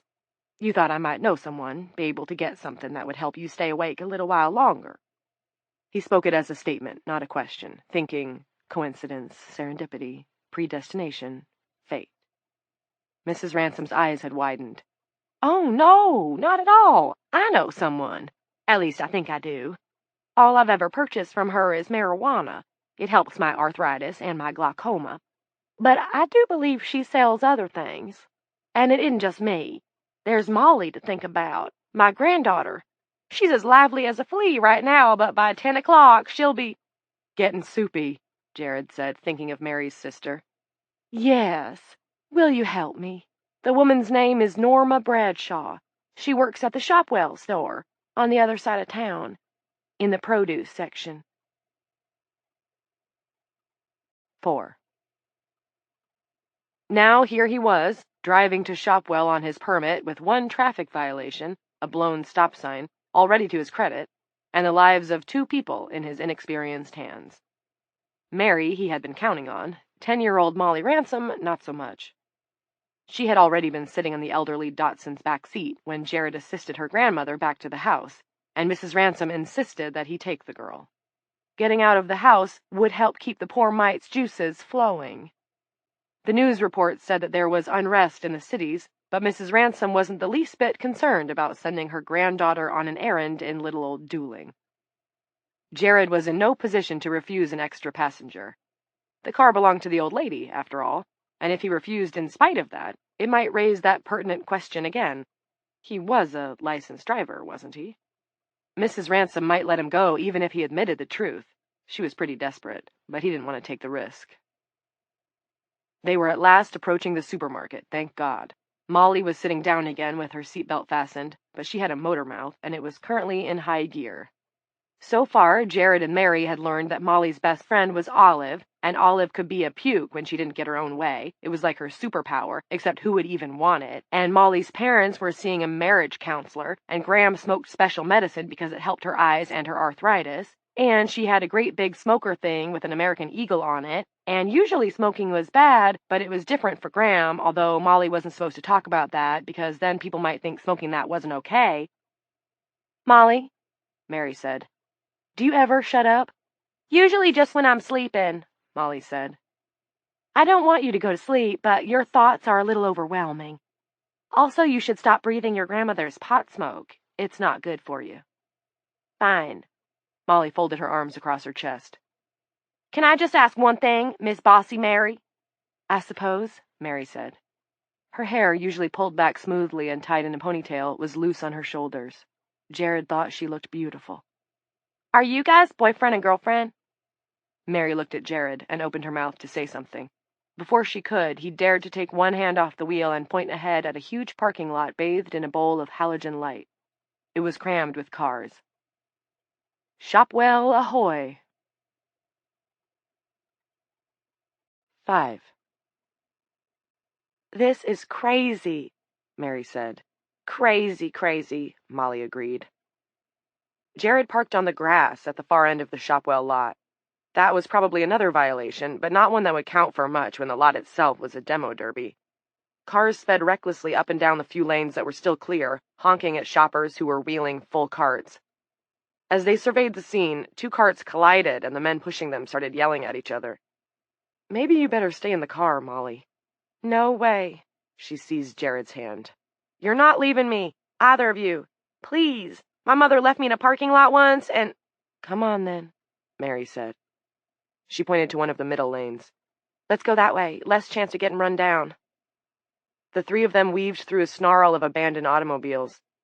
They had just passed one of these orphans when a Dodge Ram pickup backed out of its space and struck it, driving it backward until there was enough room to escape. The Ram roared past them, its newly dented tailgate flapping like a loose jaw. Inside, Shopwell was pandemonium. Voices babbled, voices roared. There were screams and the sound of breaking glass. Men were yelling. As they hung back beside the stacks of shopping baskets and the few remaining carts, a skinny man in a suit coat and tie went sprinting past, pushing a cart full of Red Bull, Blasto Cola, and Monster energy drinks. Chasing after him was a burly guy in jeans and a t-shirt, stomping in motorcycle boots. You can't have all of those, Motorcycle Boots shouted. First come, first serve, Suit coat and tie shouted back without turning. First come, first serve. He tried a hard right into aisle 7, pet food and paper products, but weight and momentum carried his overloaded cart into a display of dog cookies. They went flying. Motorcycle Boots was on the cart at once, grabbing 6 packs of energy drink. When Suit coat and tie tried to reclaim his cart, Boots shoved him. Suit coat went down. Jared looked at Mary. Where's produce? I've never been in here before. Over there, I think. She pointed to the left. He carried Molly on his back, stepping over Suit coat, who was propped on one hand and rubbing his head with the other. The guy was crazy, he said to Jared. All that over some energy drinks. I know. Not stating the obvious, which was Suit coat and tie had been trying to escape with a shitload of same. Everyone is crazy. What do they think it is? A hurricane? A fucking snowstorm? He glanced at Molly and said, Excuse me. Oh, don't worry. My parents say that all the time, Molly said. She clung to Jared even tighter. Fish and meat, running all along the back wall, was relatively calm, but aisle 4, vitamins, health supplements, and pain relievers, was a war zone. Battle had raged for the brown bottles of Genestra, Lumiday, Natrol, and half a dozen other over-the-counter brands. The middle shelves were completely stripped, and Jared guessed that was where the supplements designed to promote wakefulness had been. An elderly lady in a blue-patterned muumuu hustled up the aisle toward them, pursued by J.T. Whitstock, the coach of the football team and father of 2 of Jared's mother's deputies, Will and Roop Whitstock. Jared didn't know the coach to speak to, but at the department's Labor Day party, Will and Roop had won the sack race and then nearly had a fistfight over who got to keep the $5 trophy. Lila, ever diplomatic about her crew and their families, described them as very young and very energetic. The muumuu lady was slowed by her shopping basket, which was filled with bottles of something called Vitacaf. Coach Whitstock grabbed her by the collar of her dress and hauled her backward. Her basket went flying and the bottles scattered, several rolling toward Jared, Mary, and Molly. No, she shouted. No, please, we can share. We can share. You scarfed up everything that was left, Coach Whitstock snarled. You call that sharing? I need some of these for my wife. The coach and the muumuu lady grubbed on the floor after the bottles. He shoved her into one of the shelves, sending down a cascade of aspirin cartons. You bully, she cried. You big mean bully. Jared stepped forward without thinking about it, put his foot on top of Coach Whitstock's balding head and drove it sideways. Coach Whitstock went sprawling. The lady began to refill her basket. Coach crouched behind her for a moment, 3-point stance, eyes shifting from side to side. The tread of Jared's sneaker was faintly printed on his pate. Then he sprang forward and snatched the half-filled basket with the spry athleticism of a monkey stealing an orange. He sprinted past Jared, sparing him a stink-eye glare that said, "I'll remember your face, bud," bumping his shoulder and sending him spinning down with Molly still on his back. They hit the floor and Molly wailed. Mary started toward them. Jared shook his head. "We're all right. Make sure she is." Looking at the Moo lady, who was gathering up the few bottles of Vita-Calf Coach Whitstock had missed. Mary dropped to one knee. "Ma'am, are you okay?" "I think so," she said. "Just shaken up. Why would that man... I suppose he said he had a wife, maybe a daughter, but I also have a daughter."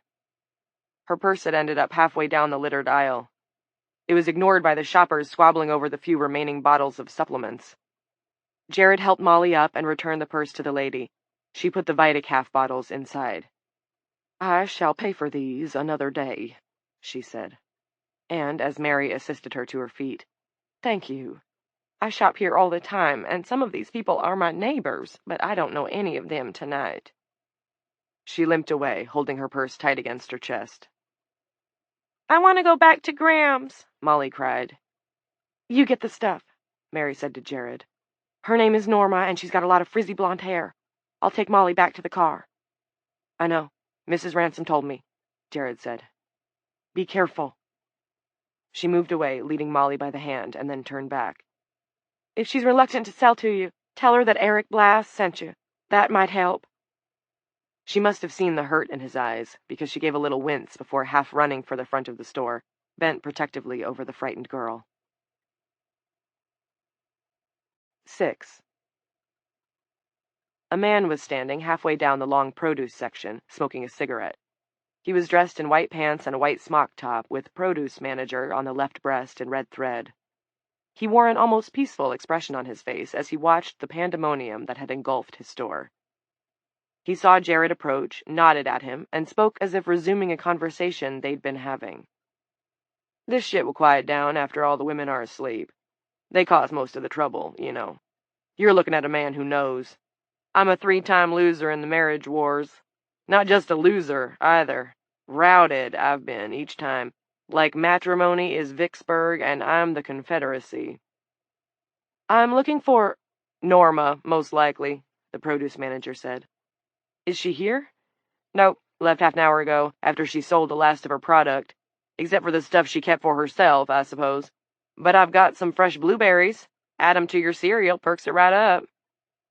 "Thanks, I'll pass," Jared said. "There is a bright side," the Produce Manager said. "My alimony payments will soon cease. The South rises again. We been kilt, but we ain't whooped yet." "What?" "Just kilt, not whooped. I'll bring you a piece of Lincoln's tailcoat, Colonel. It's Faulkner. Don't they teach you kids anything in school these days?" Jared made his way toward the front of the store, avoiding the scrum at the checkout lanes. Several stations were unattended, and shoppers were hurrying through them with loaded baskets. Outside, a man in a checkered shirt sat on the bus bench with a shopping basket on his lap. It was loaded with cans of Maxwell House. He caught Jared's eye. "My wife is napping," he declared, "but I'm sure she'll wake up soon." "Hope that works out for you," Jared said, and broke into a run. Mary was in the passenger seat of the Datsun with Molly on her lap. She gave the girl a shake as Jared got in behind the wheel and spoke in a too loud voice. "Here he is! Here he is! It's our pal Jared." "Hi, Jared," Molly said in a hoarse, teary voice. "Molly was getting all sleepy," Mary said in that same too loud, too jolly voice. "But she's awake now. Wide awake. We both are, aren't we, Molls? Tell us some more about Olive, why don't you?" The little girl climbed out of Mary's lap and into the back seat. "I don't want to." "Did you get it?" Mary's voice was low now, low and strained. "Did you?" Jared started the car. "She's gone. A lot of other people got there first. You're out of luck. Mrs. Ransom, too." He left the Shopwell parking lot fast, wheeling effortlessly around the cars that tried to get in his way. He was too upset to worry about his driving, and thus did it better than ever before. "Are we going to Graham's now? I want to go to Graham's." "Right after I drop Mary," Jared said. "She needs to call her bestie Eric, see if he's holding." It felt good for a second to strike at her, to unload the fear that was running through him. Only for a second, though. It was childish crap. He hated it, and yet he couldn't seem to help it. What do you mean, holding? Molly asked, but no one answered her. It was twilight when they got to the pack house. Jared pulled into the driveway and put Mrs. Ransom's Datsun in park. Mary peered at him in the gathering gloom of Aurora's first night. Jer, I wasn't going with him to see Arcade Fire. I was going to break the date. He said nothing. Maybe she was telling the truth, maybe she wasn't. All he knew was that she and Eric were chummy enough for Eric to have given her the name of a local dope dealer. You're being a baby, Mary said. Jared stared straight ahead. Okay, then, Mary said. Okay, baby. Baby wants his bottle. The hell with it. And you. You two are fighting like my mother and father, Molly said, and began to cry again. I wish you'd stop. I wish you'd be boyfriend and girlfriend again. Mary got out, slammed the door, and started up the driveway. She had almost reached the back stoop when Jared realized that there was an actual possibility that the next time he saw her, she might be buried in a white shroud of unknown origin. He looked at Molly and said, "Keep your eyes open. If you fall asleep, I'll knock your block off." Jared climbed out of the car and ran after Mary. He caught her just as she was opening the back door. She turned to him, startled. A cloud of moths circled the overhead light, and her face was dappled with their weaving shadows. "I'm sorry," he said. "Mary, I'm really sorry. It's just so crazy. For all I know, my mother's asleep in her car somewhere, and I'm scared, and I couldn't get what you needed, and I'm sorry." "Okay," she said. "Don't go to sleep tonight. Please don't." He pulled her into his arms and kissed her. Wonder of wonders, she kissed him back, mouth open, her breath mingling with his. "I'm officially awake," she said, pulling back to look into his face. "Now take Little Red Blabbing Hood back to her gram." He started down the steps, rethought that, went back, and kissed her again. "Wowee," Molly said when he returned to the car. He could hear in her voice that her mood had dramatically improved. "You guys were really sucking face." "We were, weren't we?" Jared said. He felt dazed, a stranger in his own body. He could still feel her lips and taste her breath. "Let's get you home." The last leg of that long, strange trip was only 9 blocks, and Jared drove it without incident, finally rolling along Tremaine Street past the empty houses. He pulled into Mrs. Ransom's driveway. The headlights swept across the figure seated in a lawn chair, a body without face. Jared slammed on the brakes. Mrs. Ransom sat in the glare, a mummy. Molly began to scream, and Jared doused the headlights. He threw the Datsun into reverse and banged across the street to his own driveway. When he unfastened Molly's seatbelt, Jared drew the kid from the car and into his arms. She clung to him, and that was all right. It felt good. "No worries," he said, stroking her hair. It was in clumps, matted with sweat. "You're staying with me. We're going to put on some movies and pull an all-nighter." Chapter 14. 1.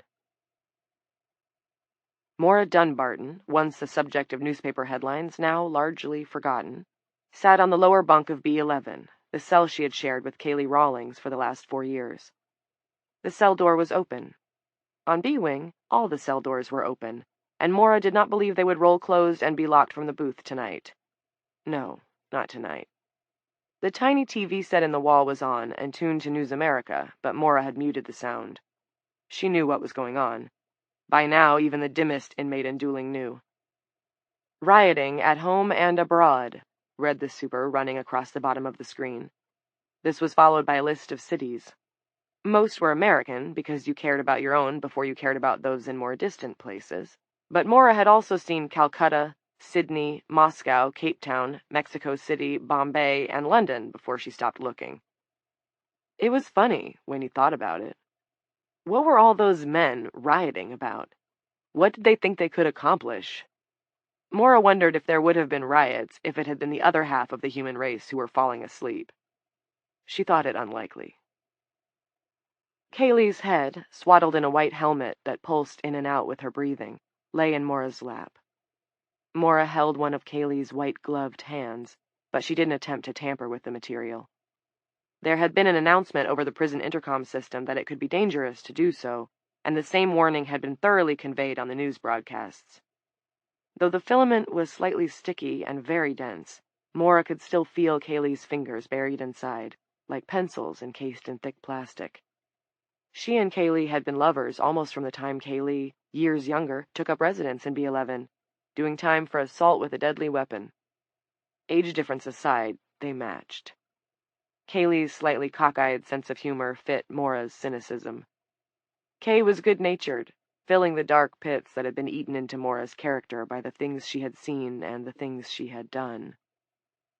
She was a slick dancer, she was a wonderful kisser, and although they didn't make love often these days, when they did, it was still good. As they lay together with their legs entwined, there was no prison for a little while, and no confusing outside world, either. It was just them. Kaylee was also a fine singer. She had won the prison talent show 3 years running. Last October, there hadn't been a dry eye in the house when she finished singing, a cappella, "The First Time Ever I Saw Your Face." Mora supposed all that was over now. People talked in their sleep, few, if any, sang in their sleep. Even if Kaylee should be moved to sing, it would come out all muffled. And what if that crap was all down her throat, as well? And in her lungs? It probably was, although if that were the case, how she could go on breathing was a mystery. Mora raised one knee, then the other, back and forth, up and down, rocking her lover gently.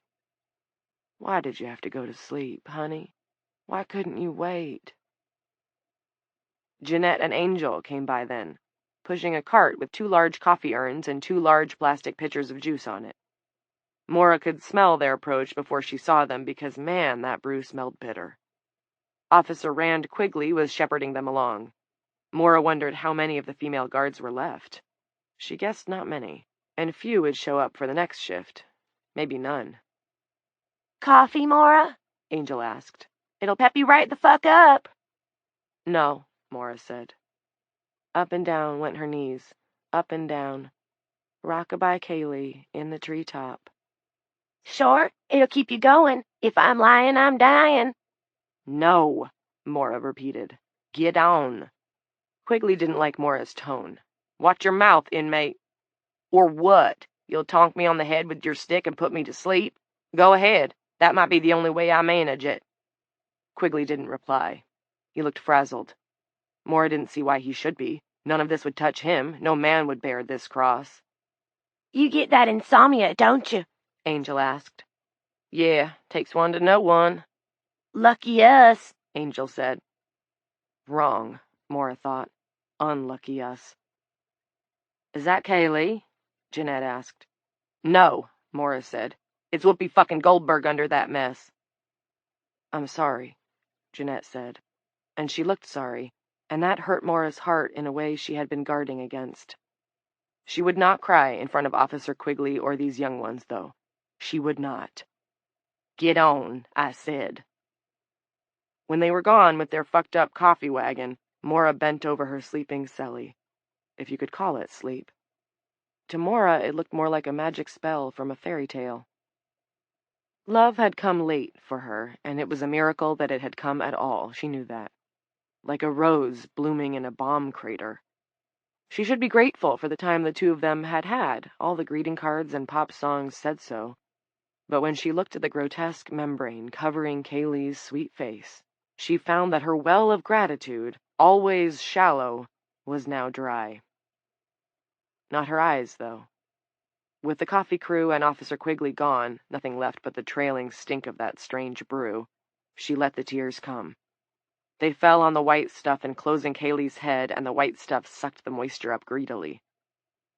If she's somewhere close, and if I could just go to sleep, maybe I could catch up. Then we could go together. But no, because of the insomnia. She had lived with it since the night she had methodically slaughtered her entire family, finishing with Slugger, their elderly German shepherd, petting him, soothing him, letting him lick her hand, then cutting his throat. If she got 2 hours of unconsciousness at night, she considered herself lucky. On many nights, she got none at all, and nights in Dooling could be long. But Dooling was just a place. Insomnia had been her real prison across these years. Insomnia was boundless, and it never put her on good report. I'll be awake after most of them are asleep, she thought. Guards and inmates both. I'll have the run of the place. Always assuming I want to stay, that is. And why would I want to go anywhere else? She might wake up, my Kaylee.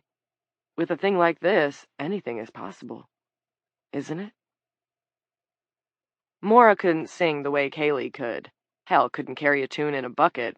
But there was a song Kaylee especially liked, and now Maura sang it to her as she gently raised her knees up and down, as if operating the pedals of an invisible organ. Maura's husband had listened to it all the time, and Maura had learned the words by osmosis. Kay heard her singing it to herself once and demanded Maura teach her. "Ah, that's naughty," Kaylee had exclaimed. It had been on an LP by a bunch of goofy potato eaters. That was how long Maura had been inside. Her husband had owned an extensive collection of LPs. He didn't matter now. Mr. Dunbarton had been put into an everlasting slumber early on the morning of January 7th, 1984. She'd given him the knife first, right in the chest, plunged it like a shovel into loam, and he sat straight up, and his eyes had said, "Why?" Because that was why. And she'd have killed him or anyone else over and over and over again, would do it this very moment if it would bring Kaylee back to her. Listen, Kay. Listen. In the female prison there are 70 women, and I wish it was with them that I did dwell. On the little TV, downtown Las Vegas appeared to be burning up. Then that old triangle could go jingle-jangle. She bent and kissed the white cocoon that had buried Kaylee's face. The taste was sour on her lips, but she didn't mind, because Kaylee was beneath. Her Kay. All along the banks of the Royal Canal. Maura leaned back, closed her eyes, and prayed for sleep. It did not come. 2. Richland Lane curved gently to the left before dead-ending at a small park. The first thing Lila saw when she came around this curve was a couple of garbage cans lying overturned in the street. The second was a knot of yelling neighbors in front of the Elway house. A teenage girl in a tracksuit sprinted toward the cruiser. In the light of the flashing jackpots, her face was a stuttering picture of dismay. Lila hammered on the brake and opened the door, unsnapping the strap over the butt of her pistol. "Come quick! She's killing him!" Lila ran for the house, kicking one of the garbage cans aside and pushing past a couple of men. One of them held up a bleeding hand. "I tried to stop her, and the bitch bit me. She was like a rabid dog." Lila stopped at the end of the driveway, her gun hanging down beside her right thigh, trying to process what she was seeing. A woman in a frog squat on the asphalt. She appeared to be swathed in a muslin nightgown, at once form-fitting and ragged, leaking countless loose threads. Decorative bricks, patriotically painted in red, white, and blue, lined the drive on both sides. The woman held one in her left hand and one in her right. She was chopping them down, edge first, on the body of a man wearing a blood-drenched Dooling Sheriff's Department uniform. Lila thought it must be Roger, although it would take fingerprints or a DNA test to be sure. Except for a remnant of broad chin, his face was gone, cratered like a stomped ground apple. Blood ran down the driveway in creeks, flashing blue each time her cruiser's jackpot lights strobed. The woman crouched over Roger was snarling. Her flushed face, Jessica Elway's face, was visible, only partially screened by the tatters of the webs that her husband must have made the lethal mistake of removing. The hands on the plunging bricks were gloved in red. That's not Jessica Elway, Lila thought. It can't be, can it? "Stop! Stop it right now!" For a wonder, the woman did. She looked up, her bloodshot eyes so wide they seemed to fill half her face. She stood, holding a dripping brick in each hand, one red, one blue. God bless America. Lila saw a couple of Roger's teeth stuck in the cocoon material hanging down from her chin. "Watch out, Sheriff," one of the men said. "She sure does look rabid to me." "Drop them!" She raised her Glock. Lila had never been so tired, but her arm was steady. "Drop the bricks!" Jessica dropped one and appeared to consider. Then she raised the other brick and ran, not at Lila, but at one of the men who had crept closer for a better look, and, hard as it was for Lila to believe, to take a picture. The man's cell phone was raised at Jessica.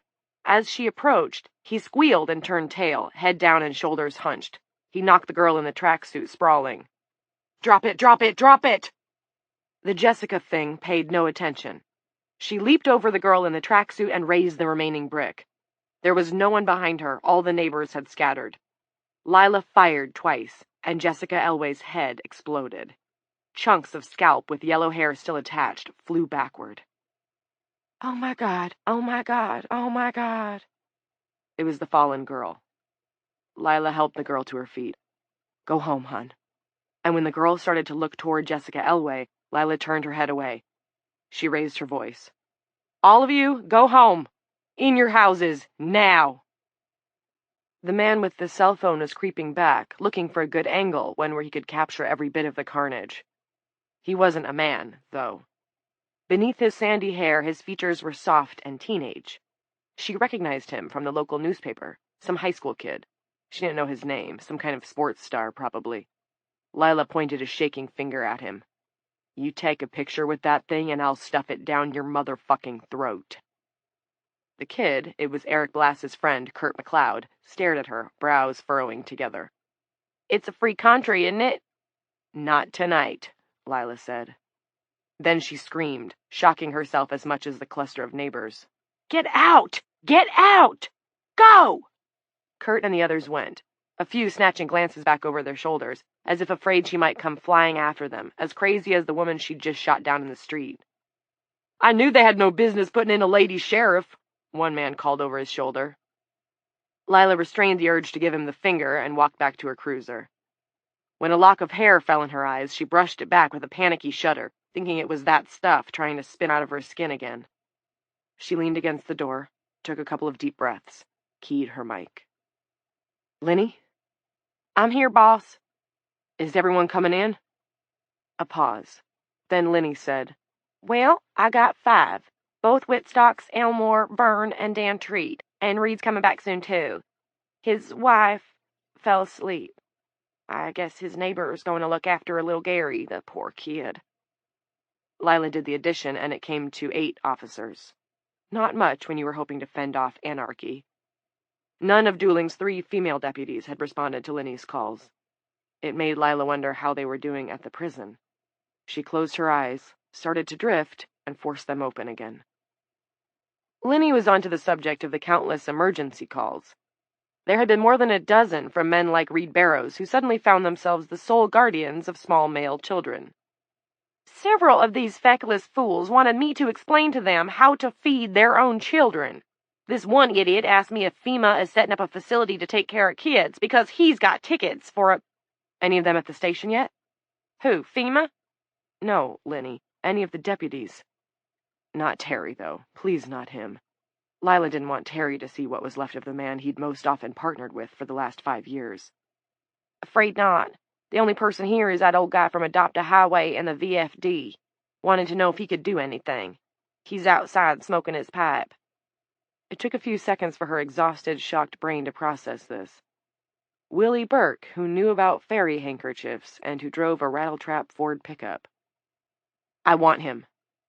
"That guy? Really?" "Yes. I'm at 65 Richland Lane." "Isn't that—" "Yes. It's bad, Lenny. Very. Jessica killed Roger. He must have cut open the stuff on her face. She chased him outside, and she came at a kid with a brick, some little asshole who was trying to take her fucking picture. She was out of her mind." What mind? Lila thought. "I warned her to stop, and when she didn't, I shot her. She's dead. There was no choice." "Roger's dead?" Nothing about his wife being dead. Lila wasn't surprised. Lenny had always had a soft spot for Roger. "Send Willie out here. Tell him we'll be transporting 2 bodies to the hospital morgue. He should bring a tarp. Hold the deputies there at the station. I'll come as soon as I can. Out." She lowered her head and prepared to cry. No tears came. She wondered if a person could be too tired to cry. It seemed possible. Today, anything seemed possible. Her cell phone rang in its little holster on her utility belt. It was Clint. "Hello, Clint," she answered. "This isn't really the best time to talk." "Are you all right?" he asked. "You don't sound all right." Lila wasn't sure where to begin. With Roger and Jessica Elway dead in the yard? With the hallucination she'd had out by the power lines in the woods behind the rubble of Truman Mayweather's meth shack? With Sheila Norcross? With Shannon Parks? With the day Clint shut down his practice with no advance warning? With their marriage vows? "You're not falling asleep, are you, Lila?" "No, I'm right here." "Janice is out of commission. Long story. Hicks has gone off. Somehow I've ended up in charge of this place." Lila said she was sorry. It was a difficult situation, no question about it. But maybe it would look better once he had some sleep. Her husband could do that, go to sleep, and then wake up again. He said he was going home to check on their son. Jared had said he'd hurt his knee, and it was nothing serious, but Clint wanted to see it for himself. Did Lila want to meet him there? "I'll try." But Lila didn't know when she'd be able to get away.